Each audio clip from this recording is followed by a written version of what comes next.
Welcome back, gamers. More CCT action in Season 2 coming your way in EU Series 16. And despite some forfeits, we've still got a nice couple of matches to bring you today. And the first one is probably two of the most esteemed names in Tier 2 in Nine Pandas and Monty. But I've got esteemed names alongside me as well, Anders and Neo. Anders, how you doing, my friend? Doing very well. I'm excited to be, back watching some Counter-Strike and, especially some of these CIS teams. I really enjoy watching them. They're hardworking. I feel like they don't crumble under pressure, so I'm always happy to cast a couple of these teams. And Neo, these sort of teams we've got on the docket today, I mean, we've been covering them for a very, very long time. It's honestly really fascinating to see where they are in their progression at the moment. Yeah, especially because both of them, I think, are in a bit of a weird spot with the, kind of struggling in the sense of what they want to achieve versus what they actually are achieving. I think it's kind of the main thing, right? This is two sides who, Nine Pandas, they qualified for a major, granted couldn't go, but they're trying to get back there in towards tier 1. Monty as well, we're a tier 1 stalwart as an organization, now find themselves in a world ranking of 50, right? So these is two sides who are trying to get back to former glory, but at the moment, there's quite a few hiccups and bumps along the way that is sort of stopping them getting back to where they want to be. Yeah, and sadly, there have been some hiccups and bumps along the way in these playoffs as well. Various reasons why teams are pulling out of this one. I think, unfortunately, the most recent one, it will be Imperial FE forfeiting their game against Paravision. I think Tori is trying to figure out her visa in terms of getting an appointment for it, and I think that some of the couple of players are unwell from their exploits. In Kato, getting a bit sick from the travel and stuff, so unfortunately they weren't able to play today, which means Paravision go through to the quarter-finals. Bait versus Sinners is our other one on that portion of the bracket. Ents versus Ecstatic is on the other side, and of course we're seeing who will face Amcal, one of those sort of newer teams coming through with the DMS roster. Of course, they've picked up with that star Molodoi. But we have to find out who they face, and that's Nine Pandas and Monty. Let's have a look at the Nine Pandas roster coming in here, because this team is at a sort of weird stage of their progression. We know Wrestle, Diladez, Shalfi, and Crad, actually, to be fair to him. Those four are stalwarts of Tier 2. They've been around the block. Wrestle's still incredibly exciting to watch. But Anders, they've kind of plucked Alv from a random team in Tier 4 CIS. And that's a crazy decision going from someone like him after you've had such an experienced name in iDisbalance for so long. Yeah, I mean, it's also kind of exciting, isn't it? It makes you think they must have seen something. There must have obviously been something that they made this decision on. So what it is, I guess it's a little bit too early to tell. But I'm, it's fun to have this kind of thing happen, and also maybe a little bit inspirational for people to know that sometimes you can just kind of appear out of nowhere. But I mean, definitely, replacing somebody like iDisbalance, probably not that easy, even if his consistency maybe wasn't the greatest. He was still pretty good at his job. So. Yeah, and, Nia, I think the iDisbalance, to be fair, was probably the biggest question mark that we had on the Nine Pandas team in terms of consistency and where they'd go next after that. But, maybe the buyouts are too high, but there are some tastier options out there, you feel, right? Yeah, I just, where did they find this kid? He was playing on a team called New Balls before this. Who the hell are New Balls? But in all fairness, New Balls have played a couple of random tournaments. Funnily enough, one against Monty not that long ago, and Alv actually top fragged that game against this core that we see on our screens here. That was kind of with Diha, Demka, Hades, because with that lineup it was Krasnot and K as well too. But I have no idea where they found him, but so far so good. He's not looked terrible in terms of what I've seen out of him at the moment, so I can't complain. When we look at this roster towards Monty, though, there's actually a lot to like here. This is a team for me who I think have a lot of great pieces, right? We talk about Hades, his style of warping, very fun to watch. Demka has a lot of really top moments, and Diha at this level has actually been starting putting up those really solid numbers that you kind of wanted to see of him back in Tier 1. So the core there's a lot to love. Then you got the two Academy guys coming up. Ryu already had a stint in kind of this top level. Didn't do amazingly, but it feels like a time to sort of pick this form up again recently since coming back in. I would assume probably because of roles. He's now been given a lot more freedom, a lot more space. When he was back in that previous roster, he was playing these just brutal anchor positions, and you could just never get really going. I think now he's getting a little bit more space, a little bit more freedom, especially on the T sides as well. So that's helping. And it also helps that the guy calling is his teammate from the Academy. That it gives me, the UK star. So I'm excited for this team. Me and Andrew spoke about it a little bit yesterday of why I was excited. We get a bit of UK CS back in, decent level Counter-Strike. For a long time, it's basically just been Messi, right? I mean, obviously, kind of smooth on ITB, but God knows what they're doing, and we know what's going on over there. So we can, enough said. I think it's probably the way to go about it. So it's good to see Gizmy kind of repping the UK a bit, and now that he's calling rather than what he was doing in his previous standing stint of just kind of chilling and being a supporting player. Yeah, and it's I like where Monty are going here, because maybe they were forced into making these decisions. Sure, maybe they didn't have many other options out there. You've got an academy to pick from. That was their easiest call. But at the end of the day, I think it could be something that works for the future. And if you look at the players they're now around, Hades and Demka, I think in their respective roles for me have always been tip top tier 1.5 players if they're given the opportunity. So now we get to see if they can really force their way back up there again. Yeah, exactly that. I think, if I'm right in saying, the game will be getting underway in just a second. So I'm looking forward to seeing what it will be. And probably the other conversation, too, is about the veto, about where this is going to head. I think especially because both of them have been changing their veto quite a lot. I think with new players coming in, you sort of sometimes want to cater to them so they're comfortable. But at the flip side, you also want to try and make sure that the core and the main team also play in top level. Sad to see Train getting banned out, though. We still haven't seen one of this. Yeah. Yeah, that's a good point. But at least Inferno's also out. I feel like we've been watching so much Inferno recently. I'm getting a little bit sick of it. So Ancient Nuke, can't really complain about that. Pretty exciting picks there.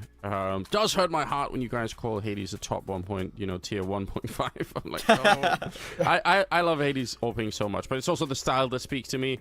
And I feel like the original Dha kind of Stan. I really think he's a smart player, but obviously, hasn't come back to the heights that he was at earlier. So I guess that we'll see. Maybe he can fight his way back there with this roster. That'd be exciting for me personally, just because I like the guy.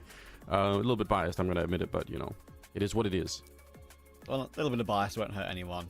We love some of these players trying to work their way through, and with a new sort of era of the team. So, yeah, interesting veto coming in here. I mean, it probably got the most popular middle ground maps in the pool now between all three here. If we get to a decider of Mirage, should be pretty fun. I think Ancient's pretty curious because it's probably the most even map between the two of them. And if we go for Nuke, I actually have seen quite a good amount of work from Monty on Nuke in recent times, but Nine Pandas have more reps on it recently. So that's curious for sure.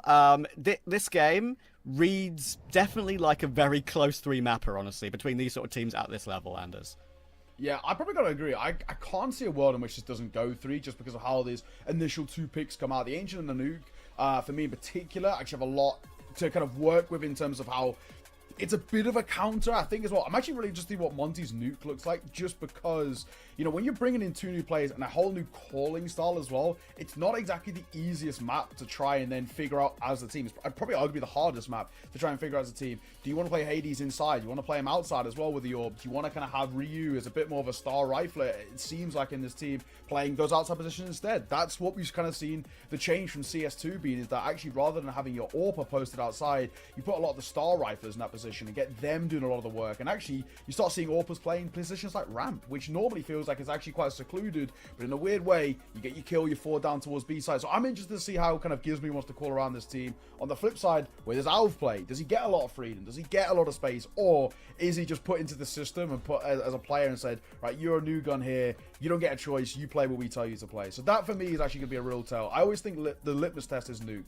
Nuke is such a difficult map to play at a top level. It's such a hard map to really have synergy and cohesion. So with these 2 teams trying new players, this is the perfect test. Yeah, it looks like the game is live, so I'll take a back seat, take it away, lads, and I'll see you after. Yes, thank you, Trav. Appreciate it. Let's go. Let's get into it here. We're going to be live starting on Ancient for a best of 3 here at CCT with Nine Pandas and Monty. I'm pretty excited. I think this is going to be a fun game as well. I hope it'll be all 3 maps. We kind of want, as much Counter-Strike as possible. So let's just get things underway. And shout out to you guys in the chat as well. I am, to my own detriment every once in a while taking a look at the chat. So if you guys are typing, say hello, say something. Try not to post too many stupid memes if you can. Or the mods will definitely get you. But here we are. Nine Panda starting on the CT side. Monty on that T side. And I don't know. Is there a player? You have a favorite player here, Neo, for the start of it? Might be waiting for a restart. But who's your guy in this matchup? I mean, bias-wise, without a doubt, Gizmo. UK boy, you got to back him, got to support him. But in terms of actually the sort of style of play and how good they can be in the ceiling, I've got to go Result. This is a guy who I thought for a while was like tipped for tier 1. Obviously, he had his kind of weird, I don't know, drama is probably what we'll call it with Aurora, changing from Aurora to Nine Pandas so close to the major. Yeah, that was qualifying, crazy. but then obviously not being able to go. It was a dramatic period for him. But in terms of his ability, he is a top player. He really can play at a top level. I think probably my assumption is the only thing holding him back is maybe, being a little bit young, being a little bit immature, and probably obviously having these sort of, maybe I want to say outside the server problems, because in terms of in the server, he puts up some great numbers. And I remember a while ago, there was actually a time where Forza were trying to make a choice of who they pick up for their team. And I think, if I'm right in saying, it actually was between Crad and Result. And it was one of the old sort of Entropic CIS players and Result. And I'd never heard of Result. And Jerry said, trust me, Result's going to be a star. And yeah, he was right. So, Jalfeet start off well. Dilladez going to add on towards Gizmy. Very good start for Nine Pandas, who go aggressive and get rewarded. Those are some crazy fast kills to start the round with. Nobody even had a chance to really react, and that's a shame because they actually have some utility here. Dilladez in the corner, going to be quick to get another couple, so make it a quick triple for him. And now it's just down to Hades here at the ramp. Oh, a little bit confused almost, it looked like. He was being pushed from behind, so wasn't really sure where to look there. Alv will take him down, and it will be 9 Pandas to pick up the pistol round in honestly a great fashion. Like, they saw that B push coming. They were just ready, and obviously hitting the shots makes it a lot easier.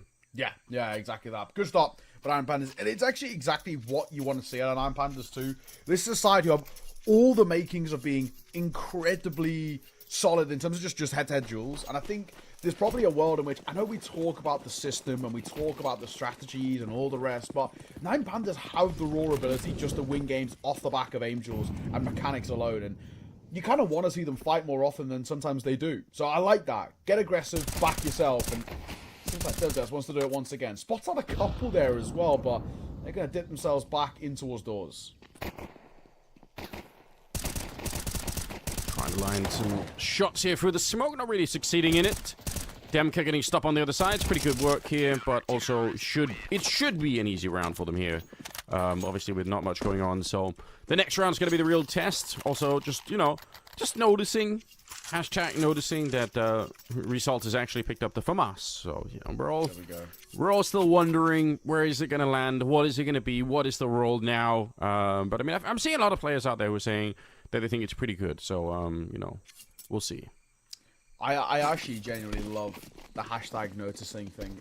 It makes me laugh so much because like half the people use it ironically and then unironically, and you can never tell sometimes. It's brilliant. I love it. We are literally in the age of meta irony as well, right? So yeah, I can also ironically notice it ironically. So it's like there we go. It's very hard to navigate the current world. I'm not gonna lie, but yeah, I love it too. I think it's great. Recently, Sponge wasn't too happy with it, but my bait worked well from our little co-stream for Blast Bounty. So, either way, Molly's down. Shadow has been spotted, so, I mean, Result knows there's people in here, and the nade will bang through. It doesn't do a hell of a lot of damage, but it looks like Monty want to just sort of go through this. It is so risky, and somehow Result doesn't get away with a kill. Yeah, I have no idea why. It's such a powerful position, but didn't get the job done. Nice jumping Molotov. Diha throwing that out and spraying down Shalfie on top of it. He's done so much damage and very easily could have got a headshot there. Surprised they're peeking into that AK. Bomb is planted in a swift fashion as well, and I don't know, 9 Pandas, they don't have a lot, but I might want to save these M4s. I don't think it's worth going for this one. It's a bit crazy to me to see them trying to retake this in a 5 versus 3. Even if they've done some damage, I just don't think it's worth it. I think you're right. Is it actually worthwhile losing these? I mean, actually, to be fair, that's a nice little shot right at the end. He might get another here. He heard those steps in towards Red Room, so he knows there's a second player lurking around the corner. But at the same time, he's also making steps as well. So it's a 4D chess match and one in which Dilladez will lose. So, that's where we come back and say, is it worth going as aggressive? If we kept even just like 1 M4 alive there, it makes the buy back in towards this next round considerably easier for 9 Pandas. And as much as we generally consider those a bit of a bonus buy, it doesn't feel like a bonus buy in hindsight because of how reeling their economy is going to feel a little bit here, right? Yes, we have buys to come through, but 3 of them are FAMASs. And I know people can talk about the recent change and monetarily, yada yada, but it's still a FAMAS. It's still ass. And that's where it does worry me a little bit. I'm glad. Some of us, we're not surrendering so easily to the FAMAS, you know. It's gonna This Valve propaganda, it ain't working on me, Anders. It ain't working. I know, Valve trying to push it down our throats, you know. It's not we're not giving up that easily. It's gonna take more than that. But Alv moving forward, that's a very good crosshair placement. That's a very easy way to die. Surprised that he's managed to land that perfectly, but well done. And that's such a neat move. You don't obviously see that too often with the CTs pushing out of the A hallways because it carries a lot of risk with it, but it's always worth doing, I feel like, a couple of times in a half. If you can get away with it, it puts a lot of pressure on the Ts for the rest of the half, basically, especially do it early on like this. But we'll see if Monty can find a way to recover the round here. It's a 4 versus 5. weirdly, the bomb is at T-spawn, so they've got this backstab here, which is really sick, but there are a lot of ways you can screw up this round still. If you lose this fight to the double donut position, who knows what'll happen. It's true. He's going to come back over just to see if anybody starts to push him towards A main. It looks like for now he'll be fine. That's a good find, though. Alv just gets caught a little bit of no man's land. The trade with the FAMAS is good. D-Hair gets dropped, and it keeps the numbers in favor of 9 Pandas. So far, so good. Monty, though, they're going to barrel in towards a site. Bomb should go down, no problem. It's just about this retake. That's a good push. 1-for-1 ain't bad for Ryu, but it's also a lot of information gained. It is. That was. I think they tried to set up that push with a flashbang, so it's actually kind of a sick idea to push out of that back cave towards the CT spawn, being flashed in by somebody. That should work.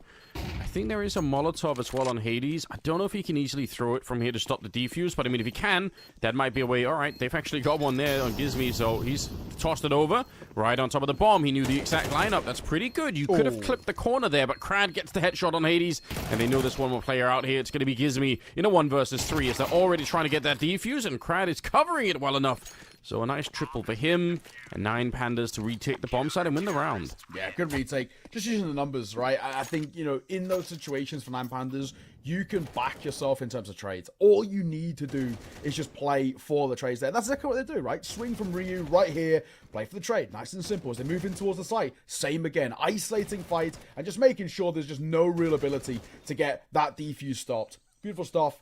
Back into a fairly comfortable lead. And putting pressure back on Monty once again. I mean, you even look at it now. Gives me Mac 10, Hades, just a pistol, and a triple AK. So a lot of heavy lifting got to be done by that rifling core here. That is for sure. Wow, early grenade. That's pretty good. Gives me taking a fair bit of damage behind it on the Mac 10.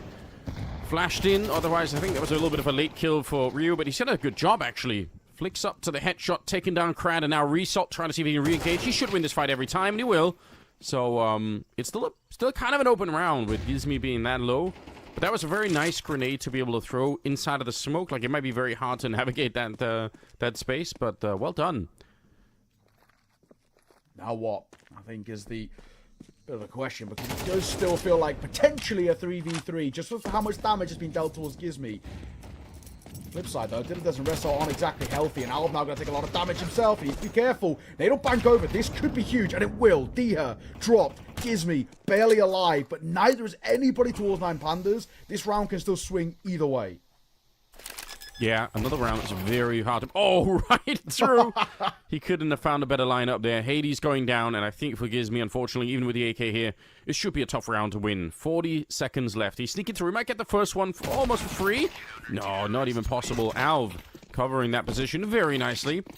And 9 Pandas actually picking over the pace here, stealing some more AKs back as well, so... You know, it's going to help their economy going forward. Monty being denied the bomb plant as well. This is...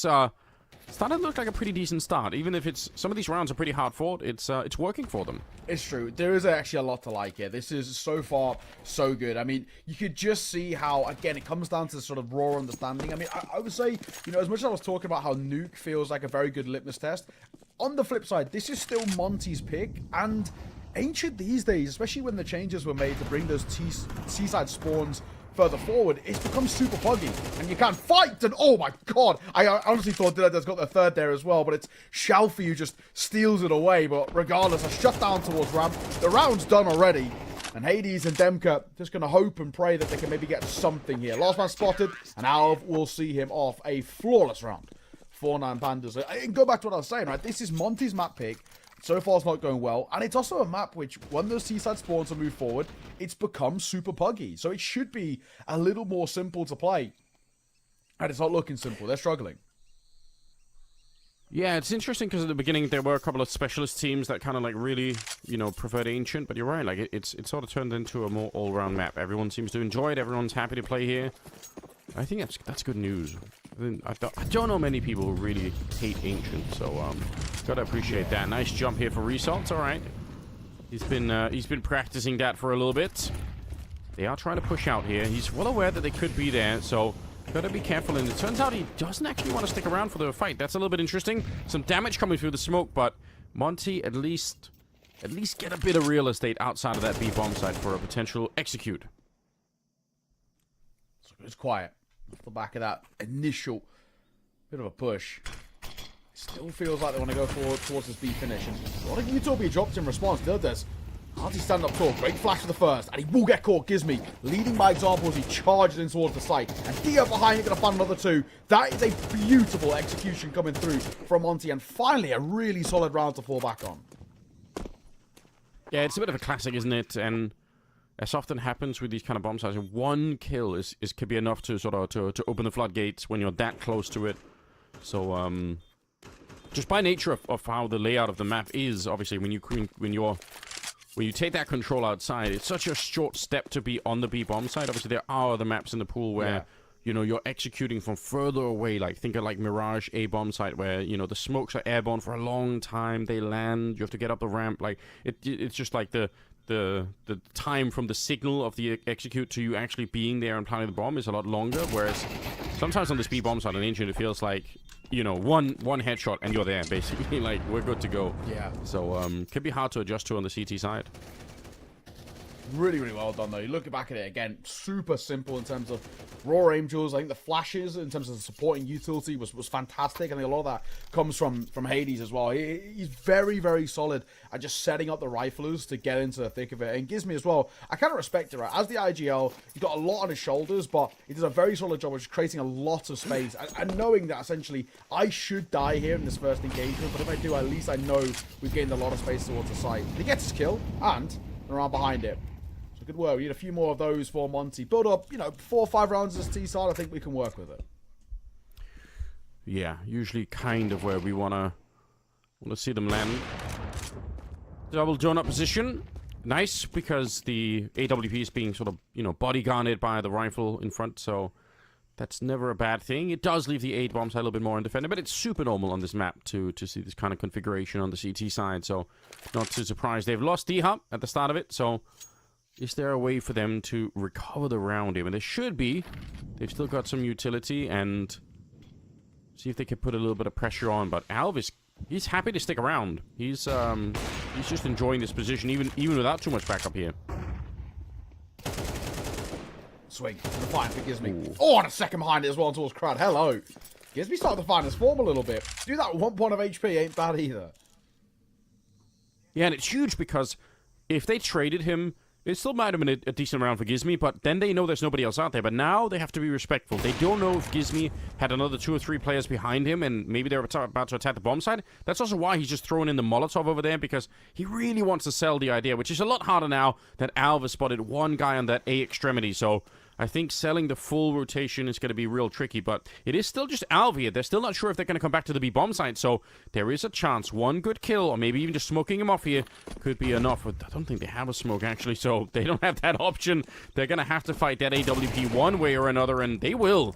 Ryu are going to be able to take him down, and suddenly it's a 2v3 with the bomb planted. So now, this is a tough retake, but even though he's been a little quiet, Wrestle's got a few tricks up his sleeve. It'll bank round. It will do a lot of damage to Ryu, but I don't even think Xiaofi can really get in there. This is such a solid crossfire. There's surely just no chance. Oh, there shouldn't be. And again, somewhat risky. They don't have that much money. I would say if they had a smoke on top, you could try and... Oh, he's going to try and run in. Result. He's got the kit. He's already running for it. Are they aware? Oh, no. They might have made a giant mistake. Oh, Demka's coming back. He just got it. That's so crazy. Well played for Demka. He solves the whole problem for them. That's wild. Oh, my God. He was single-handedly the difference between sort of being the hero or actually the villain a little bit. He turns his back, nearly gets caught into towards the backside of Donut, and then when the tabs on towards the bomb, he gets actually 2 very, very quick kills, and very solid kills at that as well. So, really, really well done. I mean, the 180 was pretty special here. Onto Xiaofi, poor guy. Goes down to the bomb in the end. Doesn't really matter. I mean, we'll get a tack pause being called by 9 Pandas. And understandably so as well. They are letting things slip just a little bit, right? We were in a 5-1 lead. Now it's a couple rounds in a row for Monty. But more importantly, our economy is now in a little bit of a weird spot. We can't really afford to invest in here. And to be honest, if Alv wants the orb, Xiaofi's probably got to go for a little to kind of no investment. I say that, he buys half armor. So that will make an AWP investment, if they want it, you know, a little slimmer. Well, hang on. Hang on, we're buying here. They had 2 grand. we're going to go for a buy. This is a wild call to be making. So the double FAMAS. Okay. And 3 upgraded pistols. This is a crazy call to make. I don't like this. Well, this might be sort of the change with the FAMAS, right? Like maybe they love it a lot. Maybe they have some strong feelings about it, and they feel like they could get something working. But I am surprised as well. 5-3 again. Like, you already have 5 rounds. Do you really need to be forcing up? I mean, I kind of agree. You probably don't, but let's see if it's going to be working out. Great stuff. Nice, even half moving and bursting with the FAMAS actually does do the job, but Gizmi's going to be able to take down Alv at the same time. That does leave the A bomb site wide open. So good call for Monty. They're pretty quick once they see the boost. I mean, it's also a lot of information, right? Like when that boost is up, logically you're going to be able to know there's 2 people there, and the chances that the A bomb site has the other 3 directly is probably fairly low. So yeah, the FAMAS investment not doing too much. They did upgrade into an AK there on Chalfie, so I would say, again, it's not worth going for this retake. Oh, I think you're right. Especially with this being such a risky investment anyway. What is the point of losing what little they have? I mean, especially even now with an upgraded AK, just keep hold of it. It looks like that is going to be the case. So Monty's going to get a 4th. They're going to make this a 1-round game. We could have a complete full buy here. Instead, I mean, we could have had a full buy with an AWP here, but instead, we're coming towards the next round with, granted, probably a little bit more money for Alva Dillas to work with. Somebody can drop them both over a gun, so at least that's something.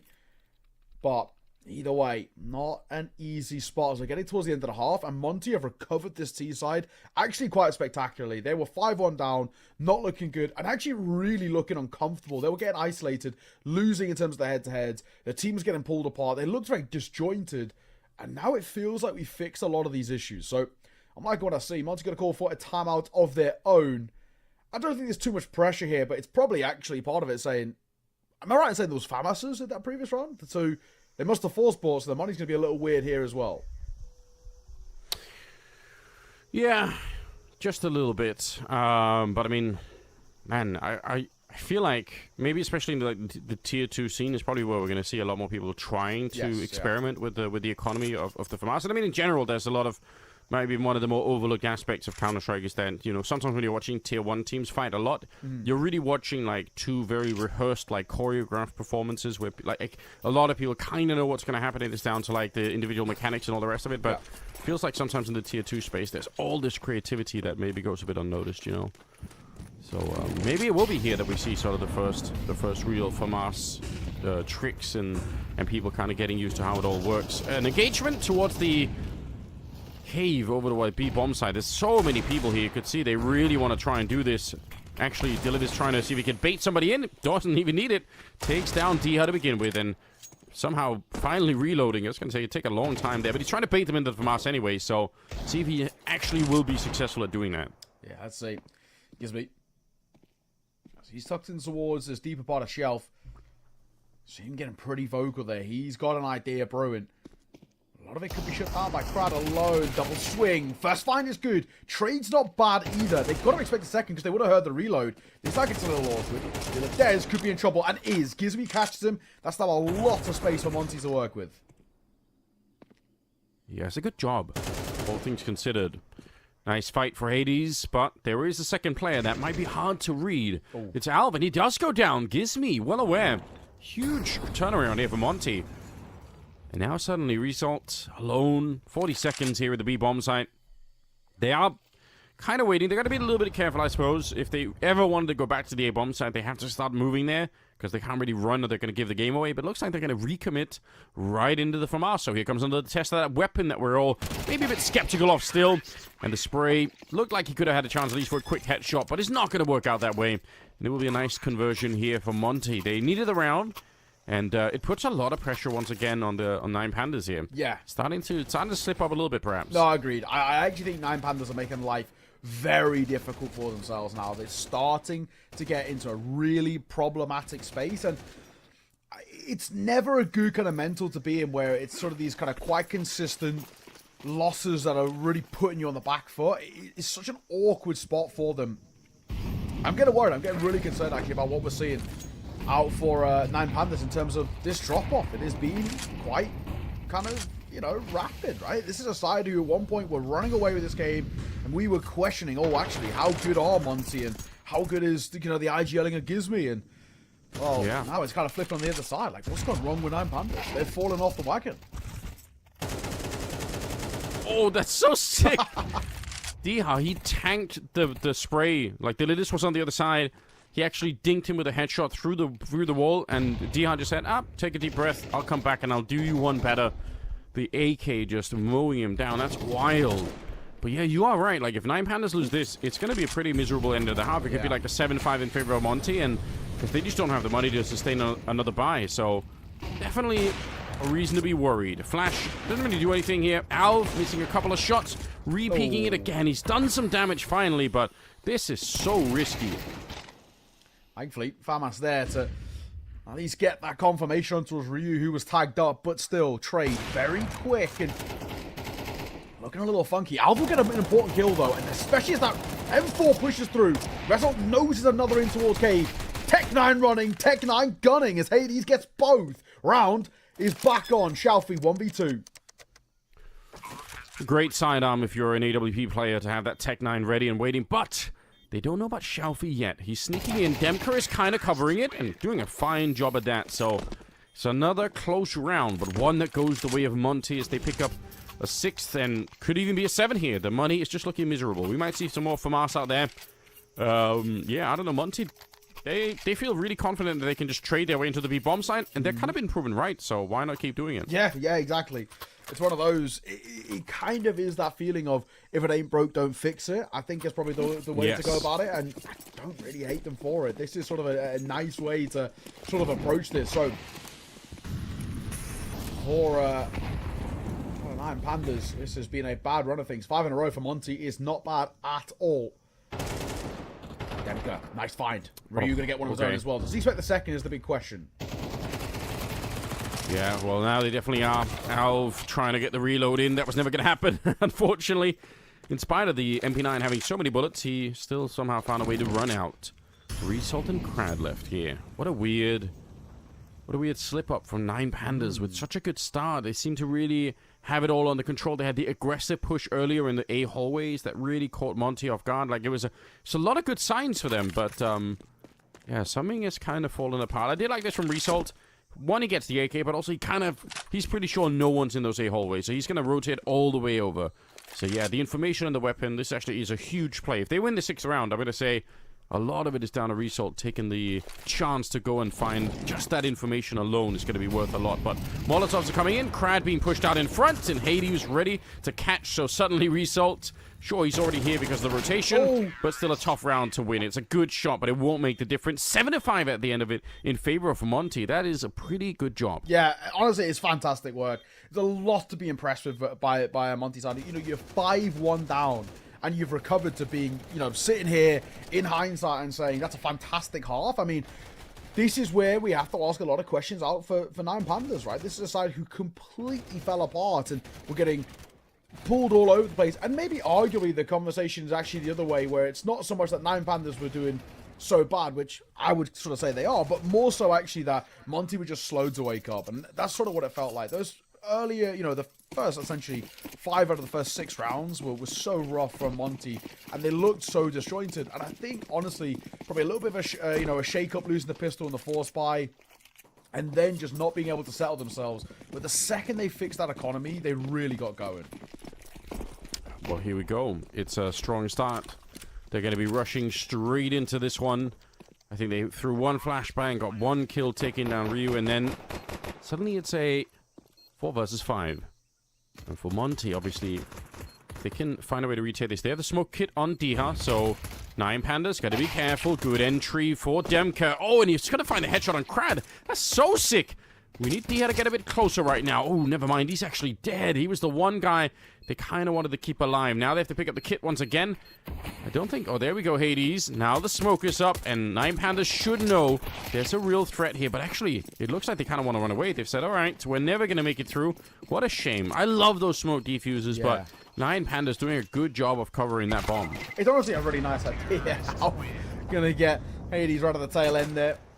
Well, Smart Demko will stay alive, so that's got, a little silver lining behind it. But a much, much needed round for That 9 Pandas, right? A good start too, right? You know, they fly in towards that early fight. They settle the nerves, you know, as it gets cracked open, and they just make sure that we can have at least something to kickstart our T side. And 9 Pandas are a side, and I touched on this a little bit in the early part of the game, that, you know, when things are going south, they can actually just rely purely on their mechanics, and this is a good opportunity for them to showcase actually how they can do exactly that, right? Go on towards the T side and play this like a bit of a pug. I mean, we're going to be seeing that right now, running right into the pistol. That's a bit scary, but they're doing a fine job. DR's going to burn alive in the corner. Hades just dinked him. The sound hitting the helmet is just always satisfying, isn't it? But they're going to be fine with it. They really just power their way through, and even if they push into the stack, they use the right amount of grenades. They kind of get the job done. So maybe a little bit brute force there, but you know, if it works, then who am I to question that? Yeah, exactly. You know, if it works in the end, that's all that we're going to look at in hindsight. So we're all tight square now, but that was Monty, who weren't really investing towards the previous round. Now we've got a full buy to play with. Gives me with the FAMAS, everybody else on the M4s, and a fair decent amount of Util as well. And this is the exact spot, in fact, where Monty were able to kickstart their T side, right? They got the first proper gun round out, and unfortunately, the following few did fall flat, but they're hoping that they can repeat the same exact thing. You know, 9 Pandas get the pistol, get the force, but the gun rounds go in their favor. Demka for 2 to start off, and he gets out as well, is big. Yeah, but where's the backup, though? Ryu showing up, and he's actually... I don't think he needs to take that fight. Like, if Demka's already escaped, just leave it alone. But Hades, fine job here. I think some of the coordination there on the reinforcements from the CT side, maybe not really needed. Like, that could have easily been like a clean 5 versus 3, I think. Yeah. With Demka just taking a bit of damage. The small details, they're still doing a really good job, so I'm not going to be too angry about it, but these are sort of the small things. You've got to be so careful about, you know, how much you commit to some of those fights. Anyway, Demka is playing a sick game. He's got 15 and 8 right now, so that's really, really impressive. They do need Ryu and also Diha, as much as I hate to say it, they need both those guys to kind of wake up a little bit more. Agreed. I gotta say, on the flip side too, you know, Resol, he was going in towards the second half, the worst rated player. He was not putting up good numbers at all. I mean, kind of Crad's taking the mantle a little bit, but even still, it's not what you want to be seeing. Resol is meant to be this sort of, I guess, like, basically a star in a way. He's meant to at least be able to put up star level numbers, and yeah, unfortunately, that's not where things have been. So the timer will tick down for the remainder. And Shalfie looks to just hide. I think he'll be fine as well. I don't think there'll be too many issues about him being hunted. If he can keep this AK alive, it's a small silver lining, but it will be Monty again. First gun round, making it stick for them, which is exactly what they wanted to see. The only difference, I guess, now for Monty is that they're making sure that they don't allow 9 Pandas back in for multiple rounds in a row, as they did in that first half. Either way, a lead taken. If they can secure it, which you'd assume they should be able to, judging by the buy that 9 Panthers got to work with, which is ultimately not very good. It shouldn't be that hard. We've got a double AK, Tech 9. Crad's got just a Deagle, and Alva's currently rocking nothing. Okay, there we go. Tech 9 is what he's got to work with.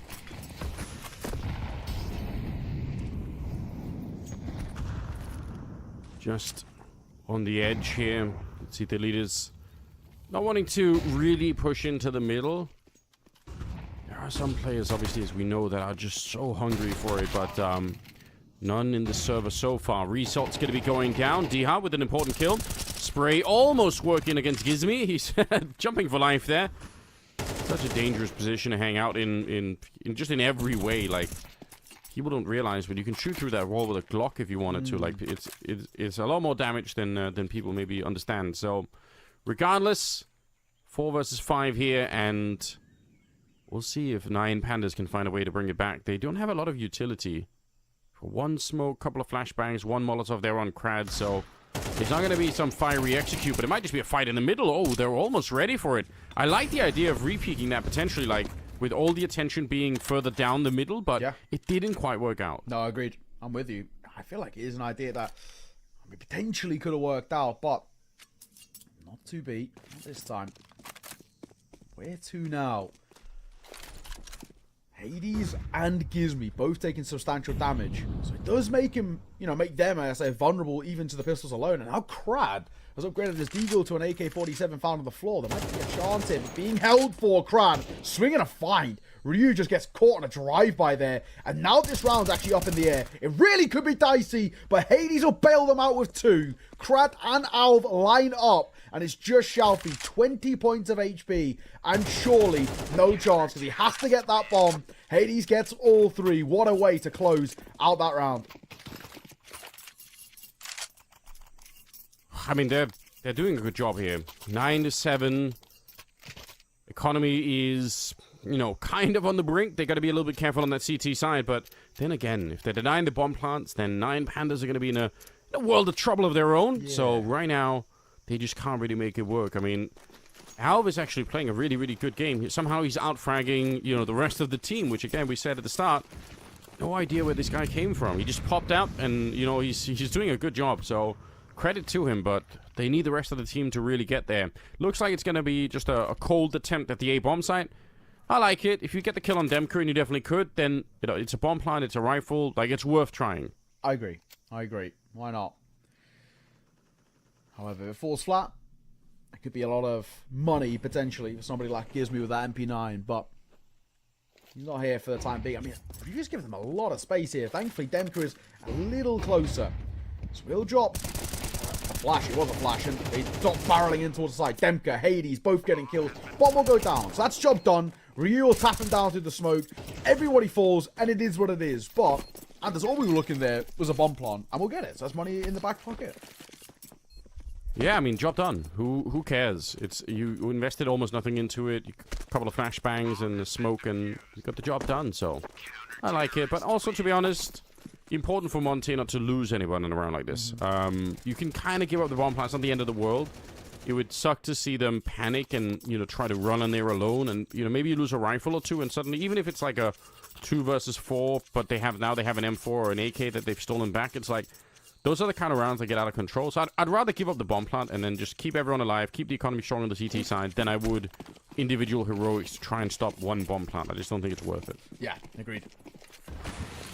Well, 10-7. A pretty substantial lead built up by Monty now. 3 rounds in your favor, only 3 rounds to go on your map pick. It's not a bad spot to be in. Let's see what there is to work with, but 9 Panthers are running out of opportunities, and in terms of gun rounds, you can kind of say if you lose this one, you put yourself on the back foot. We're talking about basically them trying to fight for overtime if they lose this gun round. It could be that drastic. So, they've got to win this. Gizmi, I don't know if Wrestle spotted him, but he was close to. Yeah, a little bit tense in the middle again. They got on the A-bomb side last time with nothing, so they're probably thinking, well, let's try it with rifles. And so far, so good. Alv is going to be good for a couple of kills there. Demka fighting for his life in the donut position. He's got the health for it. He doesn't know, but Alv is already low. He could win the fight. Demka's playing such a sick game. A triple right now, and suddenly we're in a 2 versus 2. And I feel like if he would have peeked Alv there, he might have had a chance for a quick quad kill. But either way, this retake is going to be interesting. We've got a couple of grenades, but no smoke. Oh, pick one up there for Diha, just as I said it. So there might be a chance to get the kill on Alv and then maybe find the defuse behind it. Diha, good job. But the spray for Deletus is enough to win the round, and it is so close there. It's a long spray to hold down, but he's got the job done. So Deletus actually saving the round there for them. Yeah, that is wild. Really, really well done. Little Des does such a good job from actually a really unorthodox angle. It's not often played in post-spawn because you are still sort of exposed, and in a weird way, it's sort of like 3 different angles, right? It's A-main, it's Temple, it's Donut, but he does a solid job. He knows both of them are coming through Donut, and he just plays that slight little head glitch. Well done.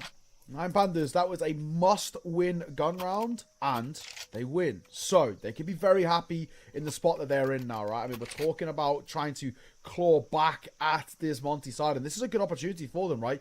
We're talking about, a reinvestment for Monty, sure, but one in which, if they lose, their money's on the back foot. You got players like Hades, Ryu, and the all sub 1,000 in the back pocket, so 9 Panthers have an opportunity to break that CT economy and actually even potentially tie the game up itself. Yeah, what a scary position for Monty to be in. I mean, they had a really good lead. They had a bit of momentum. If they give it away now, That's going to be mentally a little bit straining too. But let's see how this one goes. I like the speed here. Result just charging through the Molotov. They put down the smoke to keep going. Still it is. Oh, how does he catch that headshot? Gizmy, he was jumping away. That's wild.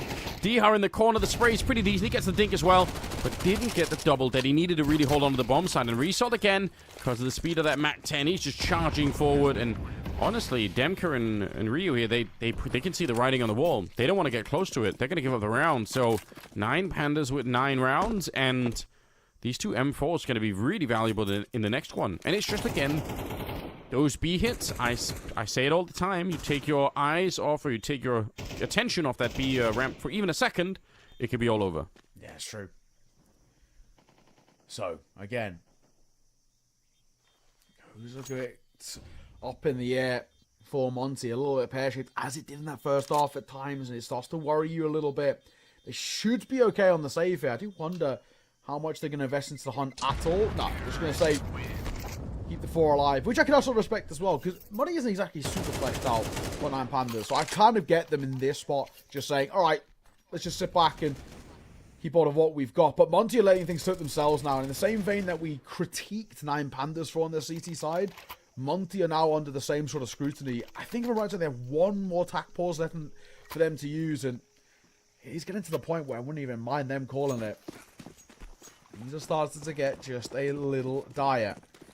We still want to see a little bit more out of Ryu. We had this sort of conversation. I know he was brought up as this meant to be kind of top-level player. I've not been super impressed by him. I haven't seen enough from him to kind of give me, at the very least, sort of that acknowledgement of, yes, this is a next up-and-coming player. It's these sort of games that are sort of why, right? He's given a lot of freedom and still find himself 7-14. Yeah, that is concerning, right? We'll see if he can find more of a space to shine, but you only have so long on the stage before people start booing, right? So, yeah. So you gotta do something while you're out here. This round pretty much falling apart here. He does have the M4, but you need to find a space to really play with it. And 9 Pandas being ultra careful in this round, and I can respect that. They know that it's pretty much a 1 round given the utility and weaponry on the other side. So just play it cool. Don't do anything crazy, and they're going to be able to walk through the round. So, yeah, I don't know. It's always very interesting when you got players that are sort of rumored to be, they could be something. You kind of heard it from somebody else, and you don't really know. Then you see them play, and it's not what you're expecting. And the question sort of becomes, well, why? is it like a roles thing in the team? Is it that he's playing in a new environment that he's not used to?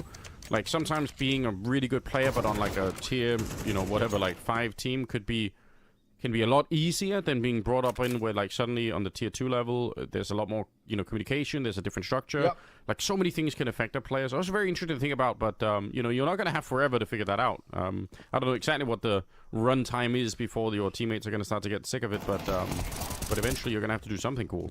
Yeah, it's true. It's true. And we all know as well, kind of at the moment with roster changes, how they can sort of have their effects on the VRS, and you want to keep the cores together and this, that, and the other. And true. It's a weird spot, but at the moment, 9 Pandas have tied this game up and are very much in a position which feels like they could even go and steal it all away. If 9 Pandas are to go on to win this map as well, what we're basically going to look at is saying, what happened? You were 5-1 up and you lost the half 7-5. So what happened in that first half that you weren't able sort of replicate what you were doing in the second half? Why did you kind of completely switch off? Where did the mental go?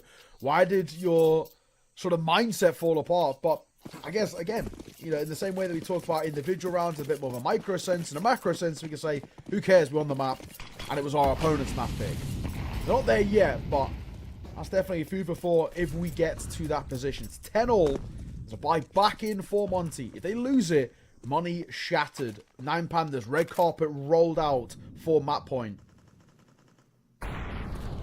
Yeah, that's pretty much true. I mean, this is going to be probably the more important round in the game so far. A little bit of nade damage on to Dihar, but he's going to be fine with it.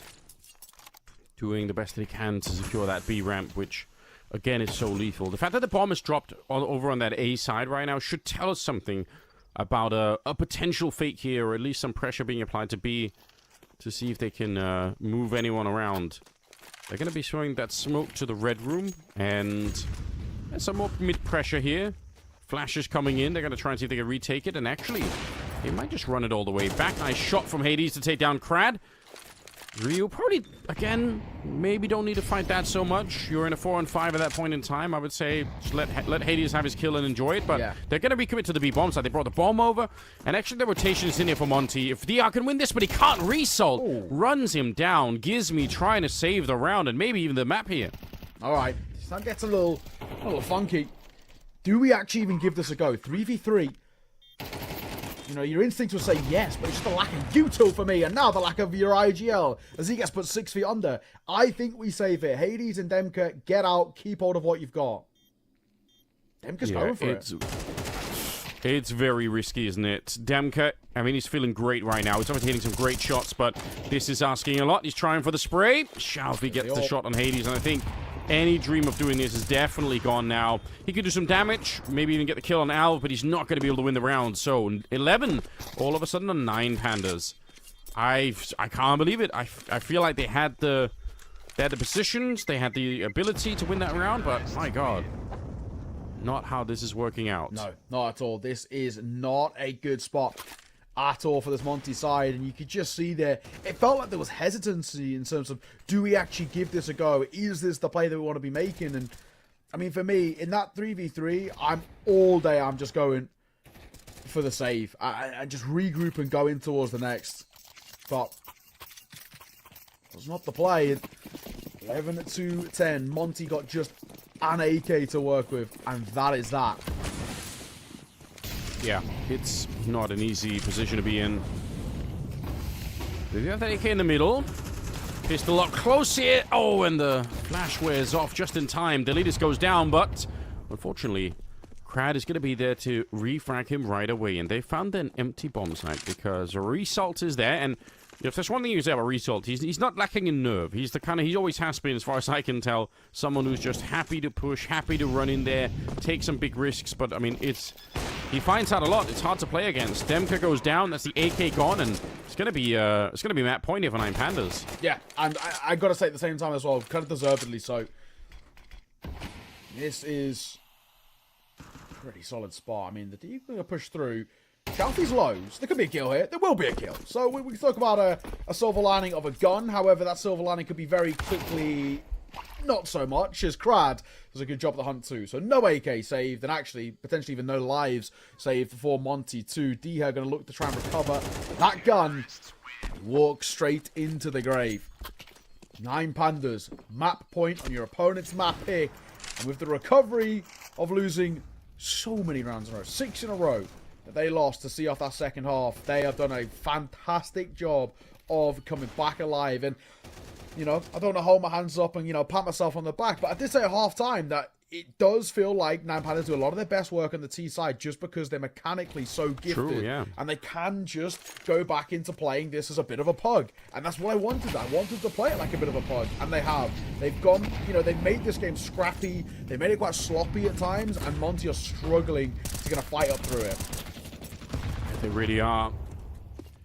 So making some basic mistakes, Monty, in re-peeking some of those 4-on-5 position here. The leaders, I do like it, but Deha's going to be there for the refrag. Good flashbang as well to set it up, but Alv, okay, he's really waking up. He's got 22 kills. Now, finally, they're going to get something in return. The last bullet, I believe, to take down Shalfie. And just when disaster was about to strike, they've managed to find a round here, Monty. So credit to them.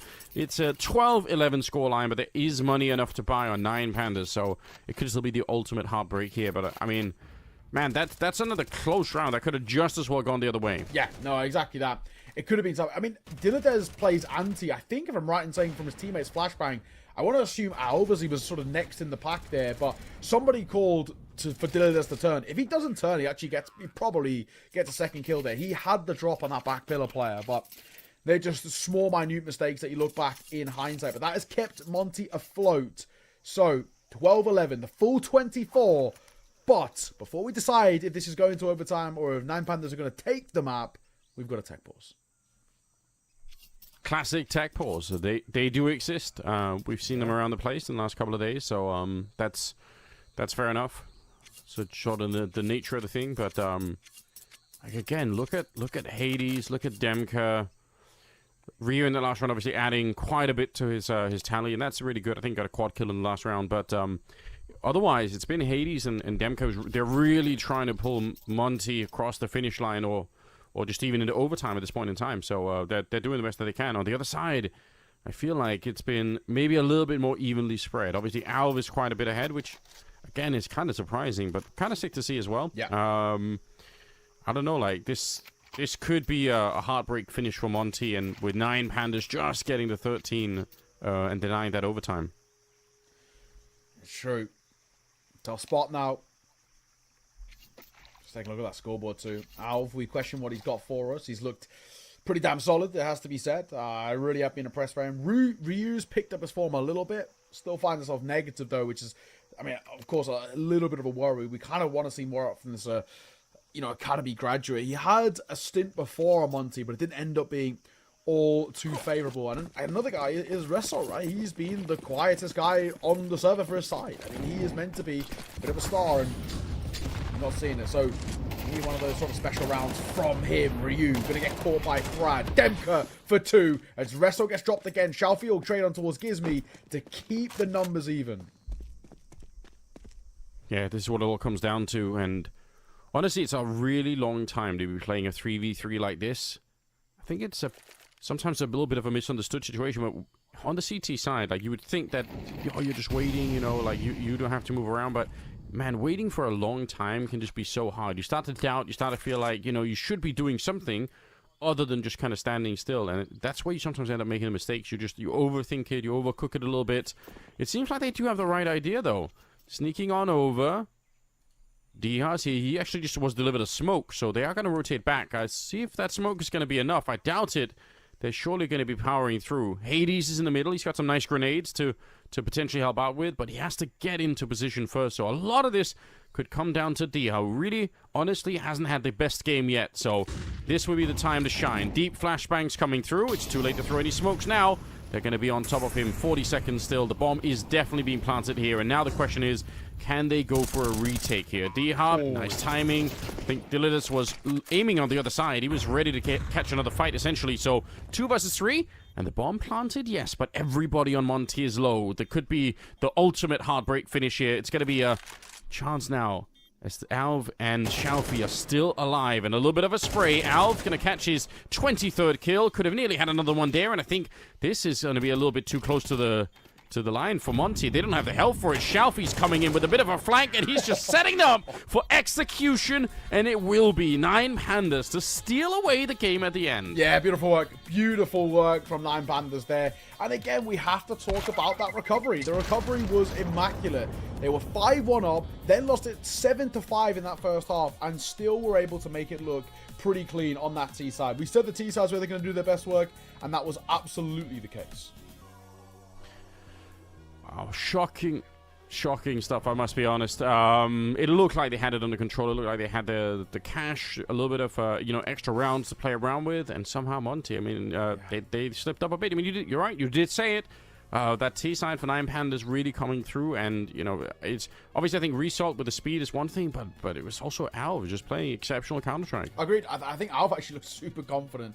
I mean, I've been able to cast Alv with 9 Pandas twice. Both times he's been incredible. So, I mean, I have no idea where they picked him up, how they found him, but my God, is it working? So, who cares? I think is ultimately the main thing, right? So, big fan of what we've seen from him. Hopefully, in towards Nuke as well, we can see more of it. Nuke is generally an all-friendly map. So, I'm actually excited to see what he can kind of bring to the table. But on the flip side, I think there's a couple of players we see a little bit more out from Monty. I think Diha is definitely the main one. Of course, he was, pretty rough. 10-17.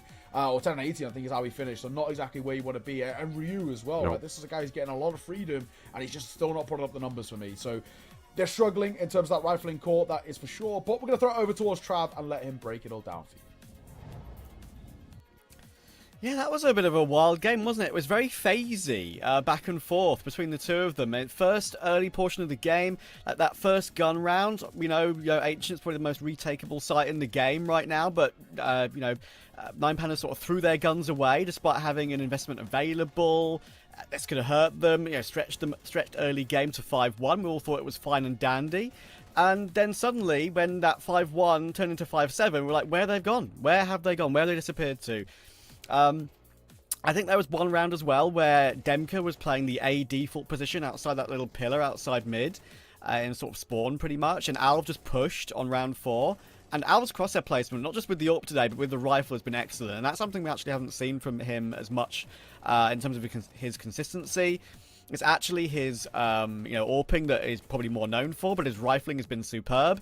Demka could have definitely chosen a better position, but Alv's crosshair was perfectly spot on.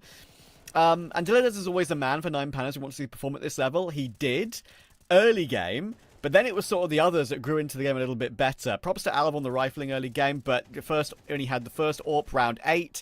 Despite 2 kills from him, they lost 2 to Gizmi when they should have traded him. Alv slightly overpeaked.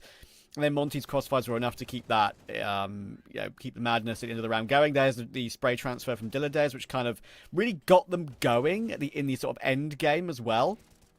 I think that's probably one of the biggest moments. At one point, that I think I would criticize for Monty is that Hades and Demka had 30 kills between them on round 17, and that the other players weren't exactly delivering as we know they can do.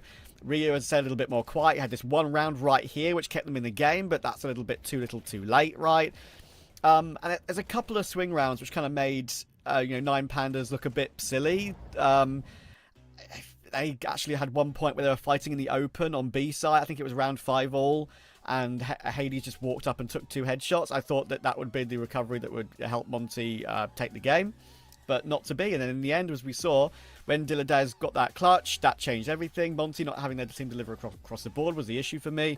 And Rio had that, despite Rio having that one massive round, it wasn't really enough in the end. And that Shelfie flank at the end of the game was absolutely spot on. Shelfie, we might have seen in that little tech pause right at the very, very beginning of the game, turned his camera on, gave it a good old flex to the camera in an interview that I did with Shelfie a few weeks ago in one of the Yellow Compass games. He was like, listen, guys, the way to get better is all to go to the gym. We go gym, guys. We get fit. That helps us in the server.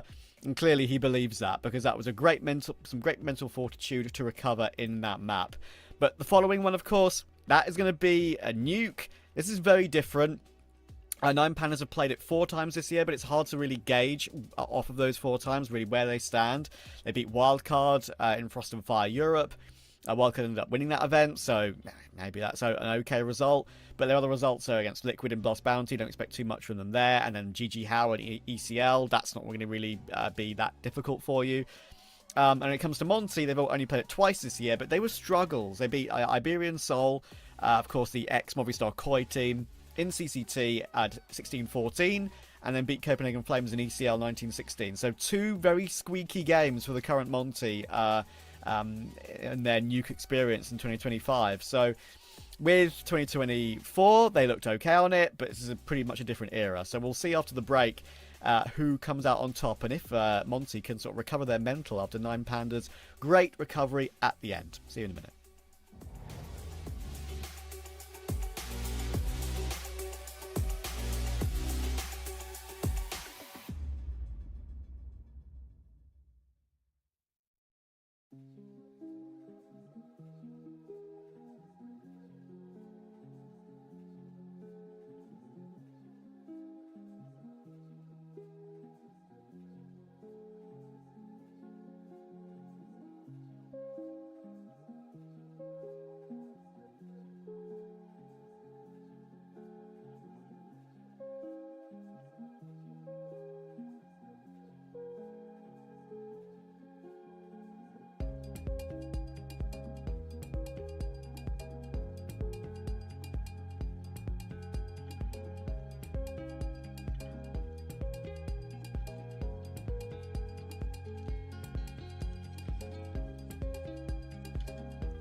A great recovery from 9 Pandas. Monty perhaps a bit guilty of not having all their stars on the server performing. It was mostly Demka and some really good anchor position roles, and Hades, not really the whole group. And now we look at 9 Pandas going into map 2 of Nuke. I have a sneaking suspicion they could be taking this one 2-0, especially if Alv keeps up what we're seeing from him, Neo. I was really impressed. I actually think Alv looks super comfortable. And that's actually always a really good sign. You know, we're talking about, you know, a young player, and if he's comfortable at that, I'm excited to see what he can bring. I think the game is live as well, so Nuke's going to be heading underway. Trav, I think we might have to say goodbye to you for a brief moment as we kind of get things underway. But I think you're right. Alv's looking good. I'm happy. This game, I got to agree with you, Trav. I feel like should lean in favor of 9 Pandas. It's their map pick. They've already taken Ancient away, and you know, generally speaking, Nuke's been a pretty good map for 9 Pandas. They play it a lot to pretty decent success. I will say on the flip side, Monty had decent success as well, but nowhere near as many reps. Okay, well, let's get locked in. Let's find out how this is going to be going down. 9 Pandas, can they steal it away here? It's going to be Monty starting on the CT side. We've got 1 set of dualies. We've got no kits in play at the start of the round, and Demka's already spotted a victim. Takes down Result. Gizmy, can he find the headshot he's looking for? He can indeed. Finally goes down. It's Alv to try and turn the tide, but it might be too late. I say that a Shelfie comes out with a sickening 180, keeps the massacre going. A 3rd kill to add. He hasn't even reloaded yet, and he spotted that high ground player in Diha, who's now in an awkward 1 versus 2. The bomb, it's got plenty of time to be planted. They can think this through right now on the 9 Pandas side. They don't have to hurry into this. Uh-oh, they did though, but Shelfie sees it off regardless. 4 kills to his name. It did seem like they were having a bit kind of a mid-conversation there in that 1v2, but thankfully Shelfie just so crisp. That round looked and felt lost, and Shelfie just took it upon himself. And especially in this situation where, you know, we're not seeing maybe enough out of Result, having Shelfie step up to the plate and deliver in that sort of fashion, super cool to see. So, exactly the start that 9 Pandas want. On the T side, get out the gates nice and early, bomb plant, get, you know, a round 1, money in the back pockets, and of course meaning that Monty can't really invest in towards the next. Perfect spot. Oh yeah, right now this is looking very, very impressive for them. Shelfie, the unlikely hero, but, you know, you've got to take whatever you can get here if you want to win the round. Result going to be dropping Diha, who's trying to be a bit adventurous towards the ramp, but it doesn't really work out. Gizmy. This is somehow always a hard corner to clear, but, ooh, he saw that. Yeah. His brain might not have registered, but he definitely saw it. Like I say, surely the mini-map would have saw it as well, but apparently not. Result, as he finds Demka, this round is coming to a bit of a conclusion, as expected, in favour of the 9 Pandas. And if they can do it without taking any casualties, that'll be lovely. Great for the economy. Bomb has been planted. Ooh. Hades trying to move forward here. Chance for some whack-a-mole, but doesn't really work out. So, yeah, clean stuff. No surprises. I mean, we didn't really expect too much out of the CT side in this round, so we can't really be sad for them either. Question is if they can turn it around rather quickly here. I mean, we pretty much highlighted it already. It was Hades and Demka, like Trav was saying, that were really doing anything on the Monty side to the first map, and we need more. We need the whole lineup here to really come alive for this Nuke map to work out in their favor, because 9 Pandas just seem to be sort of warming up into this.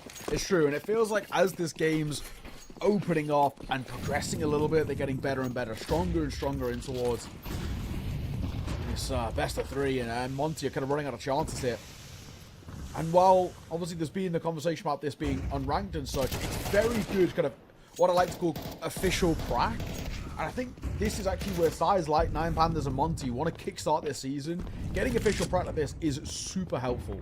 So they want to be able to put up a deep run here in the playoffs and make some level of a conversation, but doesn't seem to be the case so far. Already down to 3 Anders. I mean, this could be a 3-0 start super easily. Yeah, it could be down below Alv if he catches this fight, and he won't. If he was going to win that one, I think it might be a lost round. It's still a big question if you want to try and retake that B bomb site, because, again, you don't have a lot of money. You've got the stolen AK on Ryu as well. It's so risky to try and run down here. You know, you're so far away. You don't have the kit currently picked up either.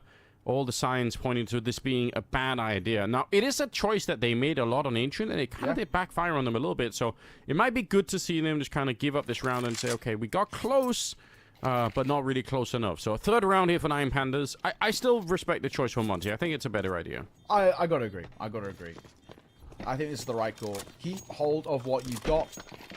Forwarding towards the next. But either way, Star is a lovely position to find yourself in. And I think, you know, it's one of those on the flip side too, where if you are in a position now where we're talking about kind of them being 3-up, I wouldn't even mind, you know, into towards the next gun round, just seeing Monty call for a attack timeout. I felt like when they used them, especially in that first half, it felt like they were using them when they were actually in the lead and things were going well, which I don't always hate. But when things started going bad, they didn't have any attack pauses to fall back on. And that, for me, was, you know, it was something that really did cost them. And Nine Pandas, they used theirs when they were, you know, necessary. They're able to kind of cut off momentum a little bit, get back in towards the game. That's what I want to see here from Monty. So, you know, I wouldn't mind attack pause pretty early on. Just say, right, what are we seeing? What are we noticing from the T side? How can we counter it? Grenades thrown out here, and Deha actually able to find the kill on Alv. Just kind of setting it up himself, but it's one of the reasons why having these rifles out in the yard can sometimes be a good thing. You know, you can blow open the smoke out there. Not to say that the AWP can't capitalize on those kind of HEs, but sometimes, you know, it's just better to have the security of the M4 to be able to spray somebody down. So, nice job. They also do a lot of damage onto Dilladez at the start of this round, so this is looking pretty decent right now. Monty saving the rifles in the last round. It should be a bit of a win for them here. Yeah, sure. Oh. Resto. One side. That a crowd as they barrel up. A bit of a presence. This is still a winnable round either way, but bomb will goes down. Shalfie, nice shot towards Hades. He's having a cracking game so far. 6-0. I can't believe it. Just getting a little bit too interesting now for Monty, I feel like. This was a good start. This was a big chance for them to really pick it up at the beginning and just kind of, you know, get back into the game, but it's fallen apart instead. Bomb planted here. Shalfie, 4 kills in the pistol, another 2 to add. I mean, he's just rocking on right now. Yeah. And this time they're saving a FAMAS and an M4. Still, it's something, but you're not celebrating. It's not the AKAWP save where you're like, okay, we could be real dangerous in the next round. So, I don't know. I'm a bit worried for the CT side at the moment. See if they want to take some more risk or if they have any more interesting tricks. They've already tried one of them. I think in the previous round, Gizmi was trying to walk through the smoke by Mini into Yard, and I guess in this round it was the blowing open of the smoke with the HE, and they're good tricks, but do they have anything more? Could we see a lobby crunch or something crazy when if you're going to be picking up MP9s or maybe even FAMAS, like maybe it's time to do something like that? Exactly. I wouldn't mind a bit of a gamble, but I mean, at least thankfully, as I was talking about that last round, I just want to see attack pause. Let's just slow things down. Let's see what we've kind of noticed so far and how we can make things work for us going forward. And this is exactly what I want to see. Slow it down, have a conversation, and then come back in towards this next gun round with an idea. It's a 4-0 start for Nine Pandas. I traditionally always say as well, especially since we went to MR13, that if you can get 5 rounds on your T side, I'm pretty happy. Yeah. And well, Nine Pandas are 1 away from that already. Yeah, and now they've got Al with the AWP. We've been enjoying his style of warping, I must say. Like, he doesn't seem to be the most flashiest. Like, we're not talking about running in, no scoped, and, you know, flicking all over the place or anything like that, but reliably getting kills. And I mean, you don't always get to steal the headlines with that kind of play, but the thing is, it might just be better in the long term for your team. Hades out here is a good spray down, and Ryu also getting a kill at the start here, so they're pretty much just picking them apart. Wow, nobody even dies on the Monty side. Okay, listen, if you are going to have a round to come back on, let it be one like this. Strong play. Yeah, exactly. Win a round, which you can fall back on and say, you know, sometimes when you get that first round, it's a round that's sort of basically just not replicable. This one it is. That one you can fall back and say, okay, that was a solid shutdown. We played well in terms of our crossfires, and we just didn't give any sort of, you know, in routes for that Nine Panther side to be able to fall back on their really strong rifling call. So, finally a first, but it needs to be sort of a first of many, I think is the main thing. We need to see actually quite a few picked up in relatively quick succession. So what we got up our sleeves. Monty cannot just be a flash in the pan. We have to see more. And Gizmy, that's not a bad start. Gets one, gets traded, but information gained. Yeah, similar kind of play that we talked about earlier. Trying to sort of, sneak through that smoke with a flashbang. And it does feel like Nine Pandas are pretty well aware that's happening. Wow, Hades somehow beating Alv to the punch there. And we're back into a 3 versus 4. But it doesn't mean it's over yet. Diha, who's been struggling in the series so far, is down below kind of a little bit on his own. So if they can find him, Result, he's looking straight into the sky. He was not ready for that fight. I'd love to see that from his point of view. I think that should be enough. And now also, Diha's got a bit of backup down here. So they know what's coming. They've already seen it, and they're going to be able to find a way to get out of this round with most of them alive, it should be. Yeah, you'd hope. You'd assume. There we go.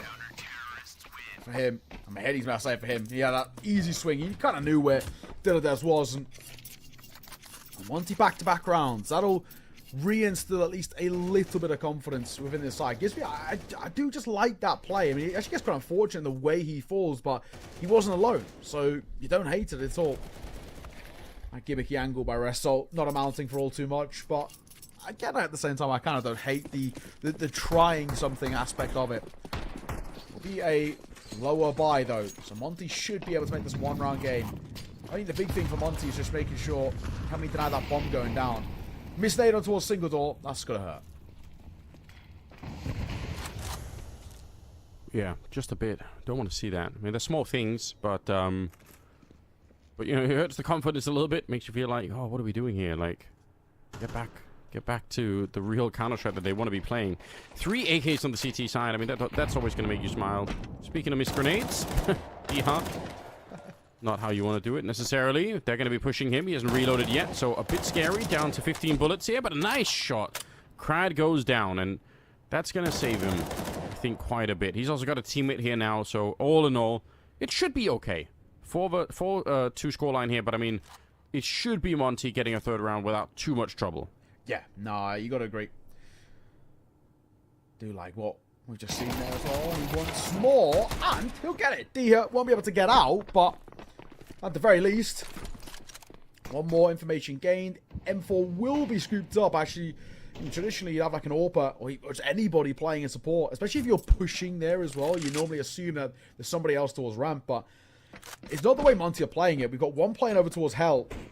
The other one in towards Radio. A scout tag on towards Hades or keep him at bay. Bomb should go down here. Yeah, they shouldn't be. If Delidus wins this fight, it's really scary once again. But nice shot. Demka, all right. He's going to be able to get that one.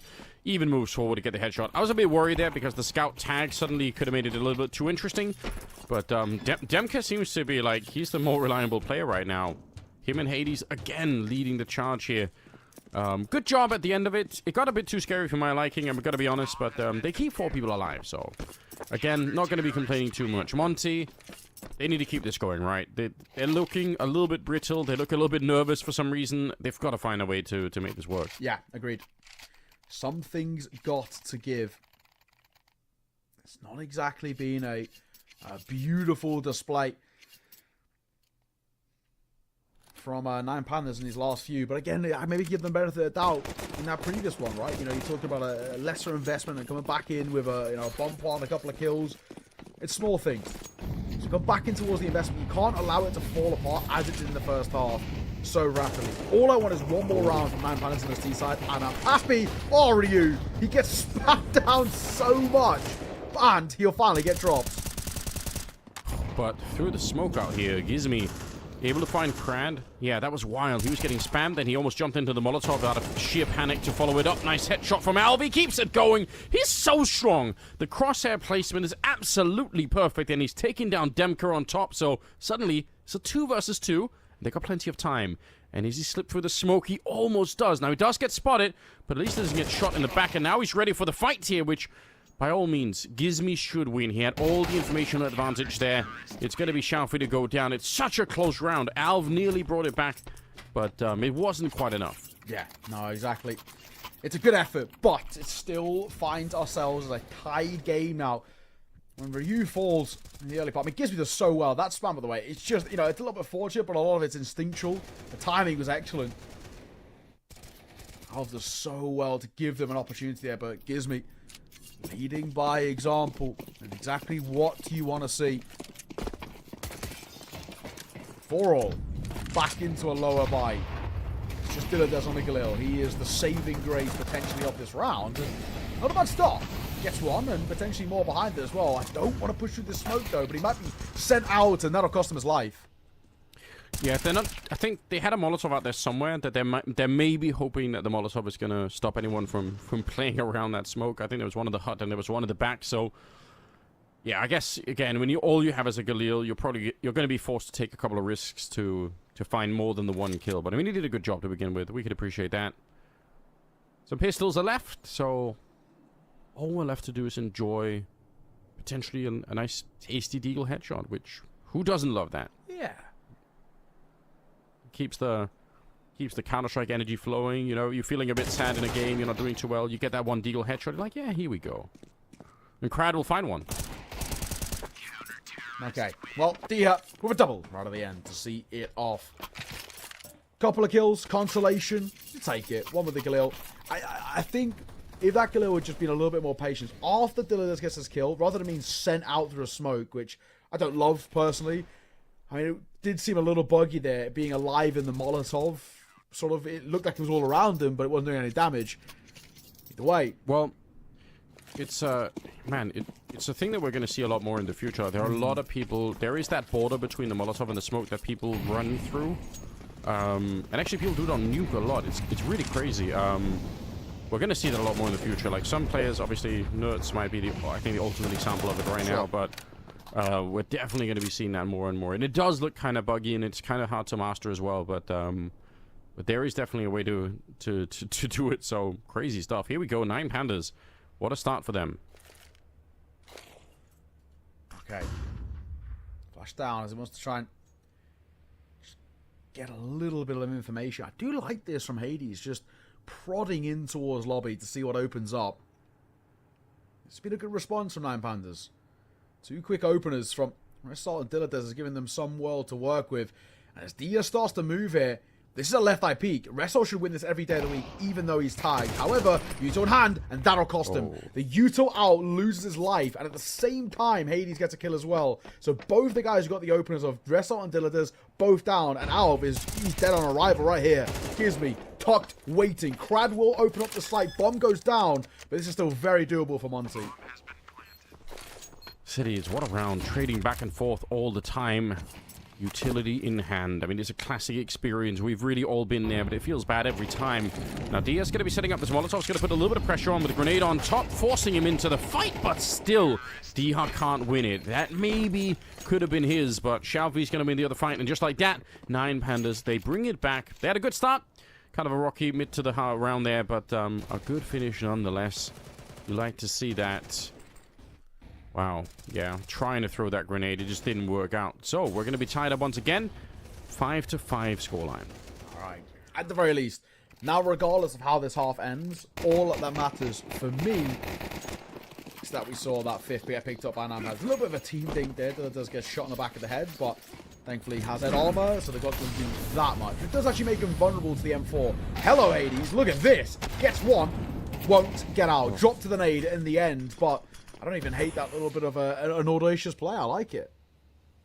So as a certified Hades fanboy myself, that's the kind of thing that makes you think, ooh, I remember what this is like when they were on 9 and Hades was doing this left-right. But this is the problem with being that kind of an AWPer, though, is that, one, if people kind of know you're going to do it, that is a little bit expected, that becomes harder. But also, you have to have the insane confidence to do it. And, you know, he did a good job. He got the kill there, but it's not worth it when you die afterwards, right? That's the problem, is you have to either get a double or you have to get one and live. Like, this in-between stuff, you're costing your team a CT defender, and that's way more valuable than it is for the Ts to play a 4-on-4. They're going to be fine with it, so, interesting, but, you know, we needed a little bit more, perhaps. 50 seconds left in this round.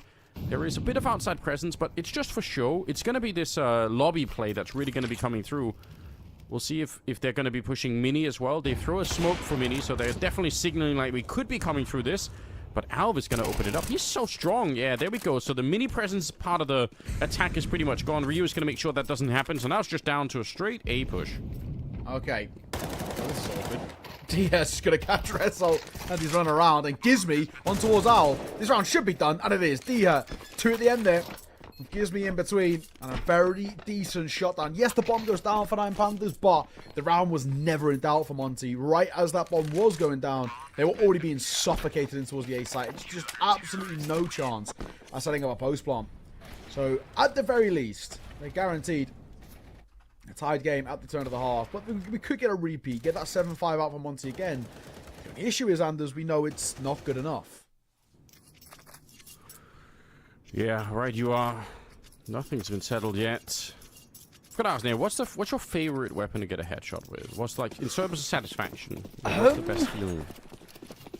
Ooh, that's actually a great question. I would actually say, I mean, the 1D's a bit iconic, isn't it? Right? I think the one... It's a classic. It is the classic pick, yeah, for sure. I would say it's between the 1D or USPS. I think, like, both of them are satisfying for different reasons. The 1D's like that brute force hit power, but the USPS just feels so clean. I feel like a Hitman 47. Yeah, I think that's my pick too. Good choice. Gizmy, he's doing it with the AK instead. Pretty efficient. Not the same level of satisfaction, but the output is definitely there. He's got 4 kills so far, and Shalfie, is he going to be respectful and offer him up the ace, or how's this going to be going? One of the few British players that we get to see here in Gizmy. There's not many left.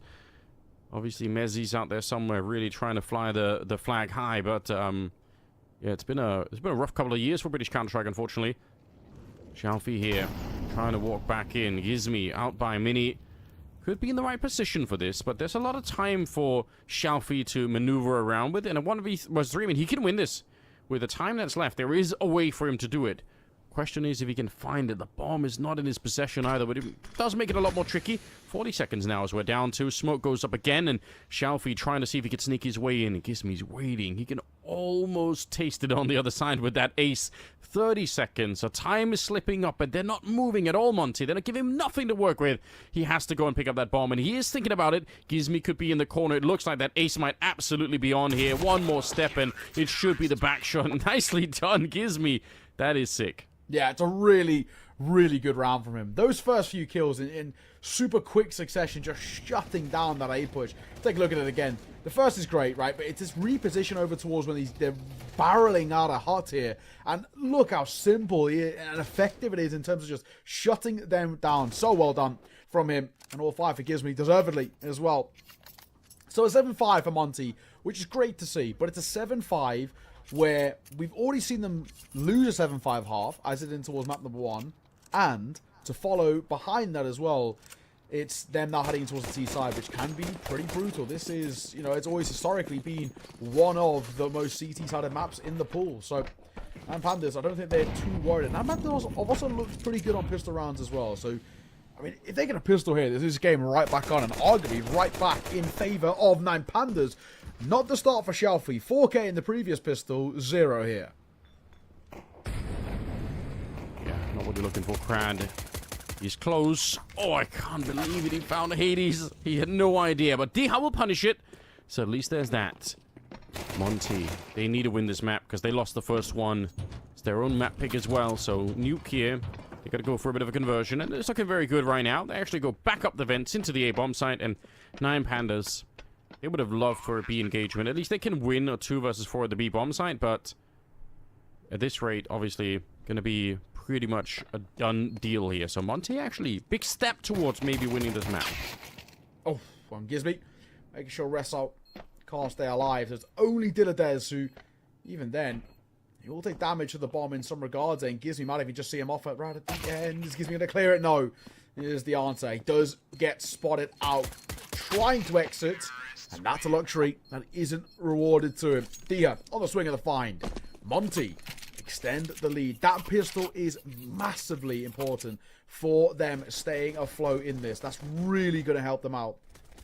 There's still a lot more work that needs to be done before we're even kind of remotely convinced, but that's a great start. You've extended the lead now to 3 rounds. It should be made 4 rounds, in all honesty. Because if there's going to be a buy from 9 Pandas, it won't be much. But as we can see here, they've not gone for an investment. So Monty shouldn't really have to work too hard for the 9th here. That's a very substantial lead to hold here on the C side. Crad, just for the USP. We said the USP headshots are satisfying. I feel like they are. Obviously, they are when you're playing unarmored opponents. But I feel like even against the helmet, like getting like a double dink with the USP is like you feel like you've had to work for it. You know, like boom, like I really won that fight. So hopefully we can see some of those. I think it's greatly enjoyable. But yeah, it will be a hard round to win regardless. It should be Monty by all rights, going up to 9 rounds, and we'll see what happens beyond that here. Diha can peek a little bit. Again, not a fight you have to commit to, but he does actually get shot down. That's crazy. The bomb still is on its way down to the B site, so no real danger of losing the round here for Monty. They're going to be fine. Bomb has been planted. All right. Any exits would be nice too. Looks like Shalfie wants to try and stick around for them. Whether that happens or not, I don't actually know, but at least with one Galil, it's something. It's better than nothing. Bomb radius is pretty extensive on Nuke, so they're going to have to at least go somewhere which could put them in a spot of danger. Shalfie primarily could be the one who could potentially get a kill here. Everyone's got head armor, so a double dink required, but there might be something. I think a step was heard there. Shalfie might want to fight. Tunnel vision maybe a little bit. A couple of bodies swinging in. They want to fight. They will. They'll get a kill. Even if they all fall here, honestly, I don't think they mind all too much. The Galil stays alive, which is all that matters, and they get another body to fall with no investment. That's that. So, here's that 4-round buffer that we spoke of, but 9 Pandas now back in towards the investment. If they win this, they're back in the game, no questions asked, and they start putting pressure right back on Monty. If they lose this, I'm probably starting to lean towards a map 3. Could be. I don't think you're wrong about that. Like, it's trending in that direction. We can kind of see it coming. It's going to be after 9 Pandas to show that they've got something strong here at the beginning of it. They don't have enough money for the AWP, obviously, on Alv, so a bit of a shame. I'd really like to see him play with it on the CT side of Nuke here. Diha, risky potentially, but it works out because Shalfie was already occupied fighting somebody else, so he's going to be dead. Deep Molotov and the spray on top for Hades is a great combination, and Crad never stood a chance here.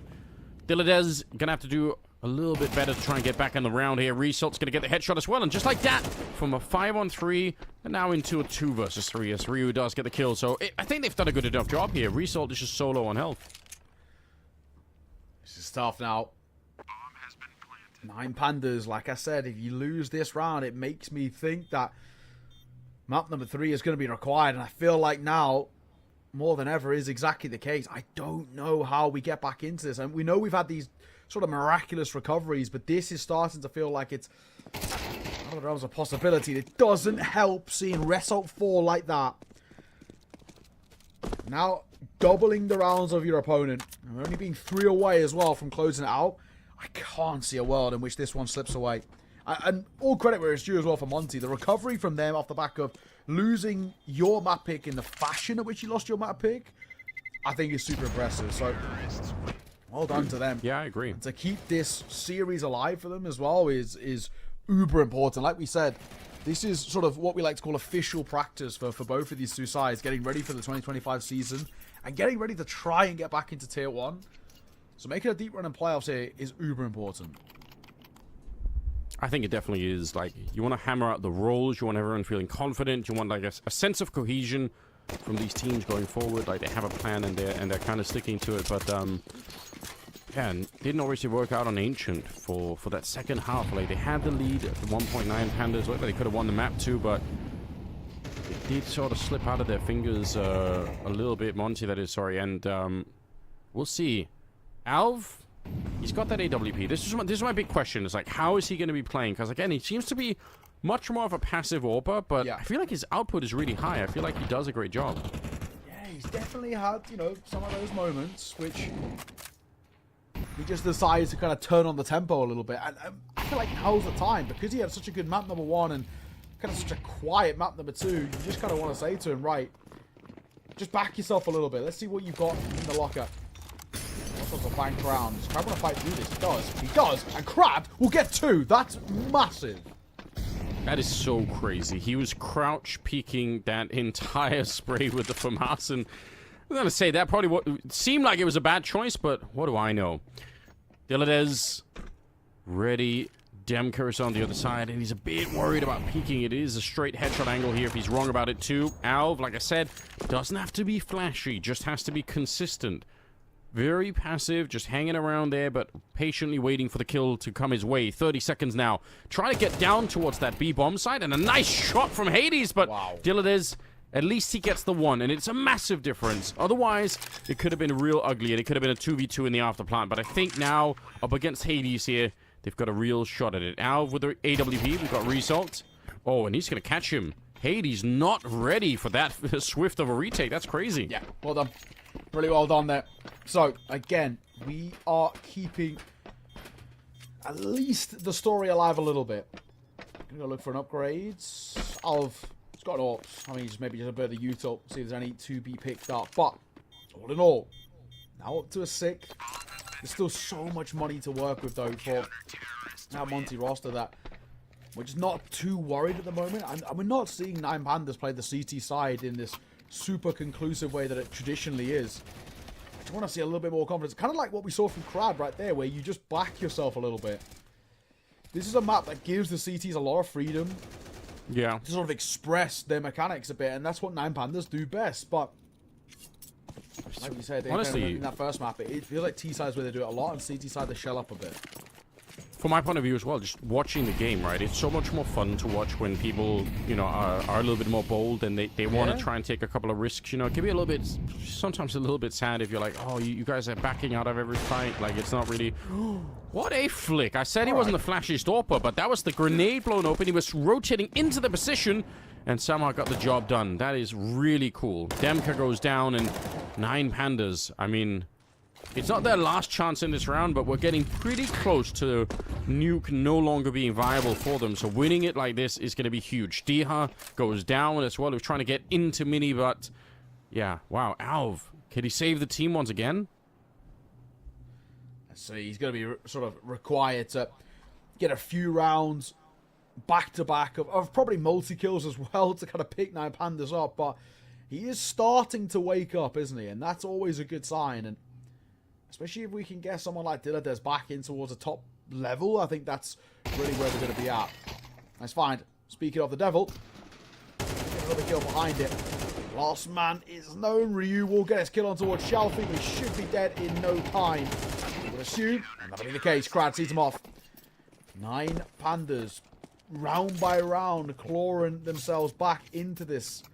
And at least open the door a little bit.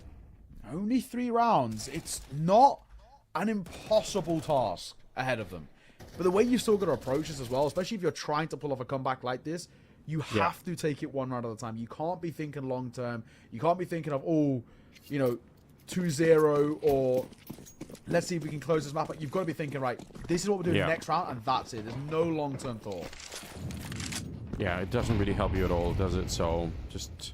And I mean, again, that's also like you said, like official practice. Like, this is the benefit of playing a lot of games and being through a lot of ups and downs, and you know, having the comebacks and having the failures. Is at some point you just kind of, you should be able to remember, we did this before. You know, we had other games like this where we were behind and now we're coming back, and that's like that's part of the experience of being a pro player, I suppose. So, gonna be a 3-round gap at the moment, and with just pistols, even if one of them is a deagle, it should be a clear path to victory here for 9 Pandas. At least make it a 10-8, kind of build that economy even stronger. They're close to having like the royal flush, if he's on, I call it, with the almost 4 AKs and 1 AWP. It's so sickening when you got that on the CT side, but 3 AKs will have to do. Oh, wrestle. Oh, wrestle. Love it. Beautiful. Beautiful work for him. That's back to the wrestle that we know. Crisp mechanics right there, and yeah, crosshair perfectly placed for all 3 fights. And now the deficit's only 2 rounds, and it's only basically 1 gun round too. You know, if Monty come in towards the next and just fall completely flat on their face again, especially if they don't get a bomb on 2, yes, we've got the loss bonus built up, but they're still going to be reeling, and confidence is going to be in a really awkward spot. I saw somebody in the chat earlier said that Result was better than Donk, and you have to be a crazed Result fan to say that. But you know, I appreciate the confidence in his play. Don't know if he's quite there yet, but then again, who really is?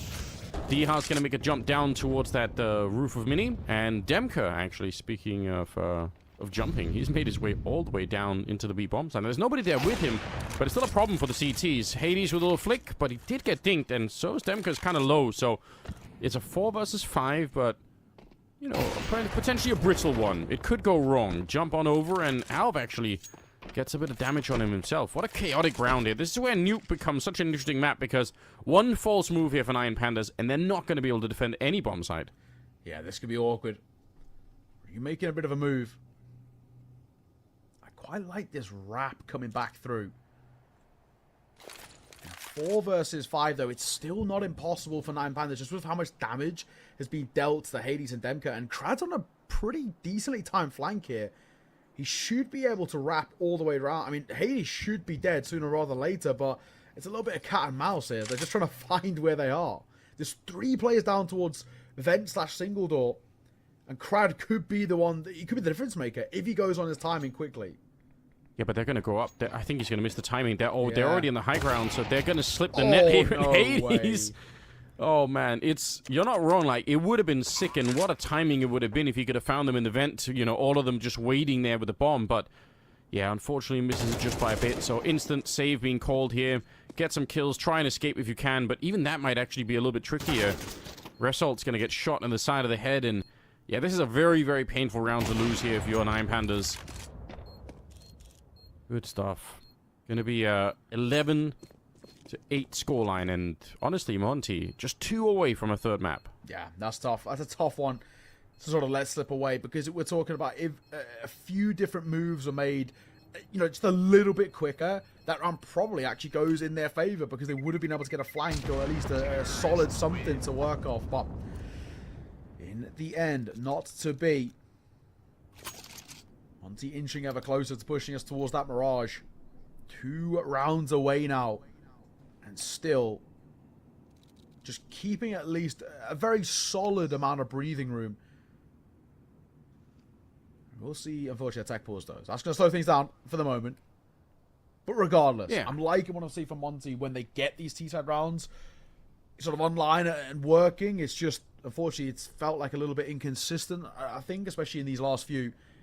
If we can get, though, Monty to close out this map relatively comfortably, we go towards a Mirage where you feel like that's a map which is considerably easier, not only to shine on, but also, you know, for young Gizmy to call on, right? You know, it's right. A young IGL coming in towards a new system. I'm going to be trying to insert a bit of his own system as well. We already spoke about how Nuke is such a hard map in general, and this is something we touched on the pre-show. Nuke feels like a great litmus test of how good a team is. While Nine Pandas have only, in quotation marks, changed an AWP, right? The issue is that Alv's come in and he's underperformed in comparison to how he had on Ancient, so he's struggling a little bit. But on the flip side, Monty, with this new caller, new system, are actually looking way better.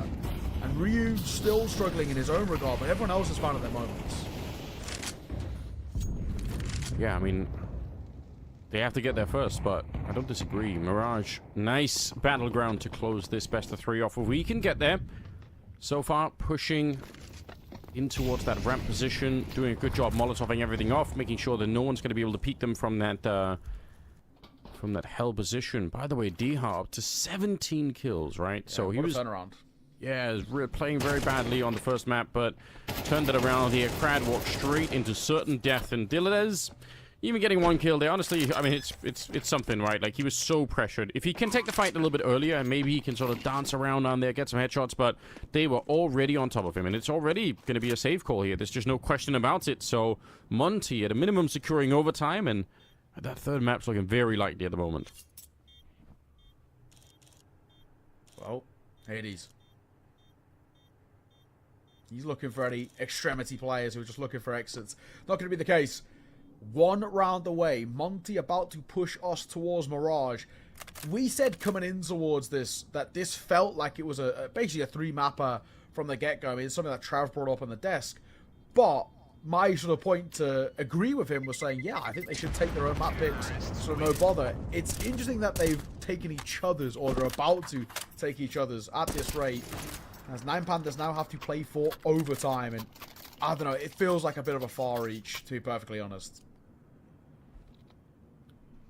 Yeah, it does. I don't know. We need to see a couple of players come alive. Like, no one's going super hard. Like, Dillada's had some rounds, Resalt's had some rounds, but generally speaking, right, like, there's nobody really locked in at the moment who can change the outcome is what it feels like. But see if we're wrong about that. 4 in a row, it can be done. There's not that much money on Monty either, so there is definitely a way to get the job done here. A lot of people in the lobby with Dihar waiting around outside to try and put a bit of pressure on. It's going to be a couple of smokes landing, so sort of pretending like we might be going yard. You got to be ready. You got to be aware of it. But in fact, it looks like it's going to be a much faster hit towards that A-bomb site. Flashing their way through that squeak door, pushing in with the Molotovs as well, trying to get something done. Dihar's going to find a kill outside. This is a pretty good start here. Monty, a couple of kills from getting the job done. Alv, he's going to find one through the smoke. They're pushing in all at the same time. What a dive down, but he is low on health, and he's going to get caught in the corner. Excellent play at the end of it, and it will be a third map. Monty securing that.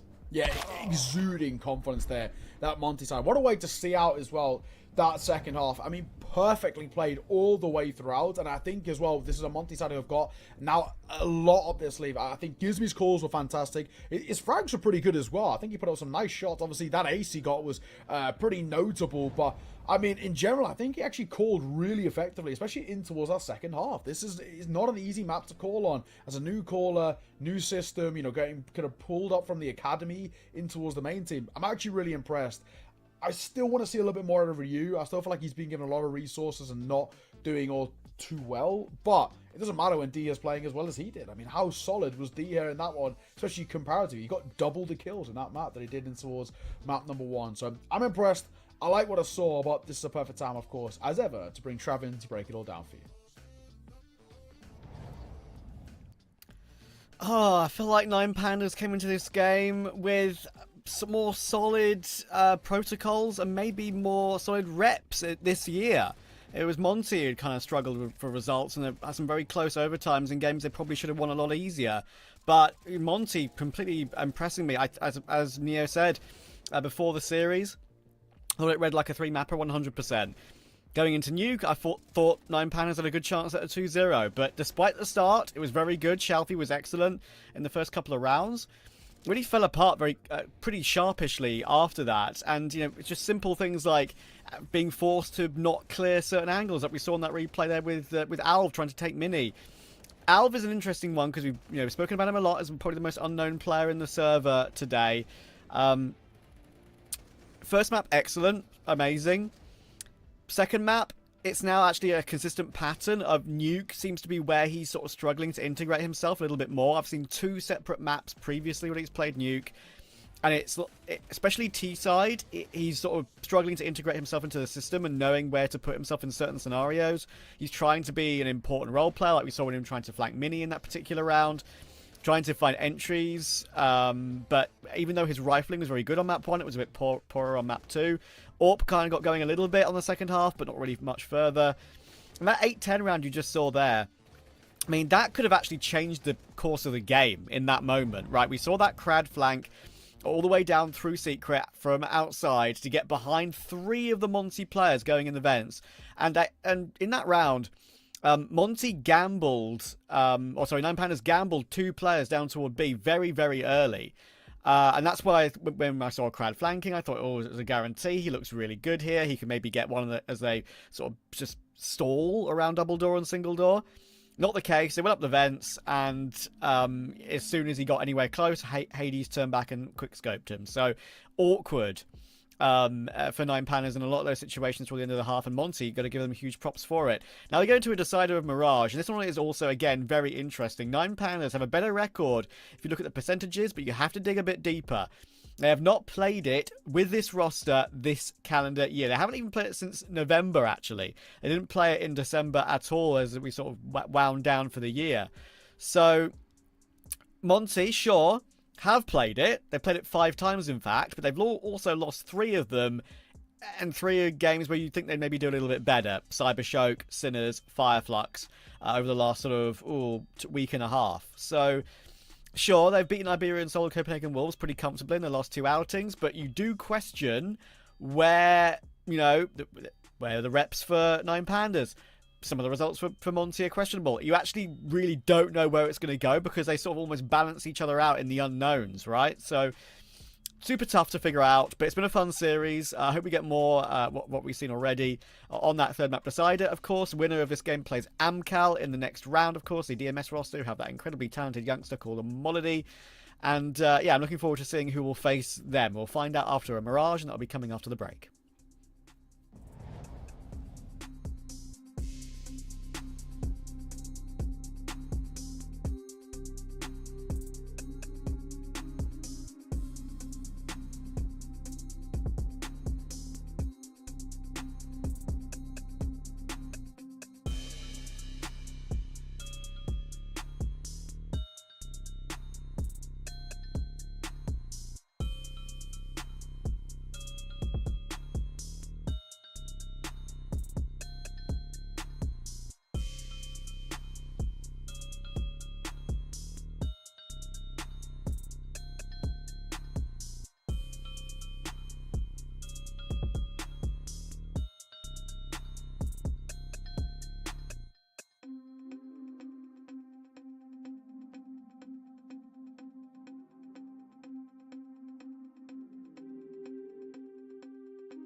Well, we've got to our third map decided, but maybe not in the process we thought we would. Each other's map picks have been exchanged, and now we're going toward Mirage. And it's going to be really interesting to see how this one is going to go, guys, because I think there's quite a lot of unknowns between these two, especially for the 9 Panda side.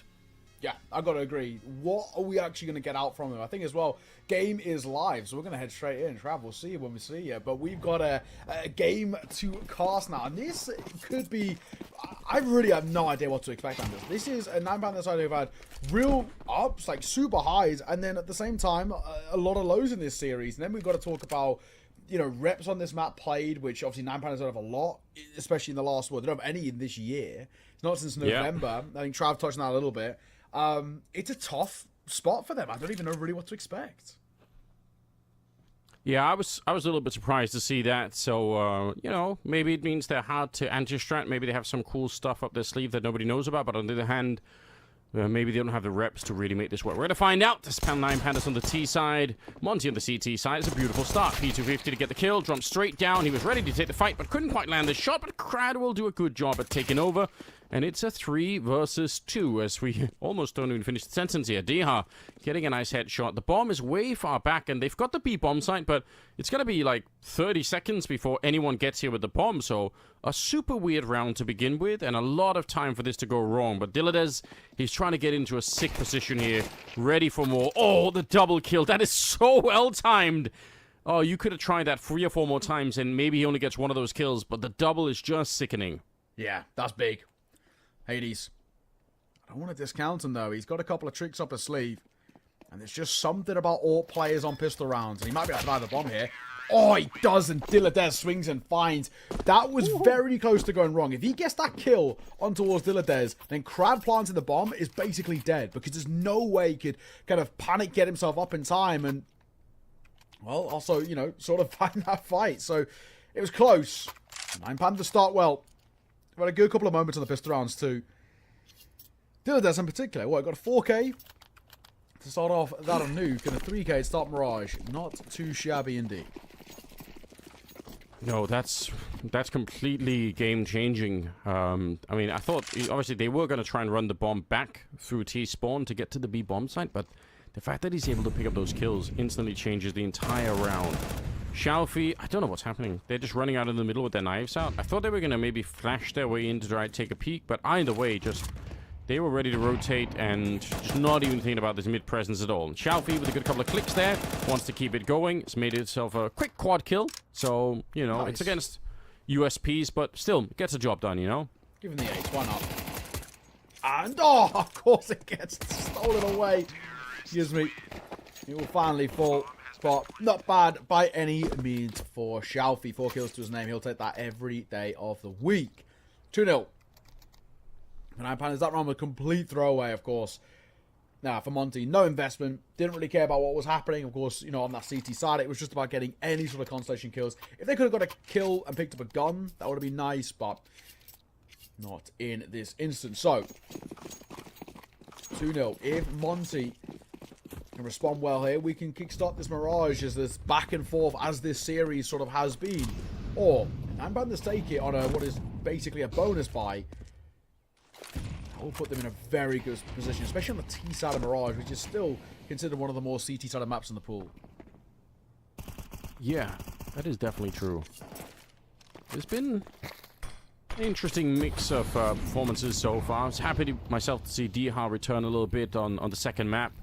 Do like his playstyle. Do think he's got a lot more to offer, but obviously he's had to take a couple of steps back from sort of from the end stage when they were kind of running wild and it was a little bit more interesting. Crad goes down. Result is next, and Demka just making quick work out of the middle. Still 5 bullets, then now finally reloading, but he was ready in case there was going to be another player coming through, and he's ready for that fight as well. The smoke fades, and Shalfie's dead, and suddenly Dilladez on his own, trying to do anything inside of the bomb site. Demka with a mind-blowing round. 4 kills, just making it work. And that's the response we want to see as well for Monty. Especially off the back of, you know, you don't get the pistol, you don't get the force spike. It's not the end of the world, but they save the money. Hence why, you know, it's something that people get sick to death of me talking about is that force buy on the second round when you lose the pistol. And that's the sort of reason why I don't like it. The second you get guns out, you go straight back into getting an uber confident gun run under your belt, and you put pressure right back on 9 Panthers. I mean, again, look at what they're kind of dealing with now. We got a Galil picked up by Alv, a scout by Dilladez. Wrestle's got an AK, sure. Crab can get one as well. Xiaofeng probably has to go in towards a Galil himself if he wants any sort of util.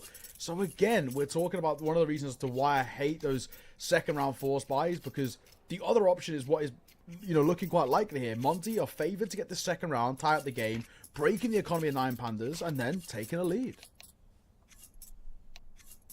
Yeah, it's working out, and I mean, especially if you feel like you're the more, you know, well-rounded team, if you feel like you're more practice, more experience, then maybe it is better to just try to trust in your defaults on the CT side and don't worry so much about trying to win around with MP9s and FAMAS or whatever else you're going to end up getting. So, a little bit of a timeout here for some tech stuff, and we're right back into the mix again. Round number 4 coming up. They've got 2 AKs now on the CT side, and we'll see what 9 Pandas could do. It looks like it's going to be an A finish with the bomb heading into the palace. Kind of a big giveaway there. Really sold one. An absolutely ridiculous transfer. I don't know how he's done it, but those 2 kills in the middle, and that should more or less be the round. I think Monty's actually already gambling that, you know, maybe if we go B, it's going to work out. But, yeah, this is done. Wow. That is a ridiculous transfer and a ridiculous spam. Gizmy's been so good on these smoke spams, by the way. He had quite a few of them in towards map 1 and 2. Another really nice one there as well. Oh, his lineups. Denka's in trouble. He's throwing all sorts of utility, but doesn't realize that Xiaofeng's right in front of him. Smoke goes down. This should be the round.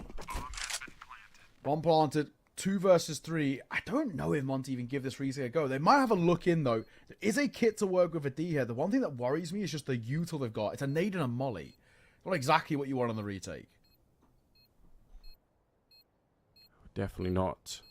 Surprised that they're even sort of near this. I thought they were going to surrender this round almost immediately. That's just such a impressive spray at the beginning that you probably can't do much to win the round. Little grenades, but already so much time off the clock here. Gizmy's hanging around, and Diha's going to get a kill, and Gizmy gets one more. They do have the kit on Diha, so suddenly the round is back on again. But a nice headshot from Result. He's going to get the quad kill at the end. He started it, and he ended it as well. Super nice round. I'd love to see, I don't know if we have the replay for that, but I'd just love to see that transfer again. That was so good. We might. Check this out. Just as I talk. Oh, that is sickening. Sickening there. Hades had no chance in hell. And Xiaofeng does really well, just catching Demka, you know, for Gizmy, gives it a little look in, but yeah, Result, really solid job. So 9 Pandas extend the lead to 2. There's still money to work with, though, thankfully, for Monty. FAMAS and MP9 have been brought up around these M4s, but it is still serviceable. Round number 5 here, and we'll see. I like the fact that we start off with a bit of a battle, but obviously that could come to a bit of a pause with Monty lose this round. They're not going to have that much money to work with. You could already see the results of the last loss there as Gizmy's down to the MP9, Hades on the FAMAS. But actually, might not make a difference, as we all know the MP9 is pretty good. And yeah, as he was transitioning in towards the B-bomb side, just catches a kill for the smoke like it was just a casual day in the office. Alv and Results left, and now it's 2 versus 4, make it a 1 versus 4 for Alv with the Galil. Surely going to be dead here. They're all coming for him. As long as they coordinate a little bit, they're going to be absolutely fine. But yeah, what a start here. The MP9 doing work, and Alv is going to be dropped next, and Monty, they win the round. This is where Monty have got to try and get a little bit of consistency. If we can put a couple of consecutive rounds, pressure right back on the shoulders. I mean, the bomb palm, because there isn't really lost bonus to work with. I don't think we're buying here 4-9 Pandas. So this is a perfect space to build that confidence back up for you. It's a great shutdown, though. I think they've done super well in terms of that retake on towards the B side. They just play for the numbers in their favor. Again, it comes down to that simple thing that we talk about, especially like 2 versus 4 like that. Just back yourself in the trades. Even if you're a bit of a cannon fodder, just die for the team because you know that round gets taken. And it gets taken actually relatively easily at the end there. 3-2. No buy, as expected, 4-9 Pandas. Monty should tie the game up. No harm, no foul. And one point would be lovely for 9 Pandas, but it just feels so unlikely. I mean, I don't even have armor. Round number 6. A big step in the right direction here for Monty. 1 AK on Demka. But they should be able to solve this problem pretty easily. Bomb plant would be nice, I guess, for 9 Pandas if they can find a way to squeak onto a bomb site, which honestly on Mirage you kind of could do, right? Jumping out of the palace, maybe jumping onto the B bomb site. Like there are ways to do, but it feels like we're having a bit of an emergency meeting in the middle of the game. 9 Pandas taking a good old existence type timeout. I was going to say, yeah, I like to call it the existence timeout. So, you know, taking a pause without taking a pause. And I don't hate it, to be honest. It also sort of forces Monty to actually use at least some of their util. As small as that is, you know, it's just, they're just chipping away at the pockets a little bit. They're not exactly flashed with cash. They've still got, you know, a little bit of money woes long term at the very least. You know, Demka's 0, gives me only 50. They're now starting to rush out. It is a shutdown as well. Hades, Demka, and Dia all getting into the action. The Monty core trying to get down towards A. Good, a couple of kills there. 3-3. Yes, we're all tied up here. Seeing some more Galils coming out, a lot of them. That's all they can afford. Now, as myself, I love the Galil, so I'm not too sad about it. But obviously, it would be nice if they had a little bit more cash to work with here. So, Monty kind of, you know, like we said, they should have more reps on this map. So, not too surprised if they're going to be pretty decent on the CT side. They should at least have some confidence to be up against 9 Pandas here, but it's still early days. Smokes towards the middle. Molotov from the CT side to try and burn out that top mid position, but it's going to be the Palace where the real action is going to be. Results on the one side. It's Rio on the other way. Demka down there ready and waiting, so if they get the timing down right, and more importantly, maybe the right flashbang to go over, there is a way to get out here, but they're not even going to throw any flashes. They're just pushing right for the smoke. It's dangerous! Oh. And Demka, my god, he's quick. He nearly had that kill on Dillides. Alright, that was nearly a little wild. Gives me right up there as well. D-Hub moving through Gizmy. Gonna re-push back in towards window, and yes, he will catch Crad there. Looking a little funky. Gets him. Shalfie drops D-Hurt, so still a bit of a chance here. Look how low 9 Pandas are. Gizmy still has an opportunity.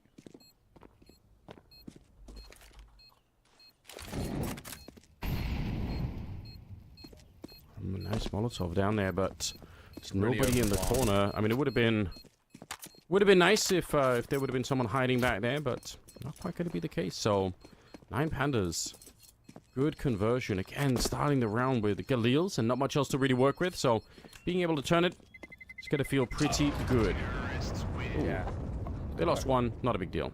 Yeah, exactly. It was a super open plan. I mean, for Gizmy in that 1 versus 2, he has a chance based on the fact of their HP, but he doesn't have a chance based on the fact that he just there's no way he can clear all those angles in time. I mean, he heard one jumping in towards windows, and he has to be a little bit worried about, first of all, is it a fake? Is he actually still in towards kind of bench/bottom con? Or has he actually made his way in towards jungle? Or is he rapping towards CT? I mean, all of these things are going through his mind. And then there's a second player to think about as well. With an open plant, is he Ram? Is he playing CT? Is he even in Palace as well? There's just no chance, unfortunately, for him. So, nice effort, but it's a very good post spawn, actually, that 9 Pandas set up for themselves. Keep the lead in their favor. Molly down, Gizmy doesn't want to fight through it, so just going to dip away. Hang on, look at this. They're already on towards the side. And Dillides gets an opening kill. That's great aggression on towards A. It's just the contact play.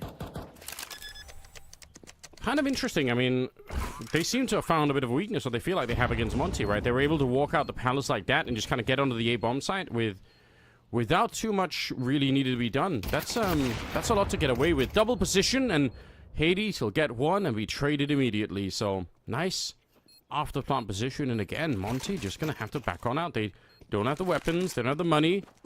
So, gotta run away with especially with the AWP. But yeah, that's getting away with quite a bit, I would say. Just being able to get out the Palace that fast. Great work for 9 Pandas. And like we said, this is one of the things, though. Monty, they have a lot of maps played, like 10 maps or something in the last 3 months, whereas 9 Pandas have 0.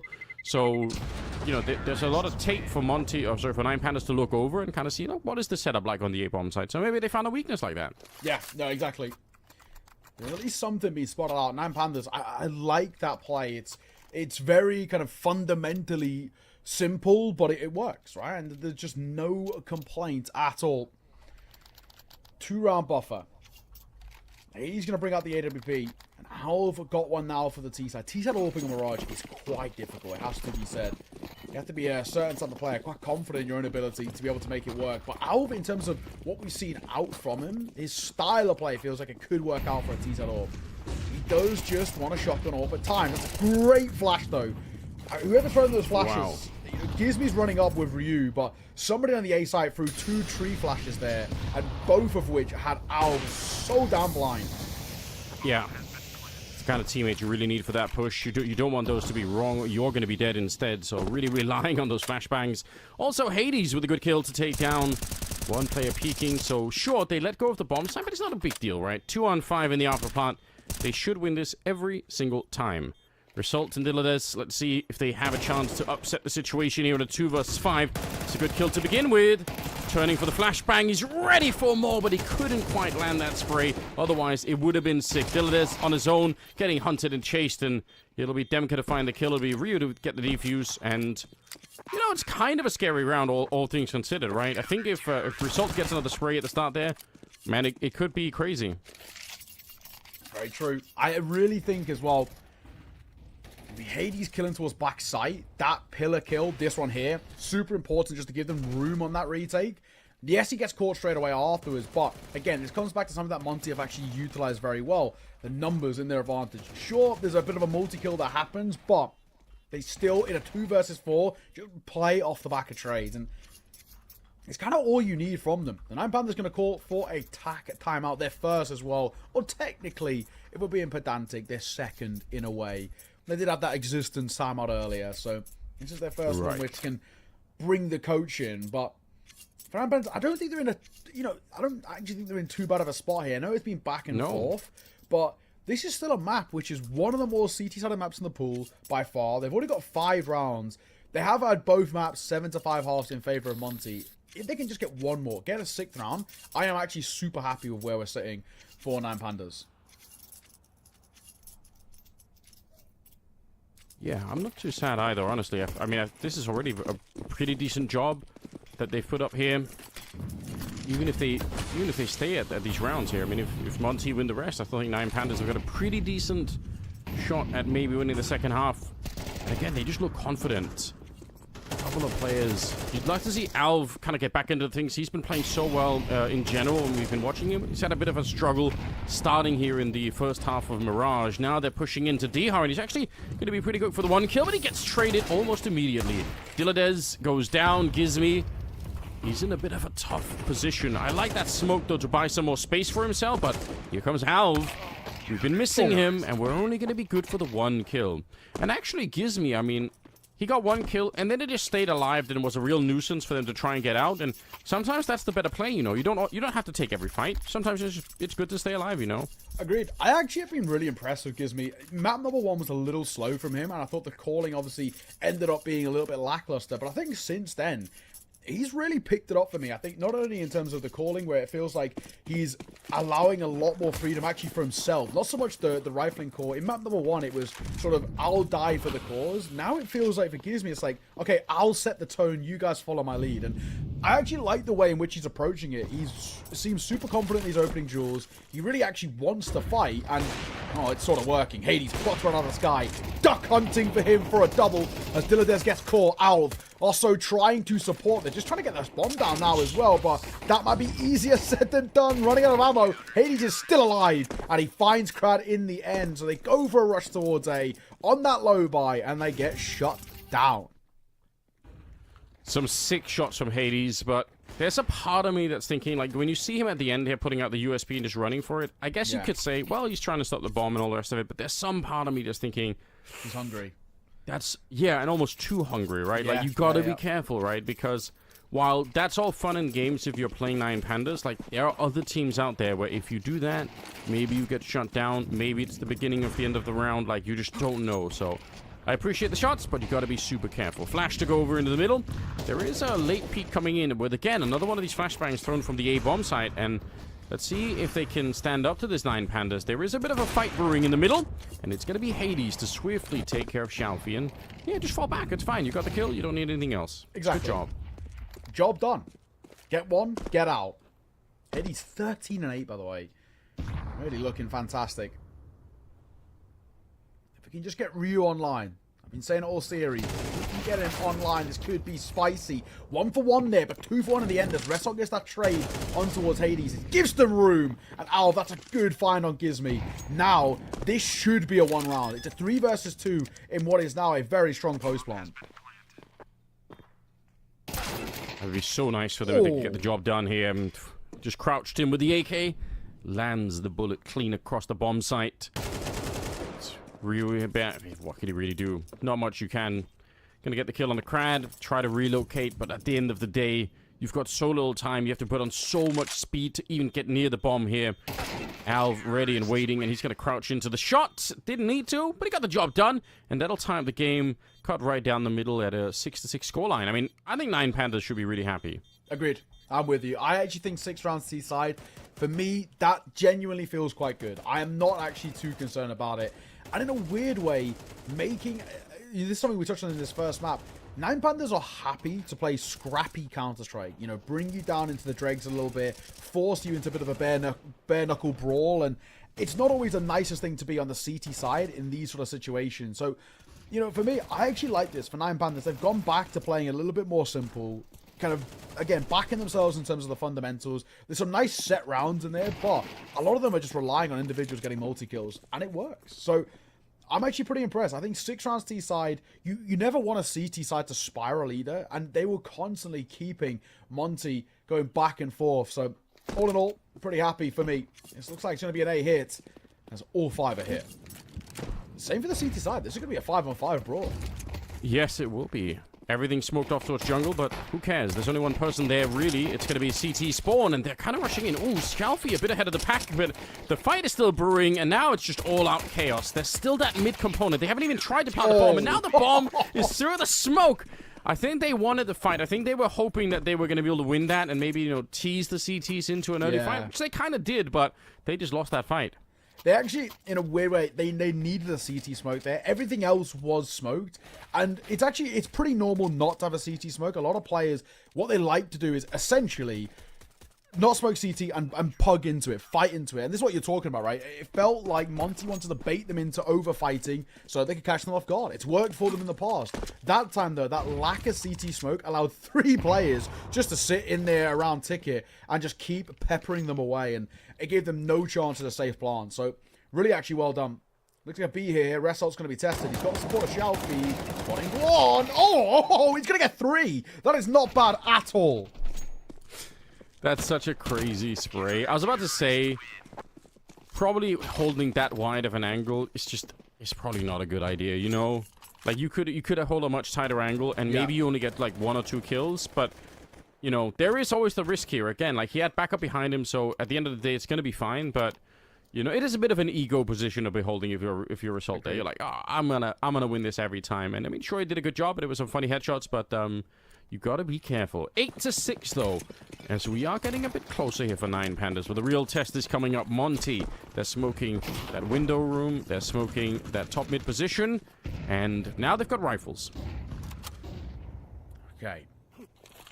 It's not quite do or die just yet for Monty, but it is getting there a little bit. Oh, that molly misses. We don't want to be team mollying. That is not the way to be. Demka's still out towards sight. A lot of places to fight from. Gets 1. Does he expect the second jump out of a window is the question. These trades are pretty good for the T side. Alf might get overlooked. No, gives me good due diligence. Clears back sight. Bomb goes down. And surely an unlosable round.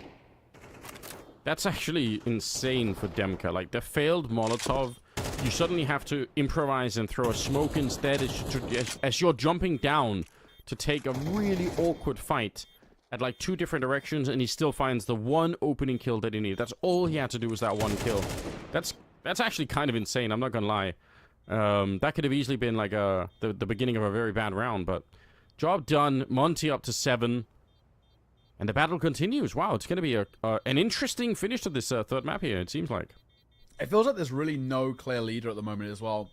It's very hard to predict where this is going to go.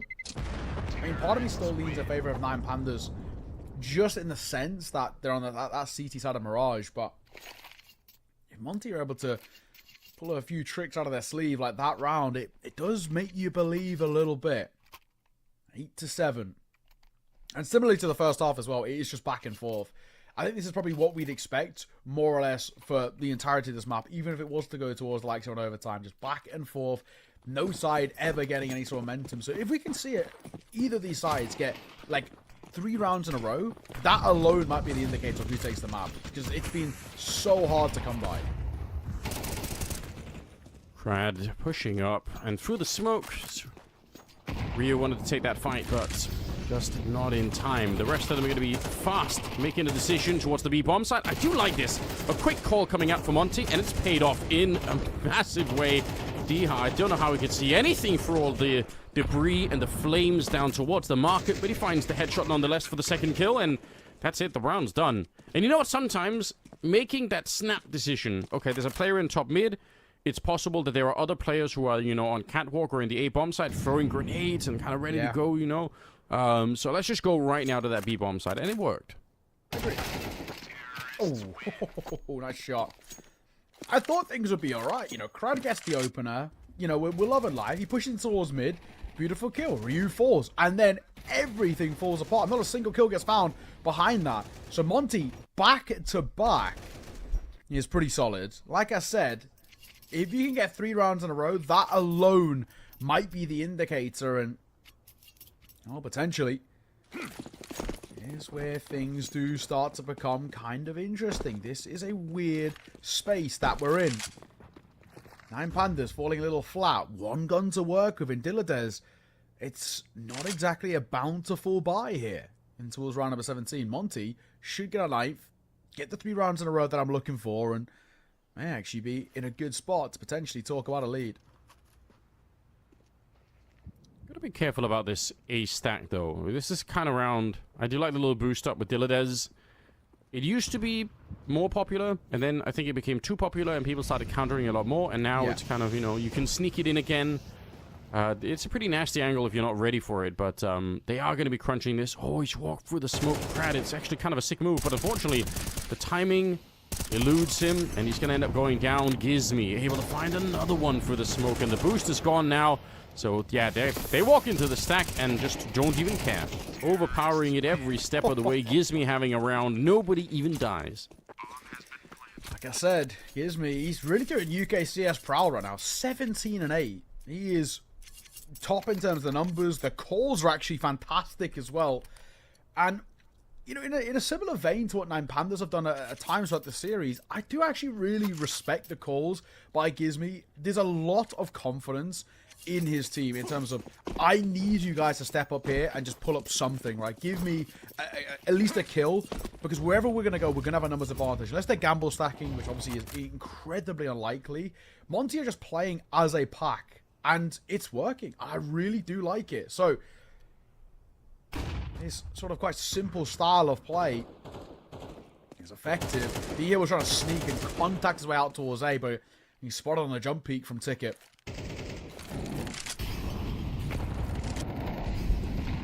Molotov down in the sandwich, but nobody's really there. Gizmi's going to be taking down Alv.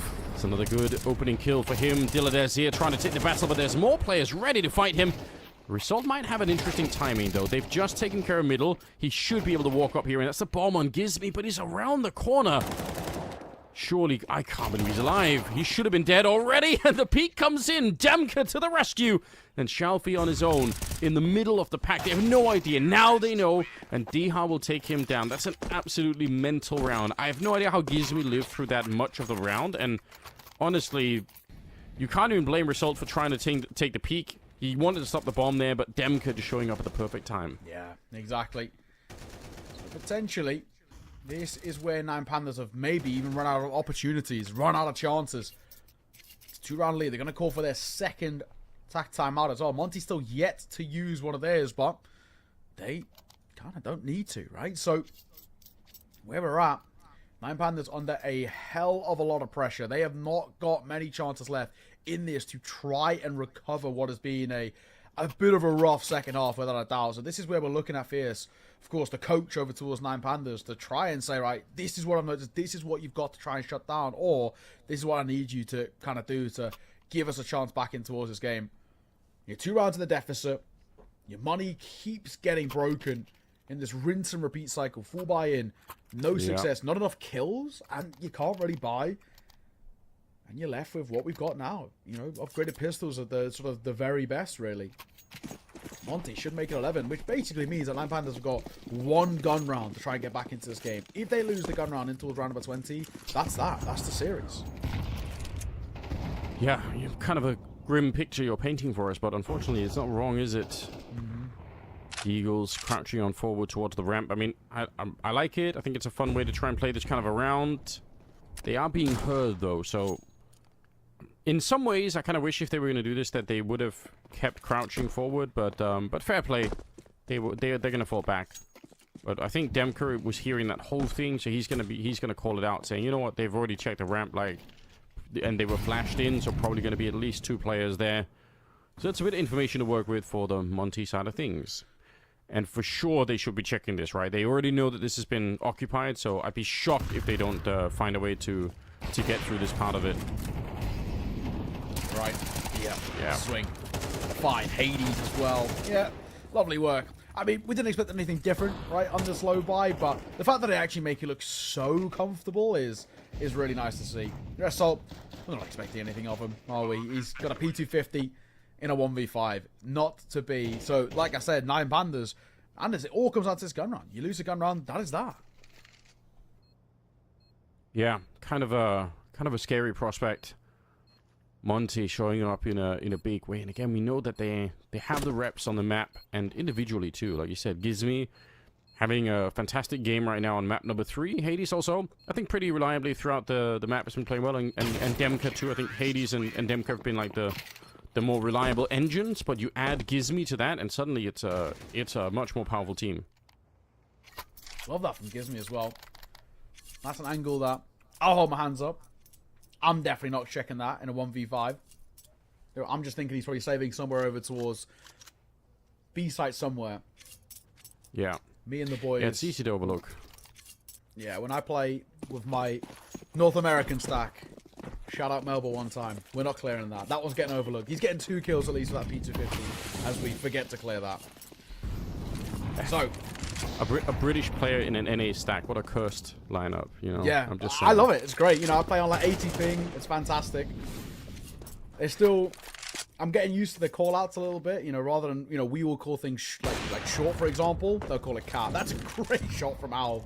D-Head tries to bait out the shot there, and instead it works against him. Alv, quick flick, quick find. Yeah, that'll get them going. 4-on-4 still. Shalfi's going to be very careful, but he does find it. Demka trying to set up a little position for himself. Gizmi's going to be back in it with a kill, and there is a CT player in spawn, for T-spawn that is, so there could be a late flank coming through. It might be hard to read. Hades got the right idea, and Alv not able to get that kill, and that's unfortunate. They're so careful. They know that there's a risk here. You could see that they're talking about it. Crad wants to move out, and he's going to be very quick with the headshot. Nearly gets the spray down. Result's going to be able to take down Hades. He couldn't escape in time, and now it's down to the 1v1 here. Attempt at a box shot coming through. It's Gizmi on the other side, and not going to be able to do it. So a very, very important clutch there coming in. Good timing on the position in the jungle. Yeah. And it's finally around for 9 Pandas. Yeah, exactly that. They needed it. It was sort of, they were in a real desperate state. If they had failed to find that round there, it could have been really awkward. But actually, Anders, if you still even look at it, look at actually the sort of dilemma that 9 Pandas are in. Despite winning that round, because only one survived, we have to bring a double FAMAS into play. Alv's only got a smoke. Wrestle's got no util. Dillader's only got a smoke. I mean, yeah, okay, he just picked up a smoke there. But we're talking about what? 2 smokes on those 2. Alv's now got nothing because he's thrown his early. It is tough, but it maybe doesn't matter when Alv again gets the opener on towards the poor guy. Yeah, dead and out. 9 Pandas looking to recover this situation. I mean, it really looked like this best of 3 was going to completely elude them, but they might be making a bit of a late comeback, and You know, it still counts, even if it's close to losing. We'll still count it as a W for Nine Pandas if they can make their way through. Results powerful off angle here. Could be hard to escape from, but then again, he wasn't really looking to escape. He just wanted the early information. He wanted to make sure that Alv had time to turn around for this exact shot. And just to be ready to fight to the death already. Hades going to go down, and wow, it's getting interesting again there. We've got a game on our hands once more. Yeah, Nine Panthers are keeping things alive, at least just a little bit. I mean, I guess fortunately for Monty, we've still got money to work with for this round, maybe the next round as well. I mean, he's got 6,900 left, so he's doing all right. But still, money doesn't really matter when these rounds are actually being taken so simply. And I think the one thing we've got to stop, first of all, Diha, let's just give up on peek and B, I would say. Alv's looking pretty good on those orb hits. Got to find another way to try and put him under pressure. Hades, I like this. Diladez, he's toying with the idea. The flash is brilliant, but it still cost Diladez's life. One man down.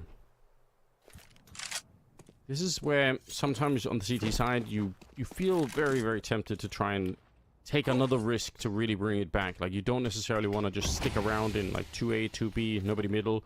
And I guess the risk that they're taking slightly here is Shalfie. It's pretty good. It's not a massive risk, but I like it. I like the extra information. It's going to allow one person to rotate over. Big problems in middle, though. So we're in a very forward position that can't be overlooked. If they don't check this, then they're going to lose the round. Crad, he's no idea how close he was to maybe getting found already. Alv, ooh, missed shots, and he's going to get traded. Result is there at least to get the kill, but Diha taking down Crad. And again, they don't know about Ryu in that position, so it might not matter at all because Shalfie's too low to do anything. But Monty, man, they just trade away. They made it look easy. Shalfie, what do we actually even do here? 1v3. And that they now know where he is as well, he actually can't really even save, is the brutal thing about him. And down he goes, yeah. Obviously, he had no chance that retake, but it's more so that he just no chance of saving either. And thankfully, we're not kind of flat broke over towards Nine Pandas, but I would have liked to have had at least just that kept afloat. But nice round again.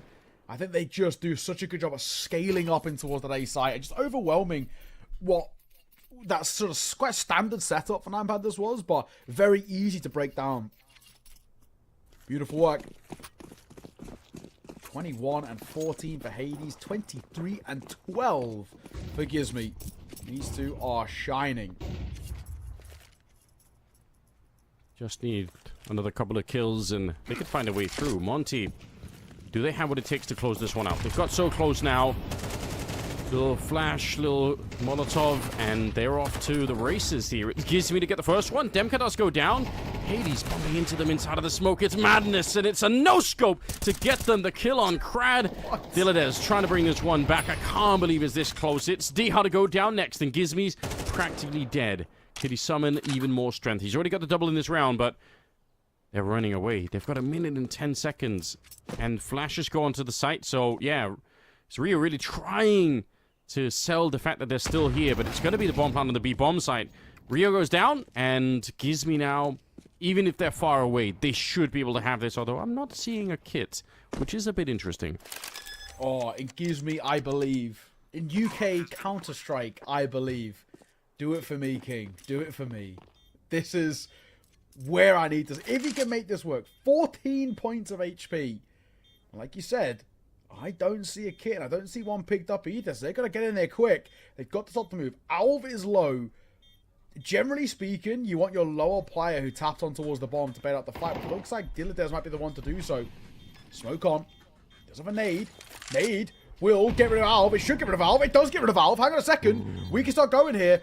Time is ticking. They've got to stick this bomb. They're in that smoke. He's spamming. And he's going to get it. Gives me 1v2 for his 27th kill of the map for Monty to win the series. That is an absolutely wild way to finish it. No health. 1 versus 2. And the grenade set up into the spam through the smoke. And that's how they get the victory. That's really well played. Gizmi, what a third map for him individually. Yeah. That's just impressive. I was really impressed by him. I think he looked great. obviously there's definitely sort of the reservations about these two academy graduates coming up in towards the main team. I think Gizmi has shone in this series. I think his calling was excellent. I think that obviously the numbers he put up in towards map number 2 were very, very solid as well. I definitely still have my personal reservations about Ryu.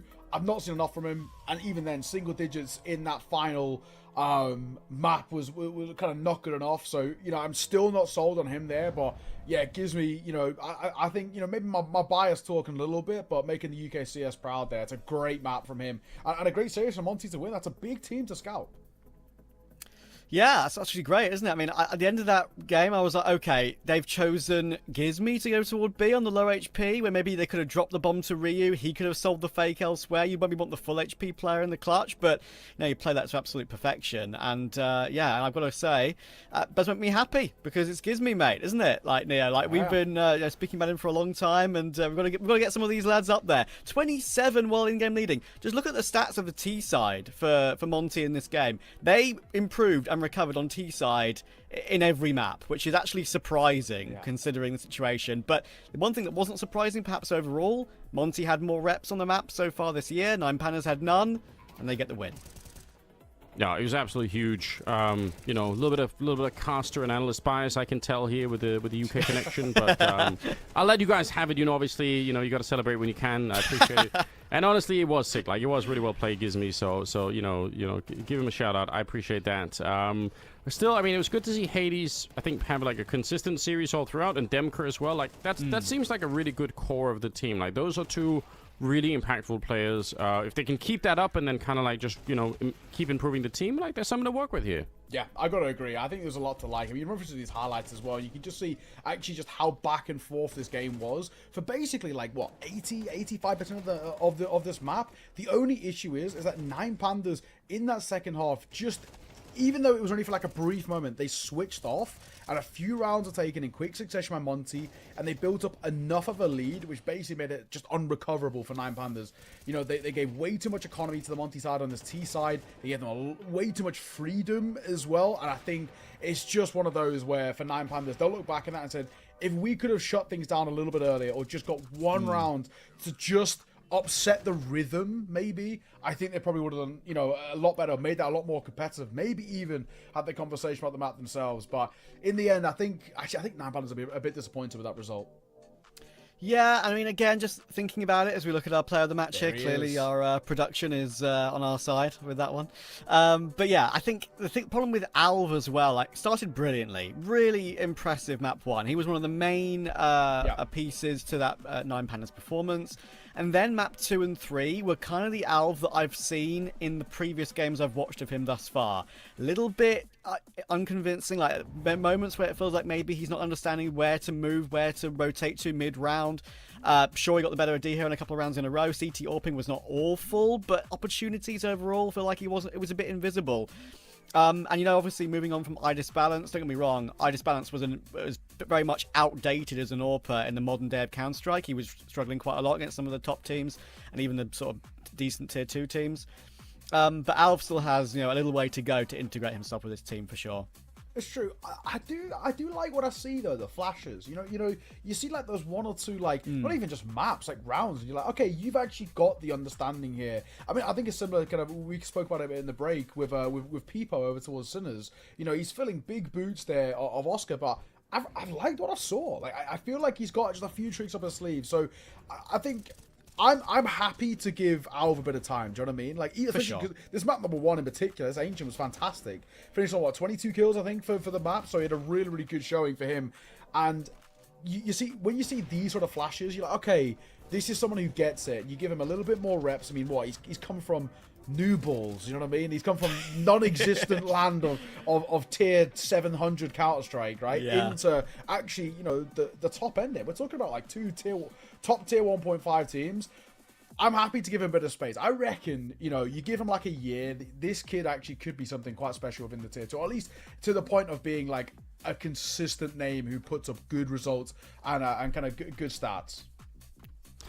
Yeah, and I mean, I think also just finding, either you're going to be a super combat AWPer and you're going to be a Brokey or a Monacy or someone who's comfortable with that, or you're going to be like someone who's just kind of a team player or role player. Your job isn't to try and take every fight. It's just to put a lot of fear into the opponents and keep the AWP alive, really. And the problem, I think, with a lot of AWPers is they try to be like the Monacy types, and then they become a massive team risk. So I think you go really far AWPing, but you're not going to make headlines, and that doesn't matter. Like, you're going to win games, though, and that's more important at the end of it. So I like this from Alv. Like, he's clearly got some talent, but I also like the fact that he doesn't seem to be going too hard at it. Like, he isn't trying to do more than he can do, and that's important. Yeah, I think it's a very good point to make, and as well, you know, I think we have a chance to look at the bracket perhaps as production got that ready for us to see how it's leaning up for today after that result. There we go. That means Monty goes through to play Amcal in that next quarter final. Of course, it's going to be an interesting game because Amcal have brought up that DMS roster, and they have probably one of the most talked about players in Tier 2 at the moment with Molodoy, their AWPer, and him versus Hades should be a lot of fun. But talking about spoken about players in this level of Counter-Strike, there's a certain man by the name of Kiyosuke on Spirit Academy that is going to be playing at Medisport later on this evening. That'll be in about a couple of hours. We obviously had a couple of forfeits, sadly, today, just to touch on. As you can see here, I mean, ENCE decided not to play CCT-16, and Imperial FE are figuring out the Tory for the visa for Tory, sorry. And some of the players feeling a little sick after their exploits in Katowice, so that's why Paravision are through there as well. But as you can see, that's the matchup, and I'll end off today, I guess, with a couple of questions for both you guys before we move on.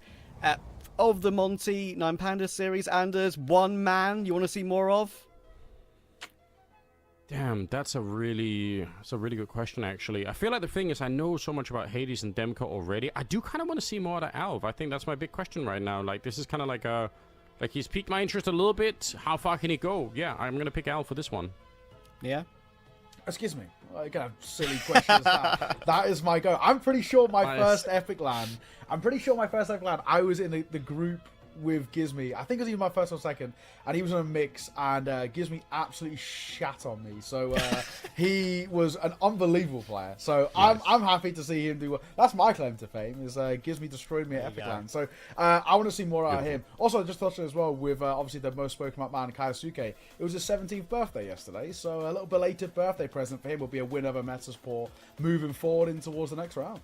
Absolutely, yeah. There's actually quite a lot to talk about, of course, between those two teams. We've got some new Swedish players on Medisport and some old names like Plopsky, Isaac, Hampus, right, who have been playing their trade for a long time. So it's not going to be a walk in the park for the Academy of Spirit, but for now, of course, thank you so much for joining us. We'll sign off for now. Hope you'll join us later for that next game. I think we'll be handing off to some of our colleagues for that one. But for now, we'll say cheers and have a good afternoon.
Do I wanna try? Can I let it go?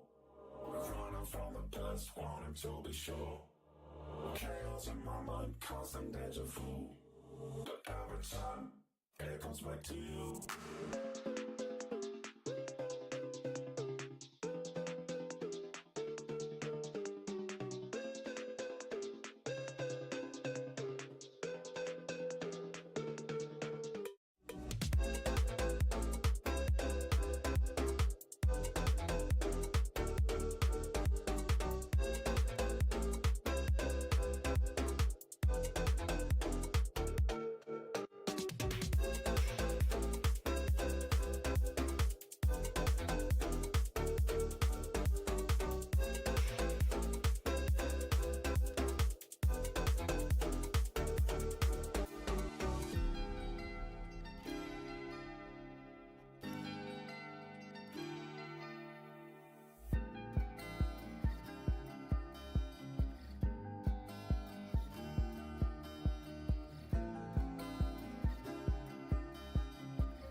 Good evening, ladies and gentlemen, and welcome to our final game of the round of 16 and subsequently our final game of today. We've had a lot of forfeit wins today. We haven't actually had much action. We were supposed to catch Imperial versus Paravision. Imperial, they forfeited. OG, they forfeited against Ent. So we actually haven't had that much Counter-Strike today. But I am joined by Over and Nexus. How are you guys doing today? Hello, hello. Tired. I'm pretty fine. Social Yeah, battery's been Nexus drained. is- I've been forced to play Counter-Strike and so many other games these last 4 days. I am drained out of my mind right now. I am just here for the ride. Okay. We haven't done anything to be tired. But you Oh doing no, good, it's Over? not. It's just the last couple of days, man. I've been, I've been okay. gotten messages, been- come play CS, come do this and that, and I don't know what It's to hard do. being popular. It is really hard being popular. You know the deal, I'm sure. You doing well, Over? I'm doing perfectly well, yeah, thank you. I've been watching some Katowice at least, so that's nice. I've been enjoying that. But I've also been watching CCT, of course, and we had quite a game earlier on. I wouldn't deny its glory, almost. It's glory. Well, let's go take a look at, I guess, the schedule it will put into... so this is the bracket, yeah. So we've got the bracket. Every single game has been completed except for the one that we are covering today. Our final game of the round of 16. It's going to be Metasport versus Spirit Academy. They are playing up against Paravision. Whoever wins that will play Paravision, that is. Just before we get on and talk about the game we have at hand, well, we've got the playoffs in front of us. Are there any surprises to you outside of the forfeit wins? You know, kind of ignore that. But the games that have been played, are there any surprises of any results so far? I would have defaulted to Passion Sinners, but I still think Passion with a leadership change is a bit of an unknown quantity in itself. But I'm still surprised they went down 0-2. That's one for me. That's very fair. For me, perhaps the fact that Fnatic couldn't handle Bait. I mean, I know Bait is a great team and all, and we've been watching them for a while, but it still feels like they were just, you know, inches away from actually making it through, so it's a bit of a shame not to see the old faces back up here, but nonetheless, I'm more excited to see this final series of the round of 16. Honestly, I think it's going to be the most exciting one of them all, at least in terms of skill, you know, individually wise. I think at least Spirit Academy can prove that right.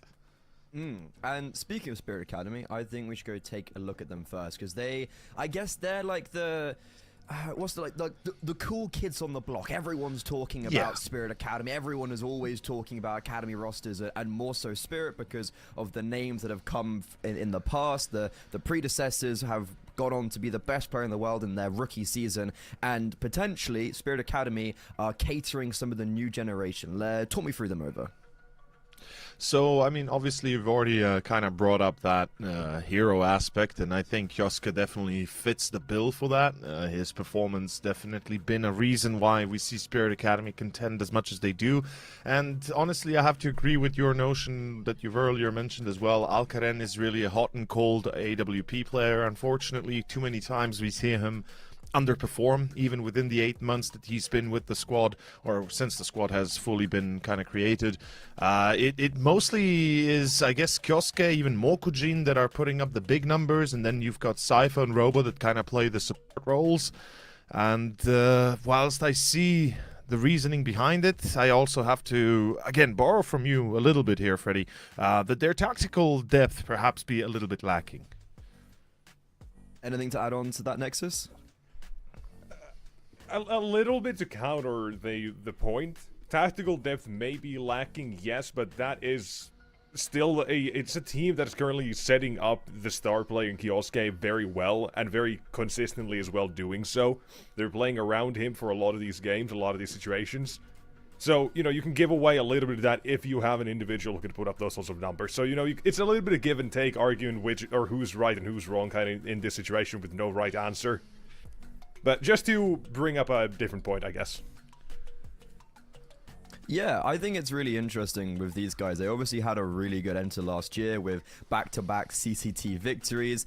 They made ESL Challenger quite convincingly. I think they've got a very bright future. I think the issue I have with the tactical depth of Kyosuke, sure, like he gets set up, but a lot of times he puts himself in position where he actually gets the opening kill and is untradeable. And I think that is actually a very detrimental piece to any team when your entry is giving is like putting you instantly in 4 versus 4. That actually favors the CT side a lot more on, let's say, if they're playing T side. But let's go take a look at their opponents, because Metasport, a really interesting team right now where, you know, this organization, it's had these underdog teams, but I think they fell out of form at the end of 2024. But now they've come back with bringing in Hampus and Isaac, and I'm not gonna lie, I think people are I think Hampus is maybe one of the best signings in the offseason. That is super underrated. Oh, yeah, I'm with you on that one. I'm 100% with you on that one. I think Hampus for a long time has been... He's been that sort of a player that the streets know him. Everyone kind of knows him, but no one really puts that same... That's a wild. That's a wild take. It's like, what? What does that even mean? The streets know Hampus, but he's still not recognized at the very top, right? He had his, you know, NIP things, but, you know, everyone says NIP does not count. So, you know, it is what it is, kind of that as well. So, I'd say, like, am I wrong in saying that?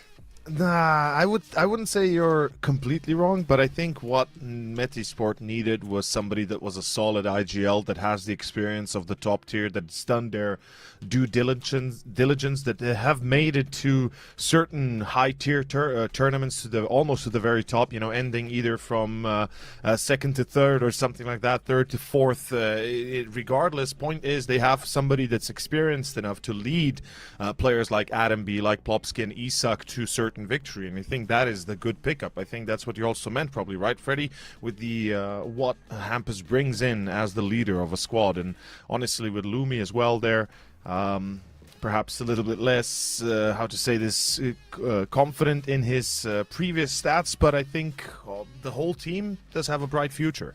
Yeah, especially with their VRS points, like they are really high up in VRS, and I think a big part of that is because in Sweden there are so many opportunities to play events. They do very well in those events. The core played in ISF where they did very well. Like they've kind of been getting in these positions where they've been winning regional events. They've been ISF, which was a massive kind of surplus of money. I think they've actually put themselves in a crazily amazing position VRS wise.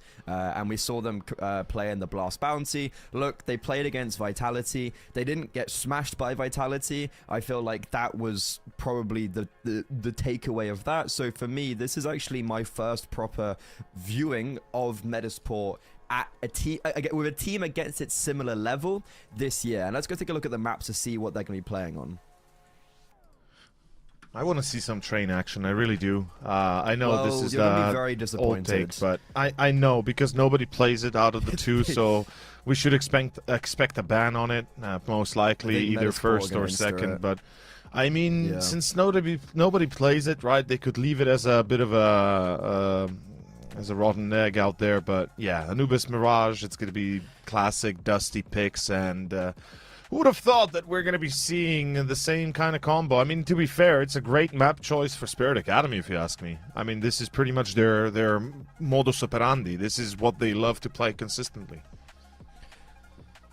Anything to add on there, Nexus?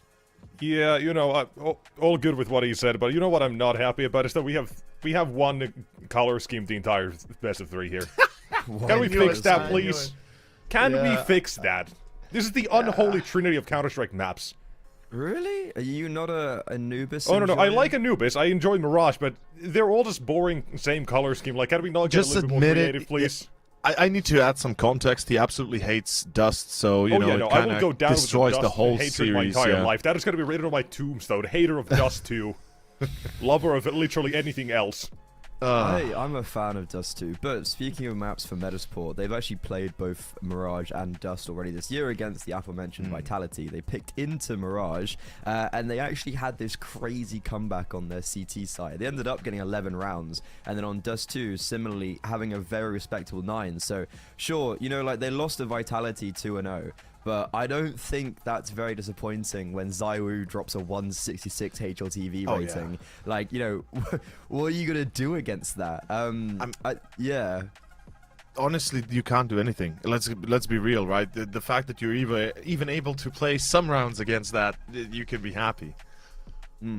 I think for me with Spirit Academy, not having Ancient in the veto, seeing them pick into Anubis is quite an interesting one, because they've only played it once during CCT Series 16, and they actually got absolutely owned by Cybershock.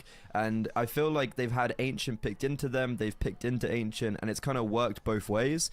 It does also work well that Mirage is their normal insta-pick. So Mirage is going to be this bloodbath of a map, and I think Anubis, I've got a lot of question marks going into for Team Spirit. I really feel like Ancient, I would have put it on an Ancient, but Dust 2 is a decider as well. Like we've seen Metasport, they can do well on it against Vitality. Spirit in this tournament have played Dust 2 and have done well on it. So I feel like this is a very well suited map for kind of everyone, with just Anubis being a big old question mark at the start there. I mean, it's also going to be the fact that Anubis favors T side, given the fact that, you know, we're going to see a little bit of perhaps a little bit of a favorite start here for Spirit Academy. If Metis don't choose T side to begin, I could see this quickly going out of control, knowing that whilst you usually rely upon players like Adam B and Plopsky to hold their own in anchoring, how many times are going to be able to do it when Kioske runs at you with Mokujin and Sypho behind them, right? Like, we've seen them force up so many rounds. Like, I'm used to them just running into the sites and getting entries guaranteed almost every single time. Valid, yeah. Yeah, I mean, that's honestly the issue for anyone playing Counter-Strike. What if someone just runs at you and shoots you in the head? You can't do anything about that. But here's my counterpoint, right? Metasport with this current lineup maybe haven't played that much. Well, even with the core, they haven't played Anubis since September. But here's my conspiracy. You have Hampus now, who, having played the game a fair bit, you could say, he has had a fair bit of experience on Anubis, even in the past. I think that with the lack of knowledge we really have on this team at the moment, they've been bootcamping as well recently. Maybe they still are. I'm not actually sure about that. They've left the bootcamp now. Alright, fair enough. So maybe they have been putting in the practice and the hours, and they all get a surprises on that first map already, looking like a fairly or more solid team than we would expect here. Just, you know, based off the speculations only. And the oppositions that's being set up as plus W mouse 1 combination from Spirit Academy that might head their way. I think we're in for a surprise for map 1. Yeah, I mean, yeah, like, as you mentioned, I completely forgot they were at the NIP facilities for boot camp. Also for Hampus on Bleed, he was pretty good at Anubis. So if that tracks at all, it goes on to map 1. But I think we should be getting live shortly, guys. We've brought us in. We've summarized this best of 3, our final round of 16. Where do you think this goes? Who's taking it? I have to call it. I think Spirit Academy go for a win. I won't dare say the result because usually I jinx that, so I'll just say I'll stick with Spirit Academy here. Okay. I am a brave soul. Ask me the question. Wait, who's winning? Spirit Academy 2-0. Oh, okay. Okay, Wait, that's not... I wouldn't say that's completely brave. I feel like they're I easy mean, cop-out compared choice. to Tail here, yeah, I mean, anyone looks like a hero. God. Okay, I'm Teo. just getting burned here, man. Unlucky. Yeah, What the hell did I mean, do? I told you my social battery's been kind of drained. I'm just out here vibing, kind of figuring out how do I come back into life. Fair. Okay. Well, you guys, I'm not going to be a sheep. I'm not joining the bandwagon. I said at the very start in the green room, You I did. think Metasport's our virtual green room. I think Metasport are taking this personally. I have a lot of belief in this roster, and I think I am actually also just a Spirit Academy hater. Like, I think I kind of hate what the team values stands for, with just how like the whole structure's set up. And like obviously the players will go on to do greater and better things, and they probably will end up winning a few more CCTs like they already have, and we will see them probably playing at quite a high level. However, I'm a big Metasport fan. I like the pieces to the puzzle. I really like the addition of Isaac. Like we've spoken about Hampus obviously, but I think Isaac's a wicked addition. And yeah, I think the Swedes got it. Okay. The We thing should be is, starting soon. yeah, the What are you thing is, I actually believe in everything you just said as well, but I don't think today is the day. I think they need more time. Okay, today is not the day. Do you think just more Today reps, is not more Metasport's officials? day. Today's got to be them being thrown into the deep end. Okay, hell yeah. Well, let's see how deep the pool is, because Anubis map 1 is going live. It's Spirit Academy's map pick. Boys, have fun. Thank you very much, Freddie. And we will, as we get into action here for Anubis Map 1. Round 1, the pistol for Metzi Sports starts on their T side. Spirit Academy CT, like I said, I like this choice. Metis, there's a tendency on teams sometimes to choose CT to begin. They don't shy away from taking the challenge of becoming, or rather starting as the Ts. Plopsky with utility. We have Hampus without Kevlar as well. And Isak, accurate and deadly. Nexus, I gotta say, I like the start here. The pistol so far shaping up pretty well. But Sypho takes a fight, crouches, and actually takes out Isak. 4v4. Down goes the first Swede out of many more to fall here throughout the series. But same goes for Spirit Academy. The question is, Metasports, do they have what it takes? Or we kind of talked about it. Hampus, historically, during his time at Bleed, pretty damn good on this map. Not only individually or tactically, but also individually. Put up some fairly good ratings. That's something that has been the case for a long time for him. But here, we've got some struggles. Those going both ways. Plenty of damage, barely any kills. But as you finally get a couple from the Spirit Academy, they decided to thwart Metasport away from B and back to A. Wait, the opposite way, excuse me. Back to B. And back to Sypho. He waits, and soon Plopsky shall fall. Be it the Sypho or not, it doesn't matter in the end. Beautiful Help was pistol. on the way. Yeah, beautiful pistol coming out from Sypho, to be fair. The fact that he takes that first fight as ballsy as he does kind of tells you, you know what, I got a USP, right? I'll take it against the Glock. Now, unfortunately for him, or rather, at least for a little bit, it was a P250 on the other side, though accuracy wasn't really with it. And we can see with the FAMAS being buffed, and yes, not only economically, but also on its accuracy, it is going to be a bit of a more differentiated weapon, perhaps, this time around. As Metis Sport, full eco. No MP9s whatsoever for Spirit Academy. How about that? I don't think you've seen that in a while, have you? No, I have not. So if I You would cannot- have my way in a round like this, Metisport would take this one. Just off you principle cannot alone. hate both Dust2 and the FAMAS. You can only hate the one now, Watch so you me. gotta choose Dust2 or the FAMAS. If you had to choose, okay, I'll bring up a hypothetical question. If you had to choose which thing to delete from the game, one thing, only one thing, no, that's the absolute rule. Just the one thing, either Dust2 or the FAMAS. Option C, I'll delete myself so I don't have to think about these things. I don't want to think about a world where one of them lives rampant. Well, unfortunately, you're going to have to live for the time being with the fact that both are running rampant as we go to a B take. Metisport, good night, goodbye, as Kioske finds 2. Perhaps expecting a bit more damage, but good rotation, and pretty much round is done. Oh, hold up. What? Alcanon also dies? Okay. I mean, full eco, no half bad. But that is just an eco just with an 2 intermission. kills? Yeah, That's great. intermission. Here's the real action about to unfold shortly, hopefully momentarily. But first gun around by the sports, they're going to have pretty much whatever they would need. The only thing missing is an AWP, but I don't think that really matters from what I've seen and what we've seen as well from Lumi in the past. Pretty confident whether it be the AWP or a rifle, so I don't think he minds. In any case. So I want to see what Metisport have been cooking up here as well. When it comes to now Anubis, what their boot camp's kind of doing as well. Right, they had their show against Vitality, not half bad, pretty damn decent considering all things, well, set up for them. Brand new team and all that, now a bit more time given as well. And the history as well that Amp has kind of shown that he knows how to ball, he knows how to play the game, calls fairly well, frags pretty damn well. It's a good combination. And all in all, the pieces in this team, they just seem to, I think, fit very well together. They have a good mixture of experience with Hampus, Isaac and Plopsky. Adam B, who's playing for a good while, and Lumi, who's now fairly new still. I think they're bringing in a lot of really good pieces into this roster. They are. They really are. And like I said, I think with Hampus, they really build up a structure that's going to work for the long term, and that's exactly what you need in this kind of a game, in this kind of an environment.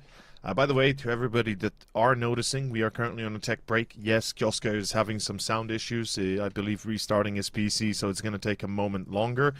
I just want to say, now I think I've mentioned this before, but remind me if I didn't, but doesn't Adam B remind you of somebody?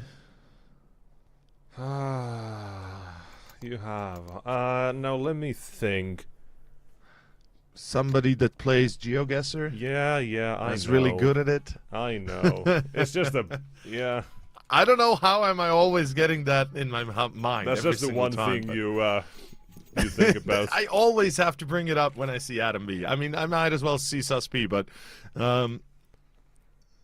point is, always think about the man. But in any case, Metisport, we're back. So is Spirit Academy. We're continuing short tech break as we're ready for round number 3. And this is where things get a little bit jiggly, a little bit more interesting. I love the fact that we have a bit of mid-present. Oh, okay, never mind. Kioske is gone again. So this time, perhaps longer pause, given that he just crashed. I hope nothing too bad. I mean, I would imagine it just extends from the previous, though. I mean, damage been taken. Gotta play this round out. There's no other way about it, really. It feels like a very hesitant round. No one really knows exactly what's happening.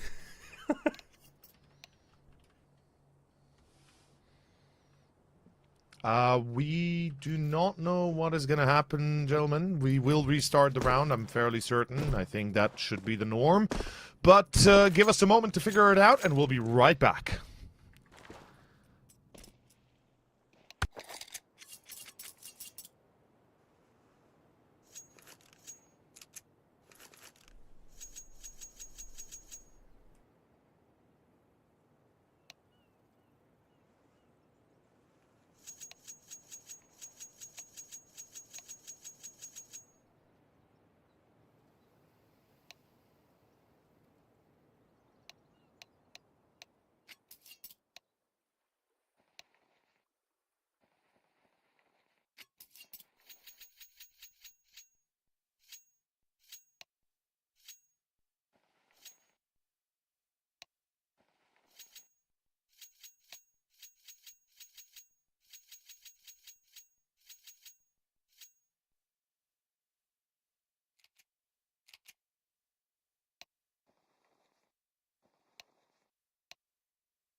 And we are back.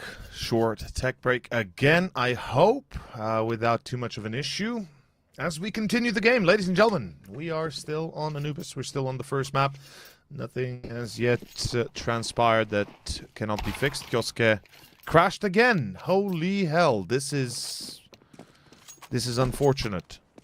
I think it's best if we go to a break until we figure out a permanent solution for this, and we will see you all in a few minutes, hopefully sooner.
Okay. We are supposedly back, everybody. We are supposedly alive. Hopefully, Kioske will not crash. Perhaps we found a solution. Or perhaps we haven't. But let's find out anyway. Starting off our next round, round 3, that we were supposed to start a few long moments ago. With me still Nexus, with you still myself over, and we're watching Anubis, the first map pick here from Spirit Academy. Yeah, welcome to the live stress test to see what's happening here. Hopefully all is good. Yeah. But we continue nonetheless in round number 3, and so far so good, all is well. We head over towards the start of this run again, where nothing much so far is happening. It's just map control that is being fought for, being tried by Methesport. But respecting the utility, so they're not willing to run in blindly, considering this is the first gunner. You want to be a bit careful here, maybe. Not to give too many chances to Spirit Academy, right? Every CT side run counts, so whatever you can take away from them obviously helps plenty in the long run. Here you have now Kioske heading toward the east side. They're joining for a 3-man stack and experiencing a little bit of turbulence on their way in. Adam B will trade out Alcaren. And the attack. In it goes. First water taken down. Second Kioske lines up 1 and 2. Make it a third. Not yet. Still gonna be a 2v2, but Hampus and Isak return fire, each for their own. Perhaps damage good enough here, as it is Mokujin in a 1v2 all of a sudden.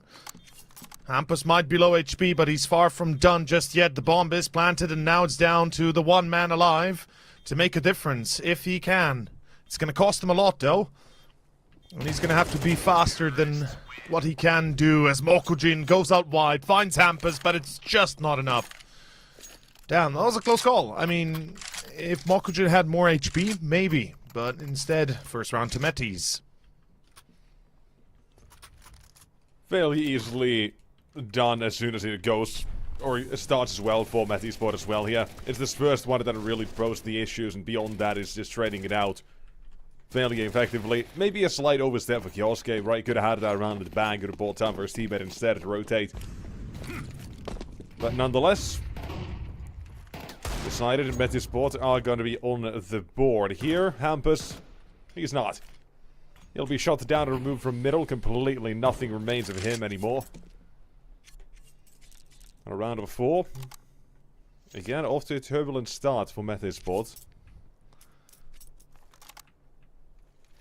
Yeah, with the FAMAS, with the pistols, Spirit Academy pose quite a significant threat. That Scout could make a massive difference as well. Again, if you can tag up a few opponents, the pistols will easily finish them off. Same with the M4 and FAMAS.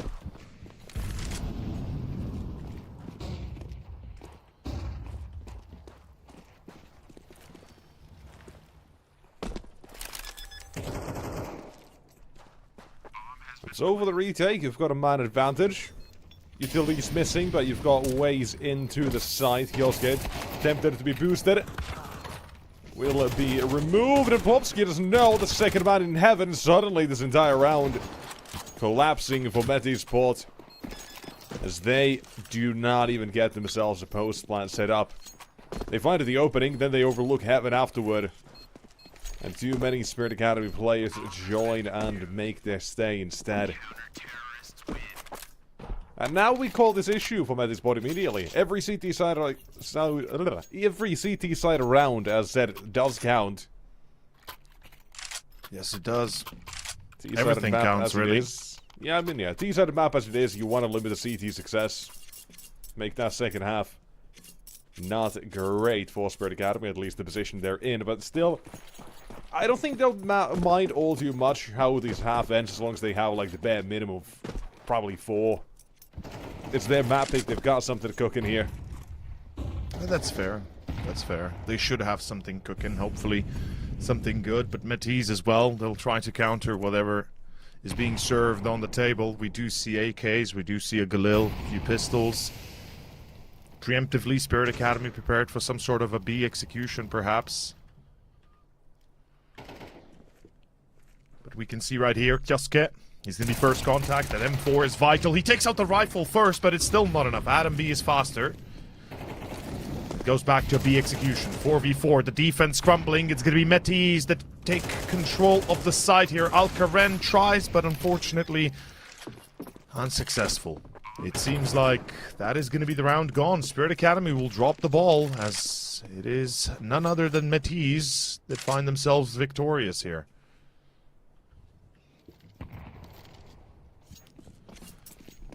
Fighting back, it seems. The last round, they don't want to repeat their mistakes and end up losing too much control early on here instead. Bring it back, a second on the board. Again, it's that B side now. Twice it's worked out through that connected split.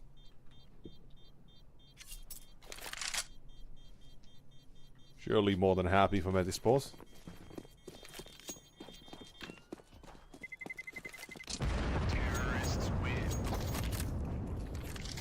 Even better. 3 survive. Lets them build up, you know, just a little bit, a couple extra bucks, but all in all, inconsequential for the start of the game, considering a couple of weapons still saved over for Spirit Academy. Able to deal damage, all is good for them as well in this round. They can, I was going to say, they can eco around that if they wanted to, but seemingly no. Straight up force instead, and why not? I mean, looking at the buy they have here, pretty damn decent. Choosing to fight instead, make this early game very much a competitive one that will matter and echo throughout the rest of the game as well. Well, for now, at this point, they start venturing. Last couple of rounds, they were slightly more slow in terms of the approach. The Spirit Academy seem to have gotten ideas of that. A push into B and Isaac fallen. And a better spot from 4 versus 5, they'll have it to recover. We've got Hampus still throwing util on B. Trying to keep attention toward that side of the map, but Spirit Academy, they're not really buying into this. Clearing on mid instead, A left open for a couple of seconds. But the play is still slow. Spirit Academy, they can clear mid all they want. They have quick rotations available to A now as well. All you're asking for is Smokajin to delay for a second or two, get that contact. Maybe even the first if all things go well. And now those rotations come through. It's pressure through mid. It's Hampus to go down. And dare I say, the entire round gone just off that alone. Wopski. Spray, wild, inaccurate, but Lumi. Slightly more accurate. Yet not that much better. All will still fall to Spirit Academy in round number 6. And with that, their quota of CT side rounds has already been met. Yes, it has. Not doing badly at all. Well played. Holding on to their positions. Mokujin vital that he stays alive in heaven. And once that rotation is under lock and key, the round itself ends. As, once again, there it is. Damn. Quick endings here. Spirit Academy, unchallenged and unburdened. As they're effectively looking for that number 5 even. It will be a force buy with whatever they can muster up on the side of Metisport. Not sure if I fully see the reasoning behind it, or rather the success they might see in it themselves. In AK, a Galil and a few Deagles and Dualies even.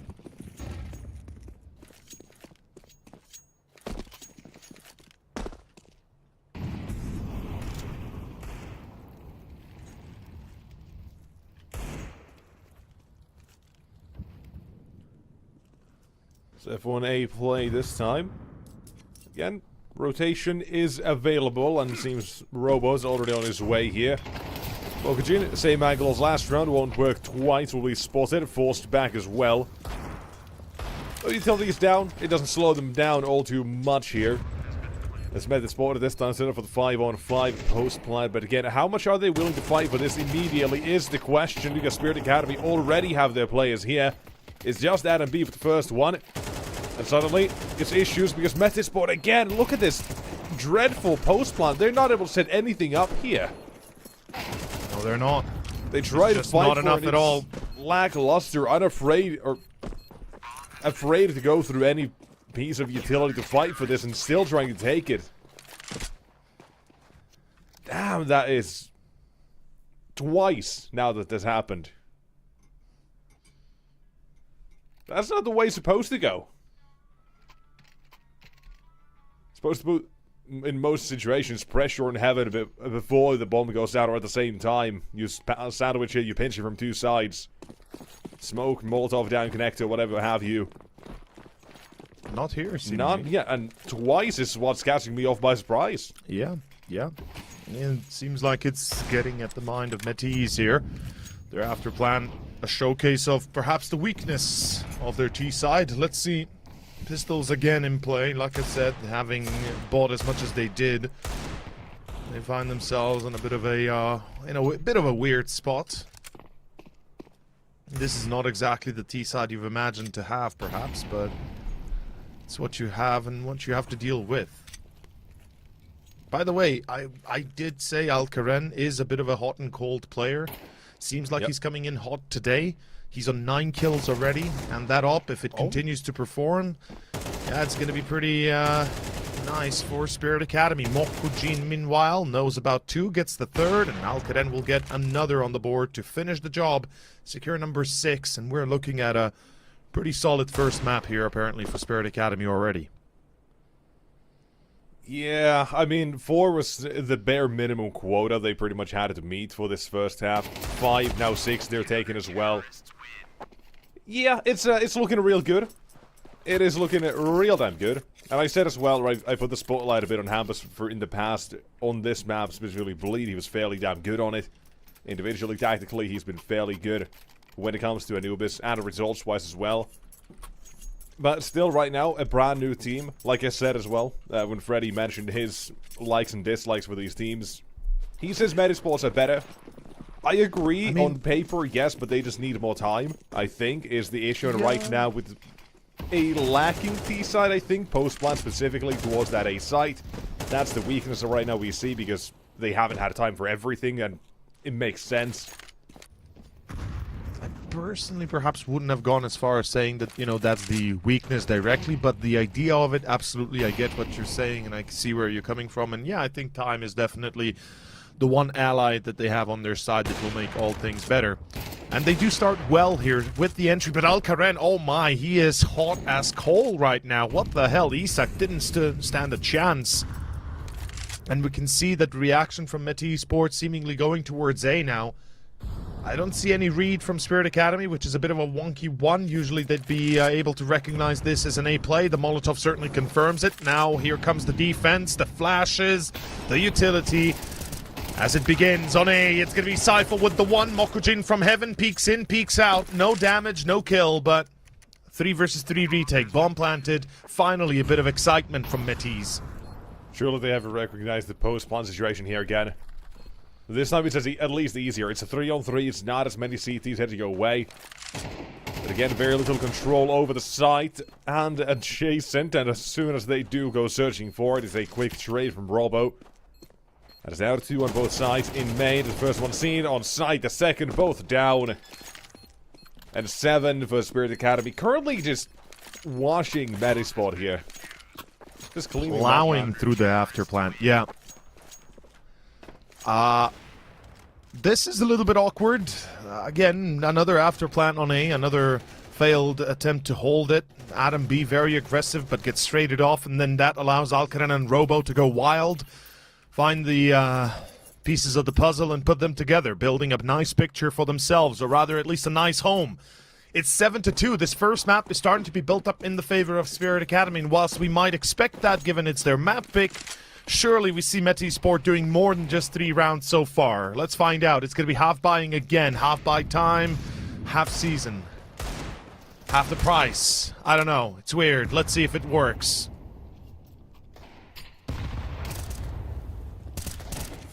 Yeah, I'm gonna go with a no. Maybe. But I'm still going with a no.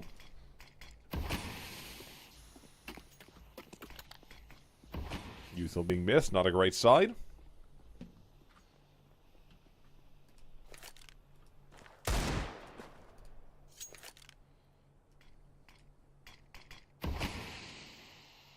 taking their time, as well as holding back Method Sports here on Spirit Academy with the utility. It really is just a round where Method Sport are there looking for any gaps. Any big hole in the defense that might get them something. Oh, Hampus, shoulder spotted. Should have been seen as well by Kioske, but the one to go down instead. A second weapon now for Method Sports. For their arsenal. Hampus trying to make this look like a fake almost towards A. Perhaps Lees has cut off those rotations. There's that deeper smoke as well to go down, or Molotov yet again. Cuts off, but Mokujin still is good for 2. Yet again, it's down to even numbers. Another retake on A. And again, 2v2. And he's gonna ditch the AWP, take a rifle. Let's see if that succeeds. They're gonna both go through the smoke. They're both waiting for them to go through the smoke, and they're gonna line them up. Oh, Sypho. Closer call than it should be, but Isaac saves it as the lineup works, and that is Metis. At least bringing it back home a little bit.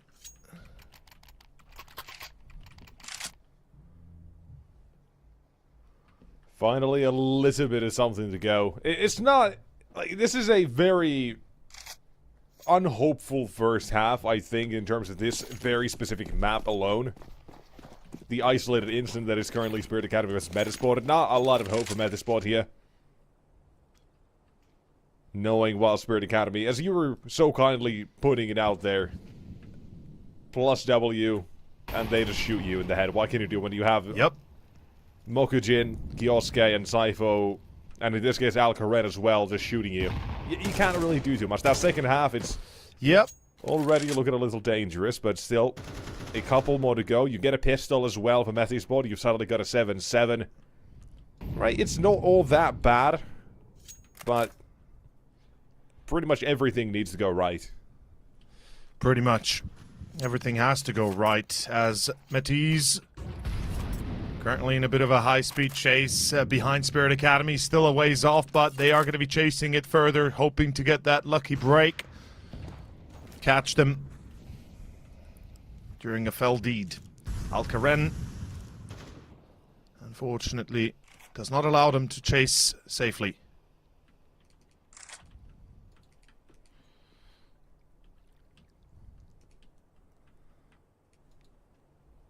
Again, taking their time on Magic Sports with 35 of the clock, and Spirit Academy, a very deadly bait and switch here. Kioske kind of seems to recognize something is up here. It takes a wider angle. Alcaren, he's already got him spotted, and Kioske again mows down 2 from the same position as before. With Alcaren and Sypho delivering the rest of the round. This is not looking too good anymore. No, it's not. I'm finding it difficult to describe the words I'd really like here, because it feels...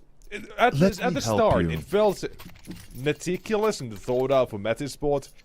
But as we play more and more, these rounds seem to fall apart in different junctions, and a lot of them toward the late round as well. Kind of showing us, and probably telling us that the immediate effort and practice wasn't all that into Anubis. I mean, look, they're on boot camp. They'll take a little bit of while still, and I think they just need to warm up for sure. Loom is having some trouble getting kills on the board, which is obviously going to be a problem, but so is the whole team, to be fair. And Metis, well, the honeymoon is still going on, I guess, at least for a little bit right now. As Sypho, oh, that's a wasted molly, that's a shame. Bobsky and Sypho, now let's see the deal. And the duel. Oh, nice bait. Sypho down to 13. That's a headshot right there. Yeah, and but it's also a bait from the other side. Yeah, the Tech 9 might be worthwhile here. Aggressive as Kioske, first one, and away he gets. Same as Sypho. Very bruised.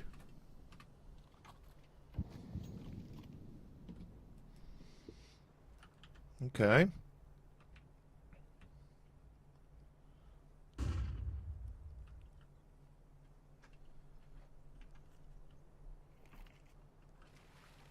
Very interesting choice of action here. Spirit Academy with 2 defenders extremely injured, but confident in their hold of A.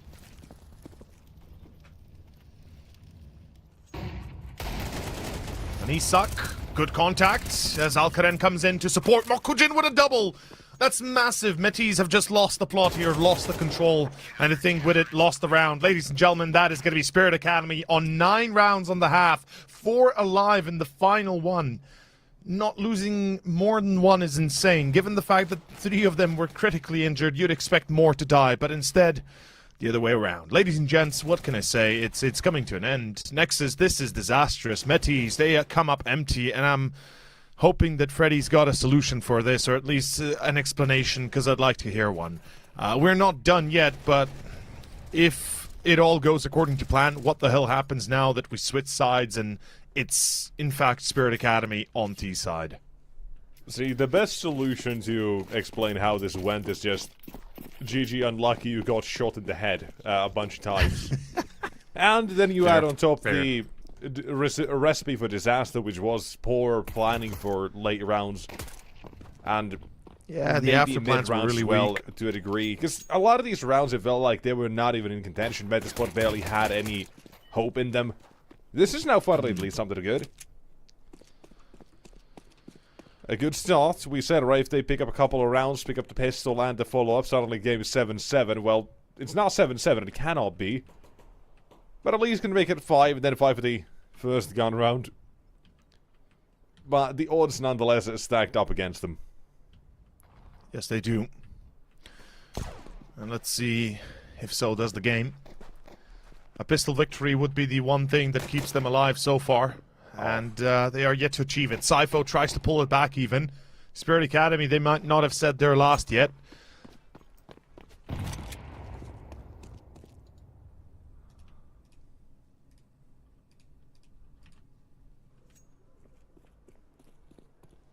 Very slow approach by Spirit Academy.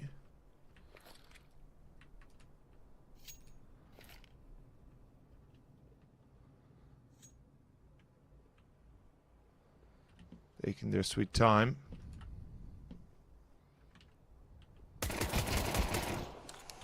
Oh, that boy. gained, and this now, is not great. Yeah, now we might see the difference. Yeah, here we see the difference between Metasport and post-plan of Spirit Academy. Already fighting for this control, while it's not positive.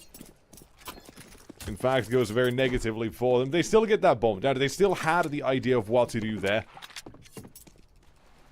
They also get the bomb down. Right, that is round defining if you manage to get that control. In this case, it doesn't work. It's sharp shots with the pistol round here. And Metasport, a small sliver of a chance. The only way this really gets out of hand is Spirit Academy force and lose. In this case, right, would then turn to 5 and 6 very quickly, but it's not happening. Instead, just a couple of pistols upgraded. Beyond that, at full eco. And we continue to round up 14. And Metasport, here's the time to not crumble. No, and not force up as well. Let's be honest. Come on, we gotta say it at one point. Forcing up a scenarios like these is what gives you games, or what rather loses you games. Spirit playing smart, playing that advantage, making sure that the numbers still work for them instead of the other way around. I mean, Deagles can still achieve some damage, though Metis are guaranteed a 5th if everything goes according to scripture, to plan. As Isak, never mind, they won't take the challenge. I mean, Spirit Academy do not wish to take a straight-on, head-on fight, which I understand they don't have the firepower for it. Lovely little surprise being set towards mid. Could sprung an attack towards A, maybe. There's actually a way in if... Oh no, Hampus, if you get caught, and luckily he jumps away. Never mind, he's not going to test the devil here.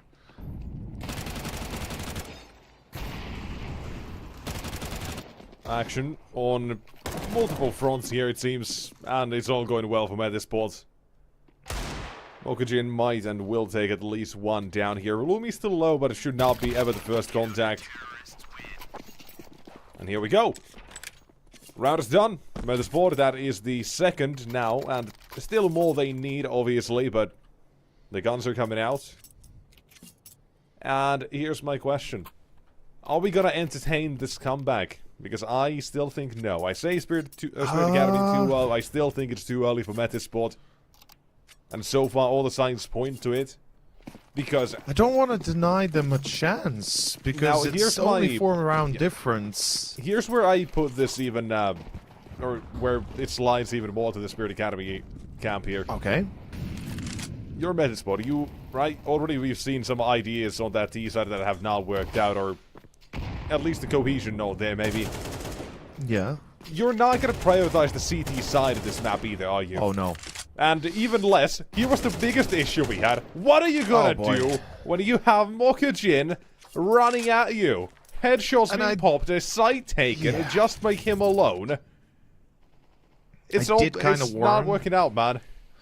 I did kind of warn, this is what they need to work against. This is what Spirit is all about, allowing one player to run in and just go for the headshots. And I think it was beautifully pointed out by Freddy as well, by Grimmy Ranner, that effectively, you know, Spirit Academy are relying a lot on these individuals, and yes, they are, but somehow they're still getting away with it, right? They are not being punished for these solo challenges, or rather, Metisport is not committing to these peaks or opportunities together, instead giving these 1v1s availability to their opponent, unfortunately, and that is 10-5. Metisport, they win the pistol and the second, only to go losing the first gun round, and by not even getting a single kill just yet, and they will lose Adam B as well. What is happening? Alcaren finds Hampus. It's all coming together here for Spirit Academy. Yeah, this...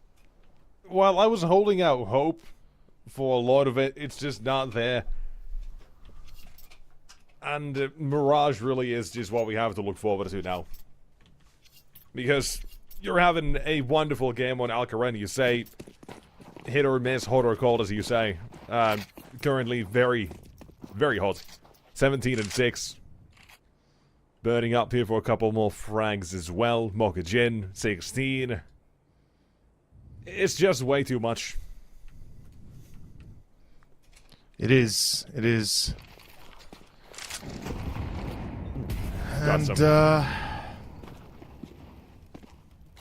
this, well, not... I don't... Is it just me that is having the slideshow? No, yeah, okay. Yeah. There's some funny things happening, guys. Don't worry about it. Don't think about it too much. We are in action for a full eco. That doesn't really stand to do much, unfortunately. Round is done, as that is going to be it. That is going to be literally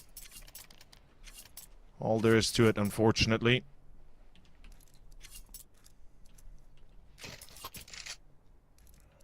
(11-5) and final chance. Good night, goodbye, or at least nice try. Metisport, you need to do this. This is it. There's no more falling back. There's no more second chances. You either stop Spirit Academy before they get to 12, or you are effectively gone.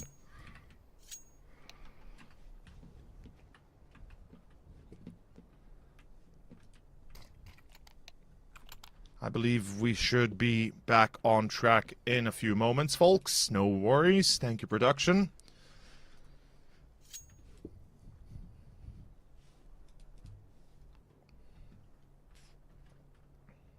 Again, not exactly certain what was the cause or the root of the trouble, but seems to have been resolved.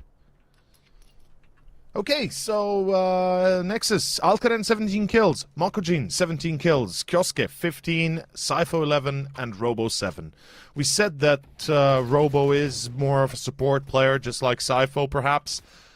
And then Alcaren, the hot and cold opper that either delivers fully or is just a bit of a disappointing show. Well, we're kind of getting what we were promised in a way. Is this going to suffice? Is this it for Spirit Academy? Should they be able to take the map because of this now? Is it enough is what I'm asking. I don't think you need to ask me. I feel like I've been very... You've been very upfront right now with what and how this game is going. I'm really just wondering, right, then, Mirage, if that is where Metisport have put a lot of their practice and effort into. Because it is a lot still. You've been now with campus is like for about, I think, 3 weeks. So it's not a lot of time. You've got, obviously,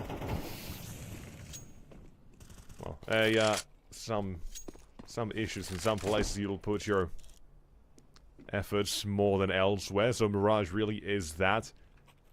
At least for now. No matter what, surely it does not go worse. That's the one upside they'll have. But for now, again, the Spirit Academy opening up this round is Lumi down from the very beginning. And Mokujin hunting for his gonna work, isn't it? 18th. Yeah, maybe his 20th. it is. Not this time. Nope, no 20. But it's still enough. That's 18, 19 maybe later on. If he'll need to do it again. But Spirit Academy, they've taken A. This is round effectively gone. Metis have to save if they wish to have a chance of survival here. As much as I hate to say it, round is gone.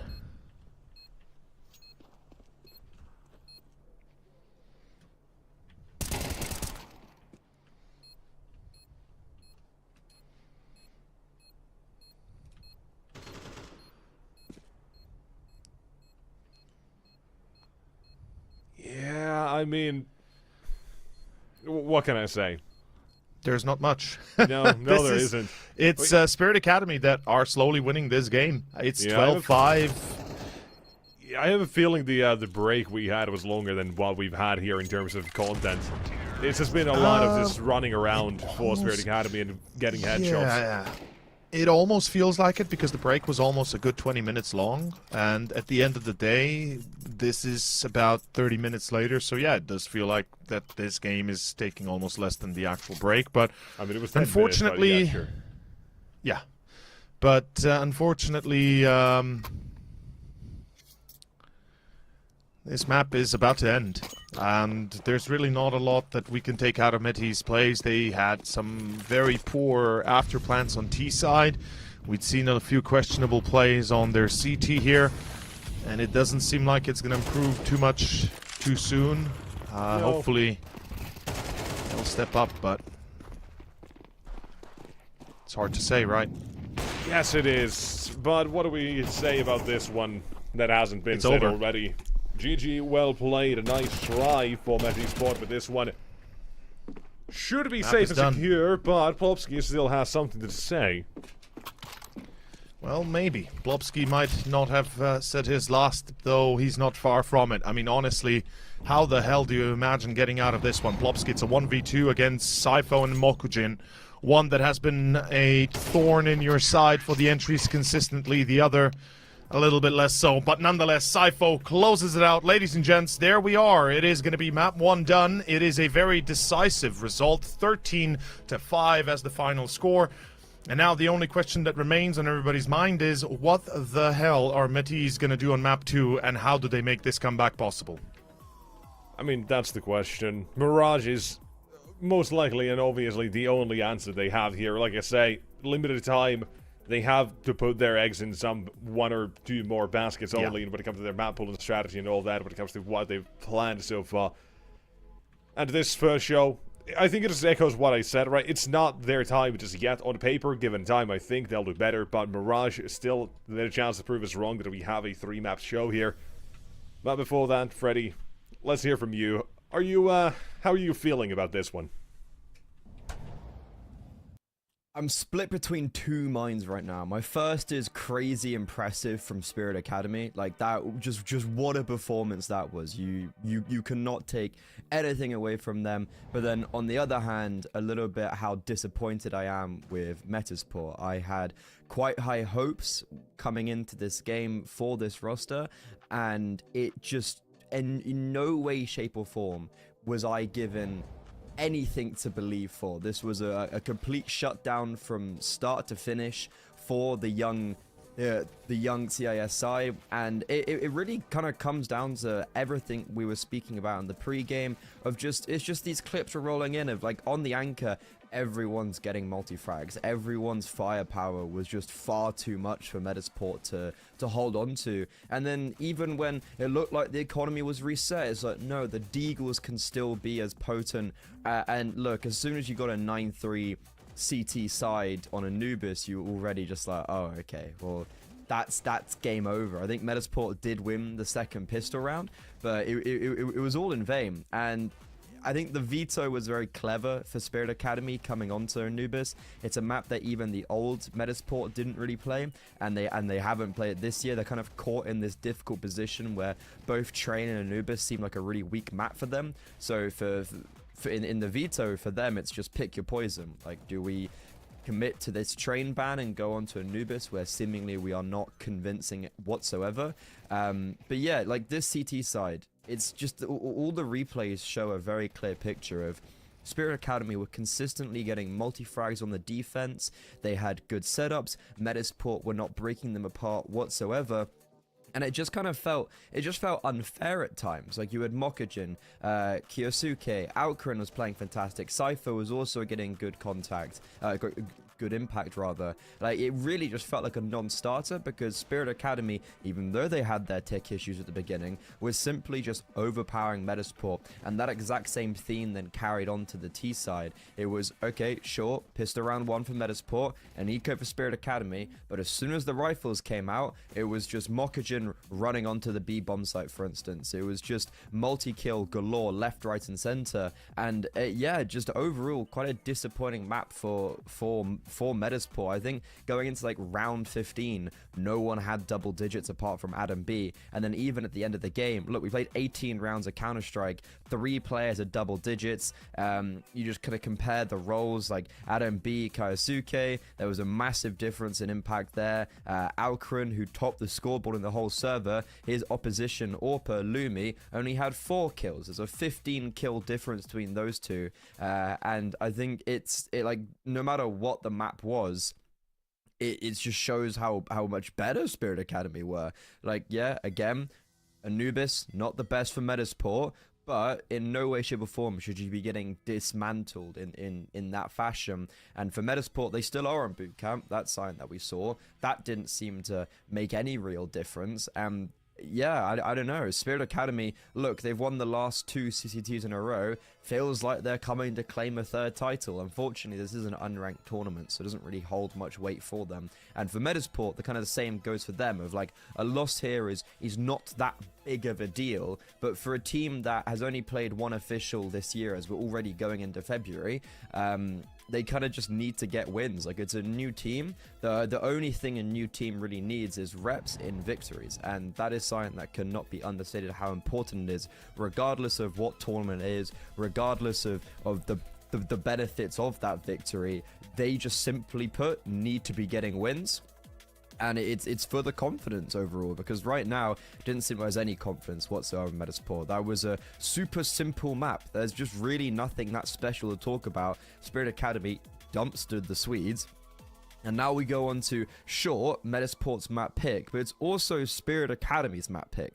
Like, this is the issue. Both these teams share a map pick, and then also the veto favors Spirit Academy. So we're putting ourselves in very favorable maps as the CIS side. But I guess the one issue for Spirit Academy on Mirage is maybe the difficulties they've had on Mirage so far this year. They've only played it twice.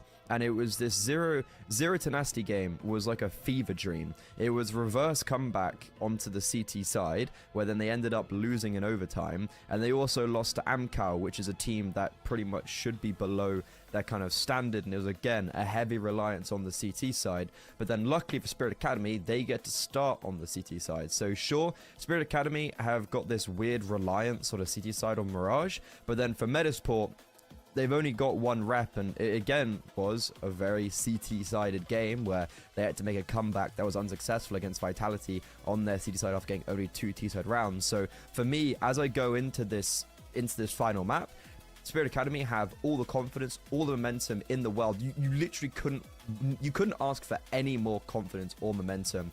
And they're going on to a map that they're very good and favored on playing, while starting on their favored side, while also the unfavored side for Metasport. And if we get into the second half and it's already like a 9-3, 8-4 for Spirit Academy, I don't think there's any world that Metasport come into this. And I think it's just, again, a very disappointing start to their year after they had such a good showing against Vitality. But again, the unranked factor does come into play a little bit. But I think, honestly, it was a very poor showing for Metasport, and just the crux of the matter was they were not even able to get onto the bomb sites because everyone was getting multi-kills, and that's the glory of Spirit Academy. That's what they throw at you. Everyone has so much firepower, and it didn't matter that their system maybe is a little bit weaker because Metasport's system didn't look too great itself anyways. So, Mirage is up next. I think my pick of Metasport might not be super strong, and I think Nex's 2-0 of Spirit Academy pick might definitely come into fruition. So let's not go too far. We're going to be heading on to Mirage and just see if Metasport can put up any sort of fight as they will go onto their map pick, starting on the T side, where it might be pretty difficult for them.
Well, that was a pretty one-sided game. I don't really know if there's much else to talk about apart for what do you guys think?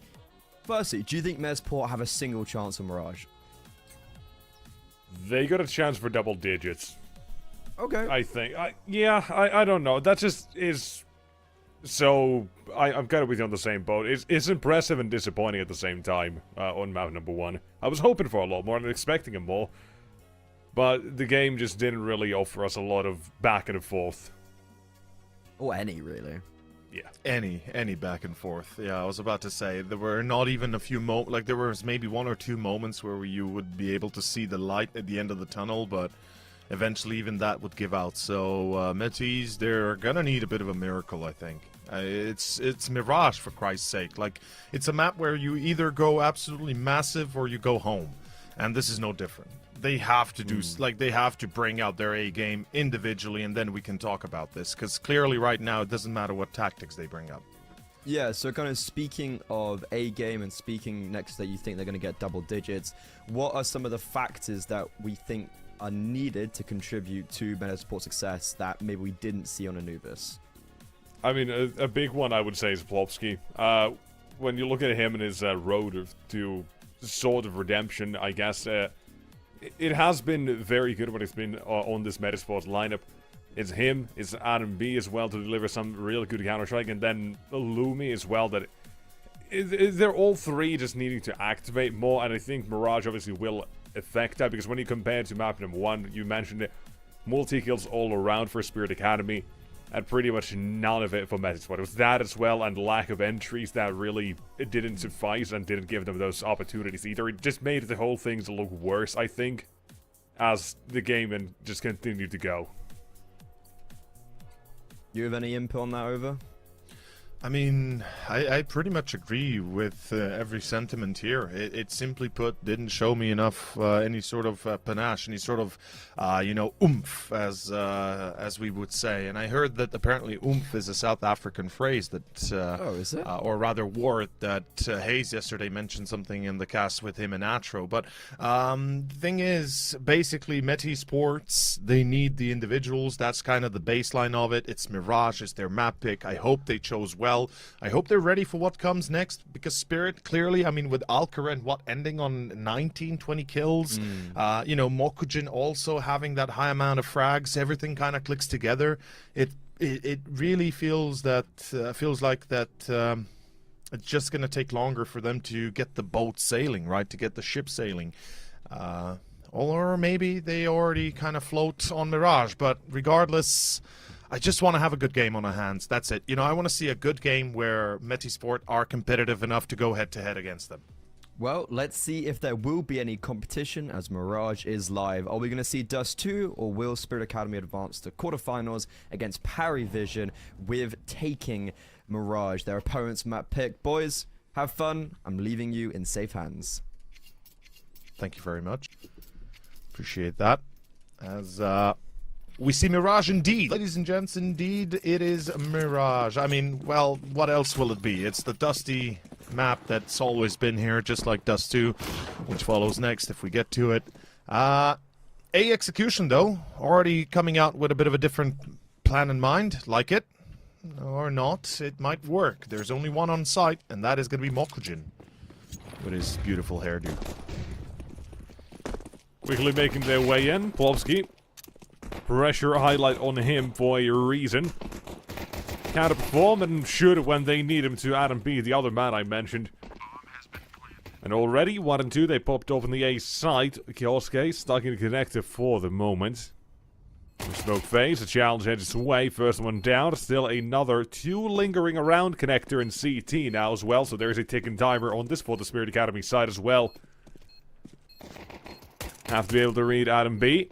He'll be approaching rapidly. Fighting, however, is the CT side to retain this round somehow in control, but they're not fighting the challenges they'd like. And it's a little bit too much from Metisports in all-round positions. They had a 5-on-3, they don't throw it away, they played it fairly well. And that is round number 1 in the bag. Yes, An it infinitely is. better start than what was previously. Oh yeah, absolutely. I mean, they've, if nothing else, already established a decent baseline from which point they can now build up a little bit of a fat stack of cash, if you want to call it what it is. And up against the full eco shouldn't be a problem, from what I can tell.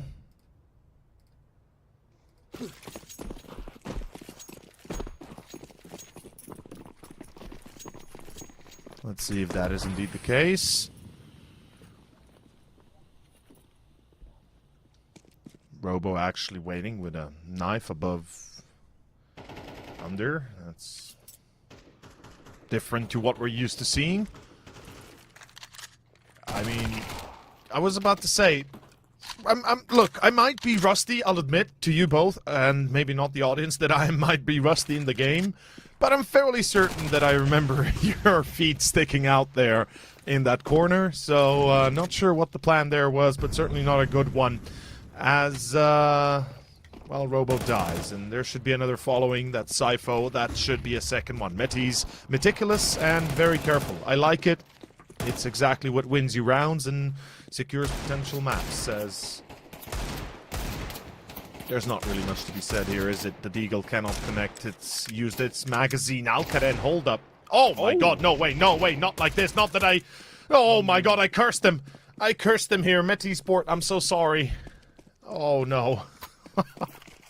I mean, there's a player in Kitchen. That's going to be Hampus, which is going to make life a lot easier, sure, but... This is a pretty high price to pay on an eco. Yeah, I mean, good to at least see Alcaraz continuing for map number 1 in good form. Has made this very expensive for Metasport. And like you say, right, this is a round where it's just about making sure you build up a bag. For Christ's sake, it's against an eco. Now you still lose 3. Hampus will recover the AK. There you go. For a second I thought he was not going to find it somehow, but all is good. All is handled. I think. Cautiously is the, way we say that for Metasports. But here comes Spirit Academy. We say cannot go worse for Metasports compared to map number 1. Here they have to prove us wrong, or prove us right. Hopefully not wrong, because if it somehow goes worse, then, oof, buddy, I've got some bad news. Yeah. But for now, approach to mid. The big issue on Anubis, to me at least, was the cohesion in late rounds. And lack of planning, perhaps. Again, that is something that still needs to be rectified and showed that Metasport, they have those ideas and problem-solving capabilities for this map specifically, but it's not started off too hot. Lost the first 2 already. Mid now has become still more of a contention point as Metasport to keep throwing more players at this. Well, Spirit Academy, I like the way they're for now playing this cautiously. That 5-on-3, they don't want to throw away the advantage for no reason. But searching for an opening of their own yet again. Does leave one to be taken down, and on A as well, Mokajin, twisting, turning, connector, and palace, he'll find both. And the round quickly in the hands of Spirit Academy. And it takes them all but a single gun round to make a difference here already. To open it up, Mokujin with a beautiful double, and with that, Spirit Academy 1 back up. And 1 away from tying it up. Let's see. Half buy? No. A full investment. They've thrown everything on the board. Metisport are relentless here. They're going to try this force buy whether or not it fails or succeeds, but I'm not sure I'm so happy with the decision. They've got an AK and a Galil, the rest with pistols, no utility, so they're really going in bare bones. They're going to have to rely upon the entry, so it's down to Plopsky and Lumi to secure it. Can they, though, is a better question, perhaps, as we begin anew. 1 minute and 20 seconds towards middle, hoping to perhaps split B through short, I guess, is the plan. Is that really the actual gist of it? Let's find out.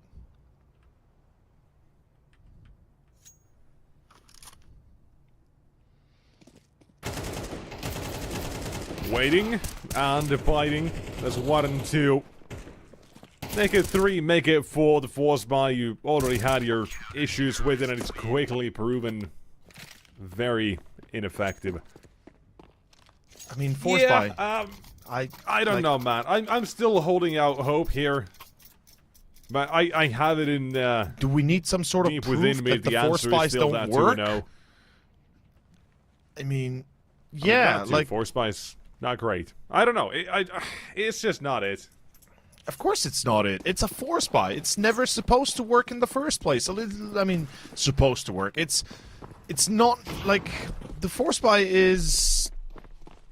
How to explain this best would be something that you do when you're feeling confident, that you feel like, okay, this is a good good reason to put everything on the line, and maybe we can break them here. Sure, I can see the logic behind it. The Spirit Academy didn't have a lot of money. I get it. I get why they try it.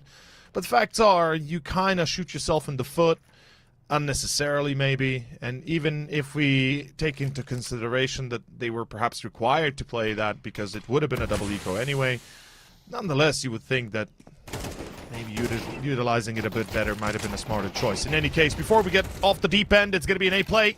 And a lot relies upon these few seconds right here. What?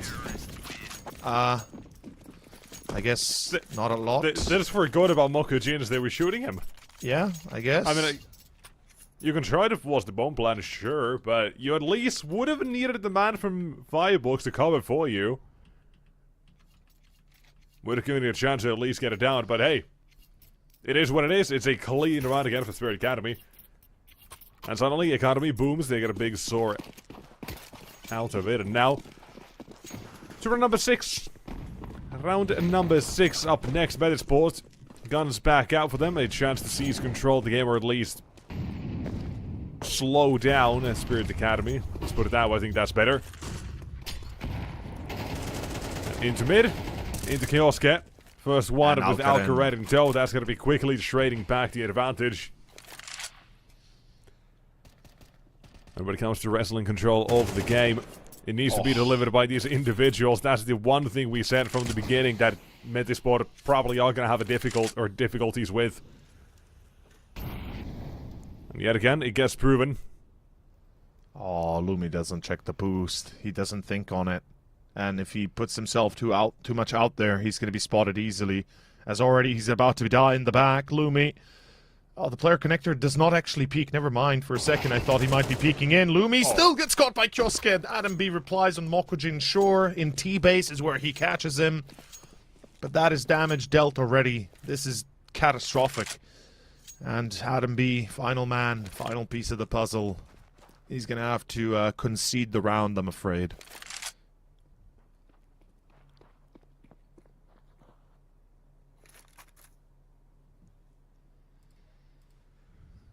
Down to Adam B and situations. Our situation ain't looking like it here. There's really no world in which he takes this one. And there you go. Yeah, still decent damage, but it's not going to change the fact that the round is once again in the hands of Spirit Academy, and so is the advantage starting to be built in that direction.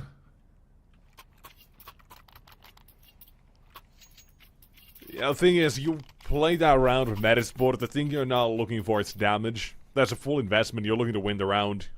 And it's not happening, you're saying, you know what, boys? Unfortunate, that was not it. They'll have to look for another round instead, yet again. A timeout in this one. At least utilizing them here, because I am trying to think. Did we have a single tactical timeout on Anubis? Good question. I remember none, but I'm sure there was at least one. Let me double check real fast. One for Metasport, yeah. Yeah, I know there was at least one, but... Round 7, exactly same as here. Yeah, and that's exactly the same as here, used. and well, that did not go too well afterward. No, it didn't. 4-2 was the scoreline then. It went to a 9-3 half. Same scare potentially here as well, but let's see. A Hero Galil for Plopsky.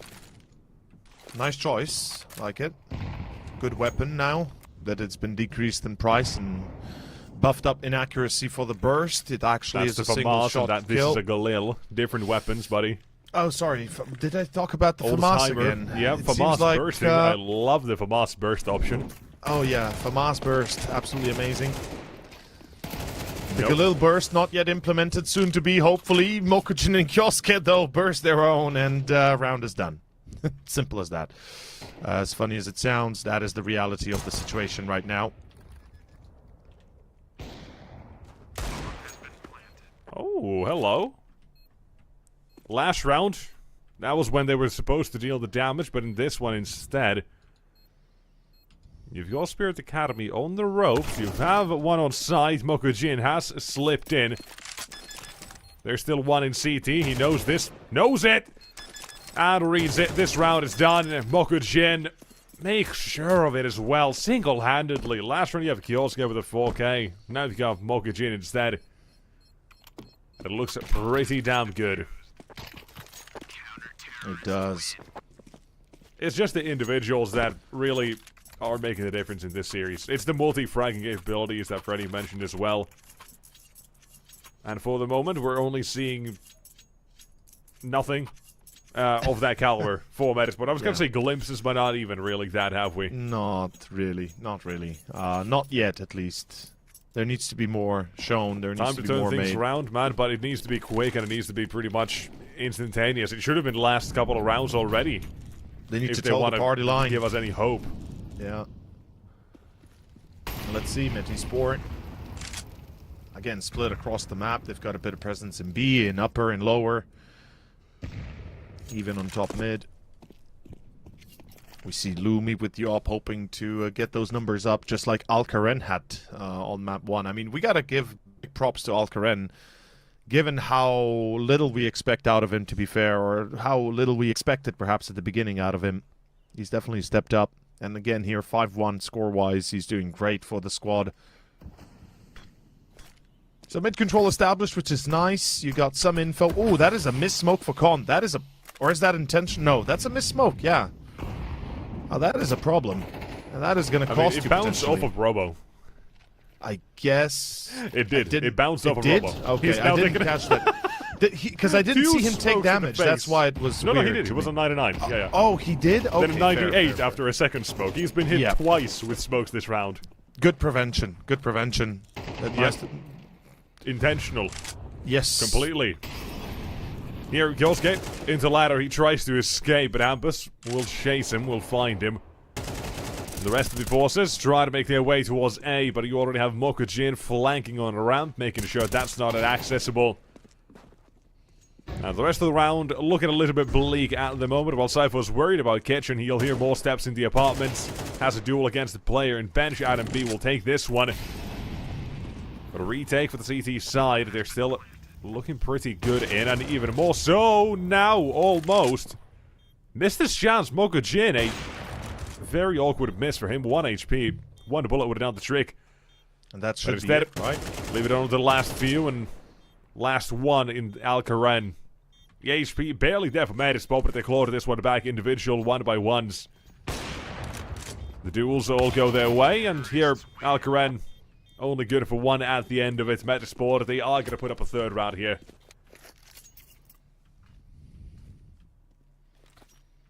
Well done. Not going to give it up that easily. The early fight goes well, goes their way. And they're able to shut down Alcaren, Mokujin as well. Make sure that the world doesn't collapse around them.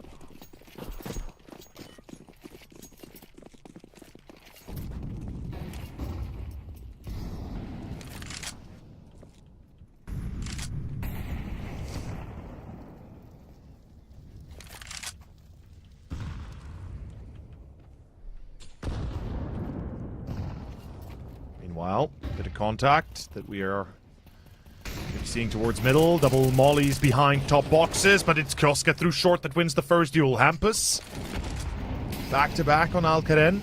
It's still going to be a 4v4 and a wide swing through the molly. What is Robo thinking there? I know not, but that is certainly not the right way to try and refrag or at least get some impact going. Spotting the player in Palace is vital. Mokujin now has to stay alive. His very much round depends on it as he gets caught in the back. That is going to be it. That is Metis on 4 as another save to be ensued by Spirit Academy.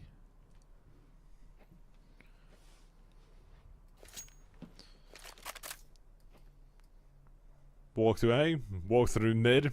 A overextension, as you say, for Robo in underpass. A nice bait and switch as well when it came to getting rid of Mokka Jin. Spamming from Palace. And Adam B just walking right up the stairs will find his own victim. Back turned, not ready for it. Decently played, now we're well played for Meta Sports to get themselves a 4th round, and this time it's back-to-back rounds as well. Getting some confidence in the context of this series, hopefully, and started to show us a better side to themselves.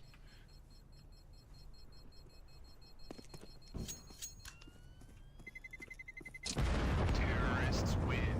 But it's not over that easily. It's not over just yet either. There's plenty of money left over on the Spirit Academy cap.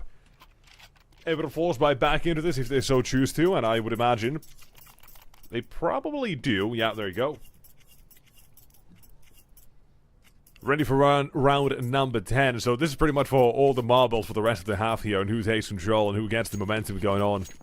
And this is how it collapsed last time. Metasport retained only 3 rounds after having a little bit of a closer affair at the start. So unless they can make it their own, there's still a chance this could go 8-4, perhaps 7-5, but let's see. Spirit Academy so far looking for targets on mid. They're going to fight this, and actively so. We see a lot of presence towards A likewise. They seem to have the right read. Spirit Academy prepared for an A execution. Metisport want to pull this off as a bit of a split through con, but they have to wait that smoke out first, and then rotation potentially coming in to help. Let's see. Counter smoke again. Good timing. Oh, good spot. Isak a little bit too soon. As he dies, so does the round with him almost, as Metisport wither and slowly fade away if they do not get control of mid now. Round is done, and oh, that jump spot and that free kill. Oh, and another for Kioske. He's going for 3 Kioske, mad lad. Insane. Okay, I guess that's enough. Yeah, I mean, it should be. If it's not, you're starting to get a bit worried at that point, but my god. That was, yeah. I mean, you keep noticing this in every situation that he's in. He gets 1, he's not satisfied. He gets 2, not satisfied. He wants more every single time. He does. Sometimes, maybe to the detriment, but it almost always does he deliver at least 1 or 2. And this time, all 3 in mid. Is it just so damn nice to look at as well? But it's almost getting concerning as well with the way that he keeps swinging back into fights.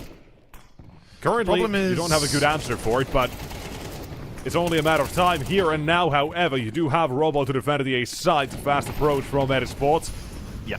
Molotov to stop them from advancing too much further. Now it is that double swing. We talk about Kioske swinging it into these fights. It's 1 versus 1 is right now for Metasports only. Not swinging together. Not creating an advantage in any situation. He's again taken 3. Out of safety. Into Hampus. Fragging IGL needs to come out big here right now as well. And Molotov deployed in CT against Sypho. He'll look to escape, take long-range duels, and has time to play this round however he wants to now. But he has to get it. Let's see if he does. Starting off, running towards the B side. Hampus might have been read in here. As Sypho is expecting that, he's going to move in towards top mid, showing himself towards short. Hope that he gets lucky. Anything but lucky right now. And he goes back towards A, yeah. Wrong read, though, unfortunately, as apparently this was not the call to be made. 1v1 towards the B plant. It's going to be a difficult clutch to pull off.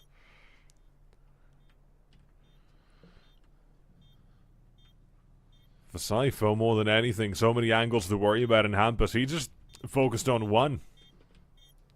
Tucked on bench. Although, Sypho, he can smell it. Hampus, is the timing there? It doesn't matter. Sypho walks in. able to tell exactly where Hampus is going. And Spirit Academy, they'll take this round, deny Hampus the clutch, deny Medisport another round. And this clutch defines potentially this map and this series. It's as simple as that. Without the victory here, things could have looked a lot weaker and a lot worse. As we see everything kind of slowly collapsing. Spirit Academy. Medisport, the one thing they have going for them from that round is that bomb plant. It gets them the AKs, gets them the utility here as well. And it's not even fully AKs, it's only 3. You've got 2 Galils just to be able to afford that utility. But you might have players to make the difference. Adam B, yet again, highlight the spotlight currently on him. 13 to his name, he wants more, but in mid, you've got Fight headed to Robo. Well, Adam B has been removed himself.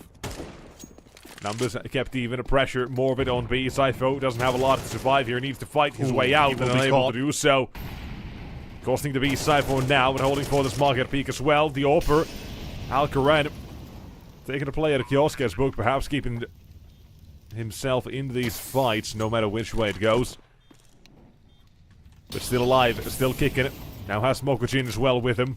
Good Molotov does separate and slows down the retake plenty. But again, we've seen 1 or 2 of these rounds before. Medisport, last time they had a situation similar. Able to close it out fairly easily to stop the retake from happening. Alcaran, however, down to the last man. Hampus this time from bench will shut it down, will remove him. And that is Medisport 5 at the end of the half. Manageable, yes. Great, no. Technically, could be enough, but a lot depends on the next few rounds, especially on the pistol once we start this second half. Of course, beyond that, how exactly the boys will do. Moving into gun rounds and force buy rounds and such. But nonetheless, Spirit Academy at least making it a bit more intensive or intense for Metisport. Things are not as cut and dry and easy as perhaps they would have otherwise liked. Metis, CT side, we got some util, and let's see their setup.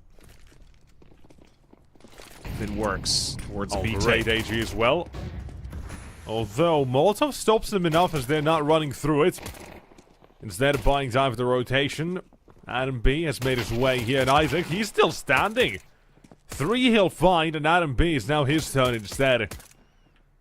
And escaping somewhere into the smoke. Lumi, all he has to do is just wait and watch for it. Robo walks out into him.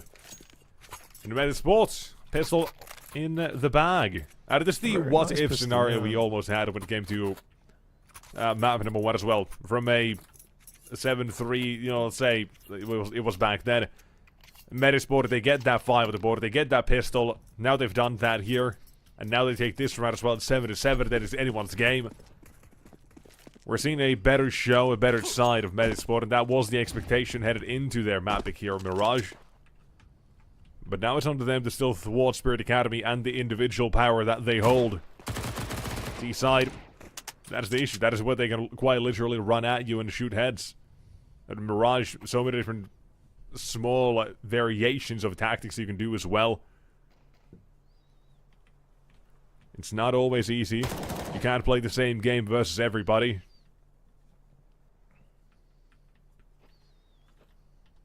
For this round, though, the only game you play is, well, I was going to say headshots for Isaac, but he's going for bodies instead.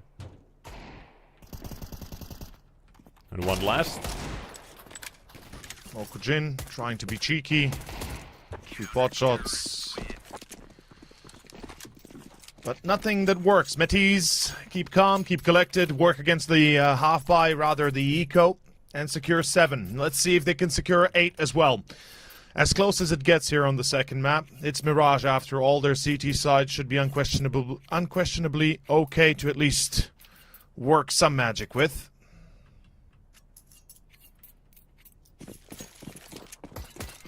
We'll see if it is going to be the case.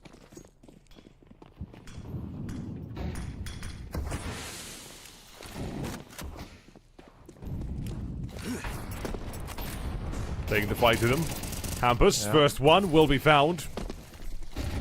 The sign to speed up toward the B side is that as well. Was that both bits of useful miss by Hampus? I don't know, but we'll see if that actually does end up costing him anything or not. For now, Lumi with an MP9 dancing around at the side. Harder to clear, harder to get rid of. Alcaraz, having seen this one more somewhere around the corner, but being pushed. There's too many CTs around at this side of the map this time. And there we finally get to see a bit of Lumi as well. A bit of what Medisport can do now that they're powering up slowly.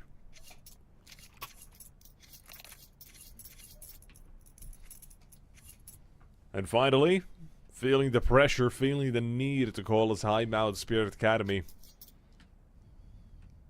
Forced to take one. Well, maybe it's gonna work. You know? Maybe it's gonna work. I'm not gonna hold out my breath for them just yet, especially given how poorly some of these rounds have went, but 8-7, Medisport. Perhaps this is what it takes to get back on track. A few lost rounds at the start, a bit of a lost half, and then voila, back on track they are as soon as they hit onto CT. 8-7. We go back up against Pistols. Let's see if it's going to suffice. Should, I mean, suffice, obviously.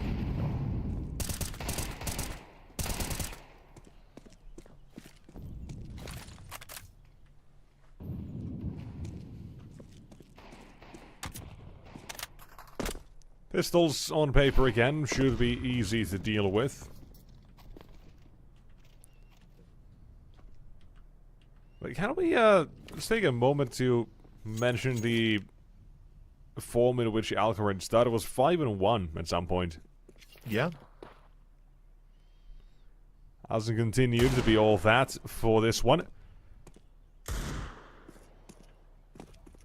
Definitely could have been a bit more useful in some situations, or well, throughout this entire first half, and now for the second half as well.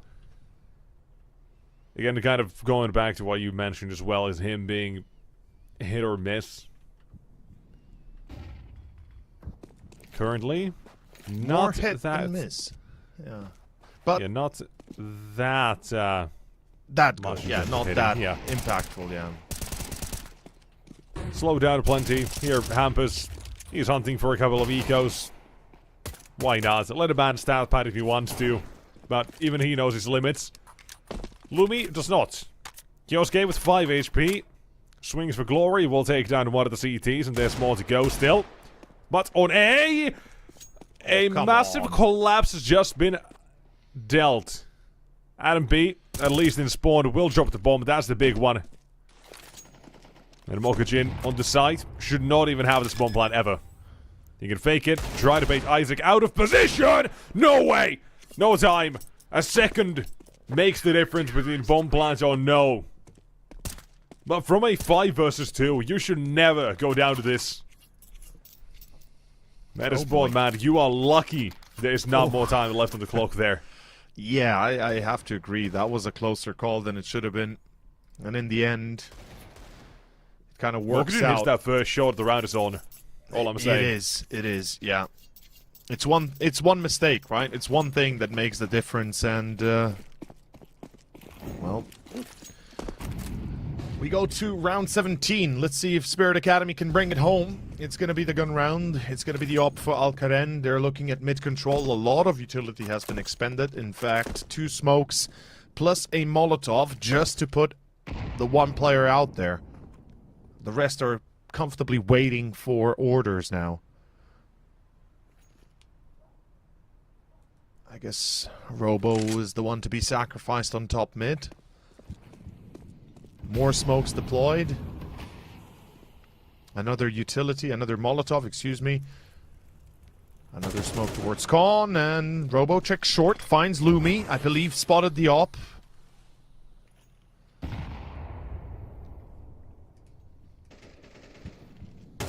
Oh boy, this is going to be important duel, isn't it? Yep, Oh, no. Mokujin Oh, finds no. Isak. That's a side open. Now, Lumi could be getting it back to track, but it's going to be instead Kioske that finds Plopsky. That's the op out of commission. Excuse me, one of the players in jungle. The op still effectively on B, but Lumi far from the rotation. And Palace surely expected. Things are not looking as clean or as good. Kioske already in CT deep. This is looking like it should be 8 if everything goes according to plan. They got short. They got jungle now with Hampus down. And they should have the round with Adam B killed. Ooh, they have everyone. All their bodies left in the dust here. Money is a problem. It's not. Yes, there's not enough to buy. I mean, that just shows the impact of the couple of Desert Eagle shots that nearly take the entire round from Metasport previously. It's left with one surviving factor, or one surviving member. Everyone else has to rebuy around it. And here is now the consequences of suffering such heavy losses. Yep. MP9's Absolutely. a 5-7. And such a scrappy buy. You look at me, or you look at this sort of buy, you say, you know what, that's maybe like a second round buy if everything is going really, really well for the CT side, but they still lost the round. You know, that's like, let's say you get 2 knife kills. That's the sort of thing you're looking at in terms of buy. Knife Because kills. otherwise, I mean, sure, buddy. Yeah, no, that's this is not it, unfortunately, for... No, not even close. This is not Metasport, enough. And, well, I think it's fair to say that we're going to be seeing a bit of a split A attack from Spirit Academy. Their strategy definitely lacking, perhaps, in terms of subtlety or planning. But, nonetheless, we have ourselves a little bit of a game plan, it seems, as they're about to walk out into an A trap, maybe. I mean, they do have the pressure from mid. That is pretty much the linchpin of this round, the one that dismantles this for Metasport. If you know that, Isaac, perhaps getting inquisitive about Palace, Smokajin seems to have a decent idea. He's at least waiting patiently. As his teammates will activate first, he'll get this contact. It will go for him. First opening. Second potentially from Robo versus the 5-7. And suddenly, as mentioned, it just collapses onto this A side. You're looking at a masterclass defense required. And that is what Adam B has delivered us. 3 kills. And Alcaraz, knife is out, wildly swinging, jumping off the ladders to recover this one. Just parkour, but it's not it. Adam B, a masterclass of a defense, 4 fouled and 21 kills now he as well gets. Splendid job by the man. There's a reason why we see Meti Sports still alive. And he is definitely one of those reasons.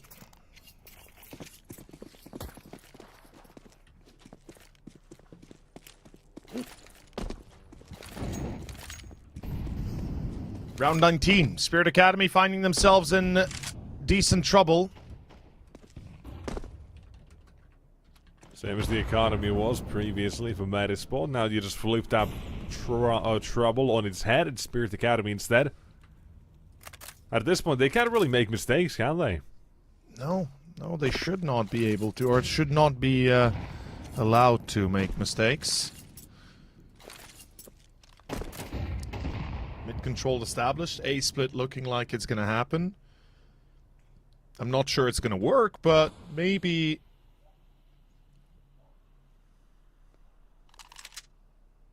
Maybe they get it rolling. Let's see.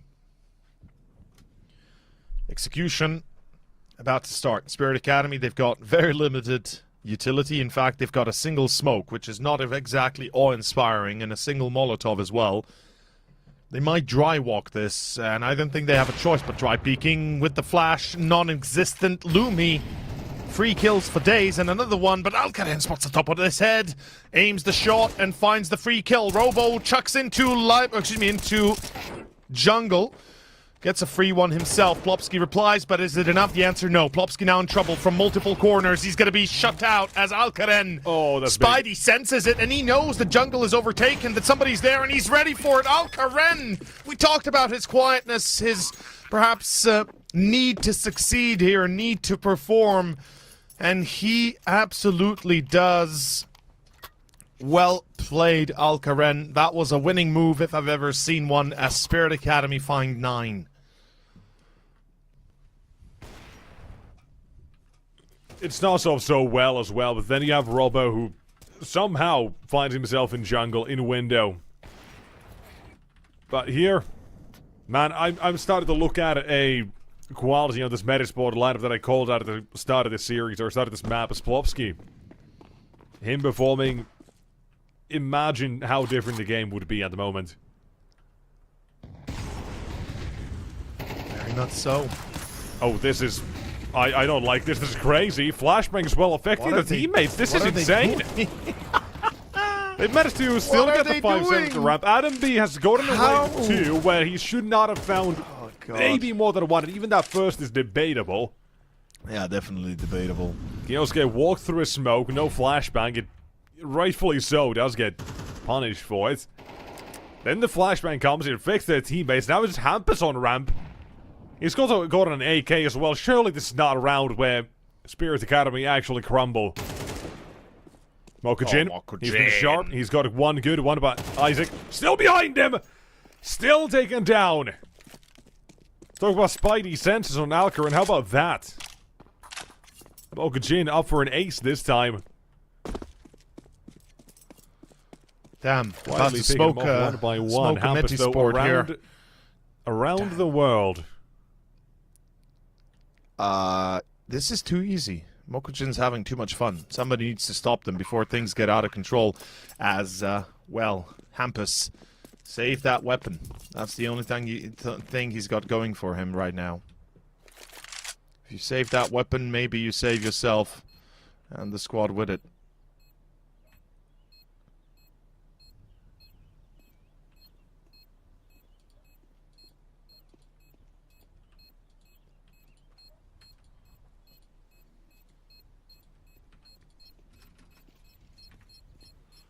So, 10 to 10. Academy officially for one of these teams now.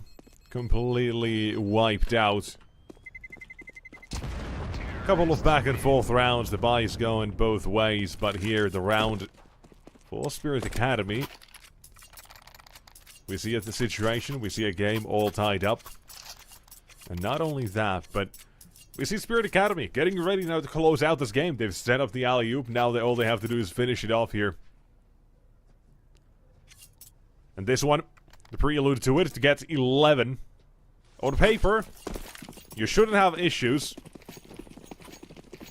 But I still hold my breath and judgment on that, because there is still some sort of opportunity always. There is opportunity always, especially in a round like this, but Hampus is going to have to go huge to prevent 11. Especially after Kiosuke just walks out of the smoke last round before any utility. That's just rent-free in my head now, because that could have been such a clean round otherwise. It would have been a much better round, let's be honest. It would have been much better of a round if it had not been such a walkout and such a crazy pull.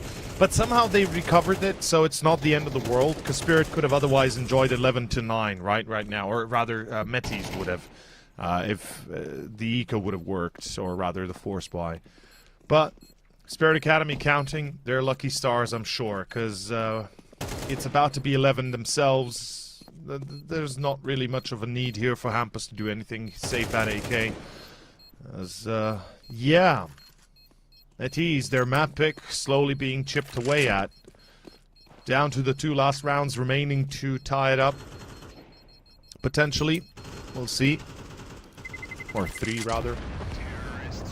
Ooh, a lot of damage. But not a lot of results. Spirit Academy still leading. Still in the lead, in the better side of things. Let's see. Again, this could be Spirit Academy to set themselves up for that 12, and with a little to remain on Metasport, this is pretty much a do-or-die situation. It is. We have a lot of those every now and then. We have timelines we haven't even considered just yet possible. But if we cross that bridge, we'll get to it. For now, Metasport and Spirit Academy, both teams know exactly what is on the line here. And as such, you're seeing different approaches. Kiosuke being flashed into B. Just to venture to the apartments while Robbo casually cleans up Lumi in mid. That's a problem. That's the op. Yeah, what now? Without Lumi, you have no mid control. You have to commit another player to that position, potentially, right?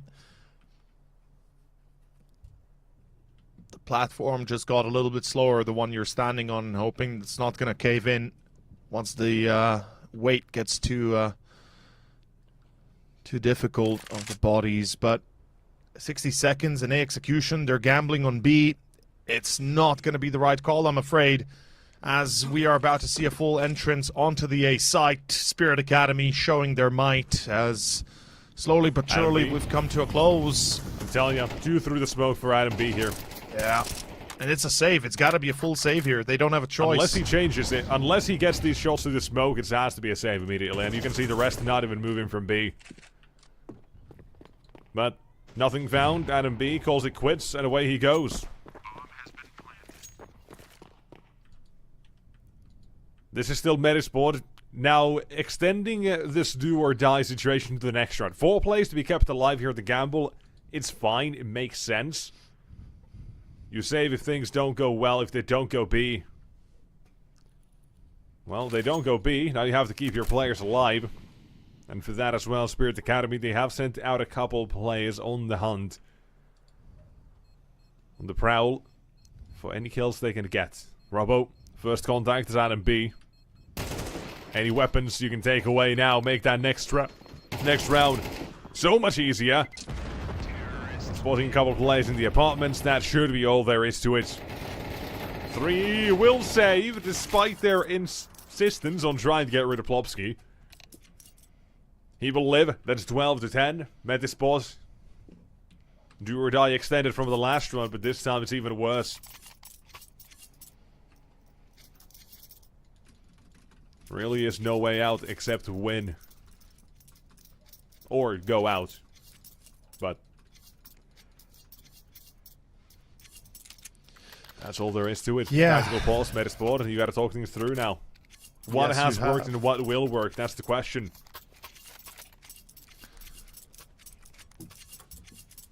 Whatever the answer, it has to be quick, it has to be succinct, it has to be effective. It has to be Adam B. It has to be Adam B. Yeah, sure. Plopsky, I mean, we'd expect more out of him as well. He's currently standing on a bit of a low point in the game.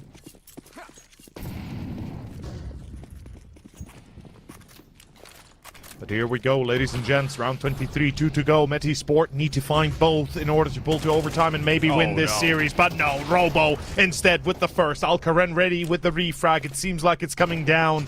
The House of Cards has collapsed as it's all set for Spirit Academy now to take the win here. A 2-0, eliminate Metasport and put themselves above the rest, pushing into the playoffs further and further. It's, I think the death warrant has been signed here. Lumi still alive, yes, still hoping. Though, for how long? He's definitely stepped up from map 1 to 2. 17 kills already. He's doing as good as he can. As good as you'd expect him to. And is Spirit going to go short here? This is the right call for Metis to stack B. Unfortunately, Lumi seems to be a little bit late to the party. Isak, if he kills or if he dies, it's a problem. He's going to peek out, find Kioske. That's a good start. Now you got Alcaraz and you got Sypho, but they don't expect Lumi in... Okay, in kitchen, yeah. Sypho just walks into it. Beautifully done. And Alcaraz, 1v2. Walk through the smoke, try to lurk in. Oh, they're both lined up! Not like this! No! No! No, gotta be kidding me! That's not it, man. You can't do that. Just walks. No. No way. No way. That's how it ends. Yeah, it does. That's how it ends. I think it's best if we don't comment on it any further, because probably Grimmy Ranor is going to have something to say about that as well. Freddy, don't you?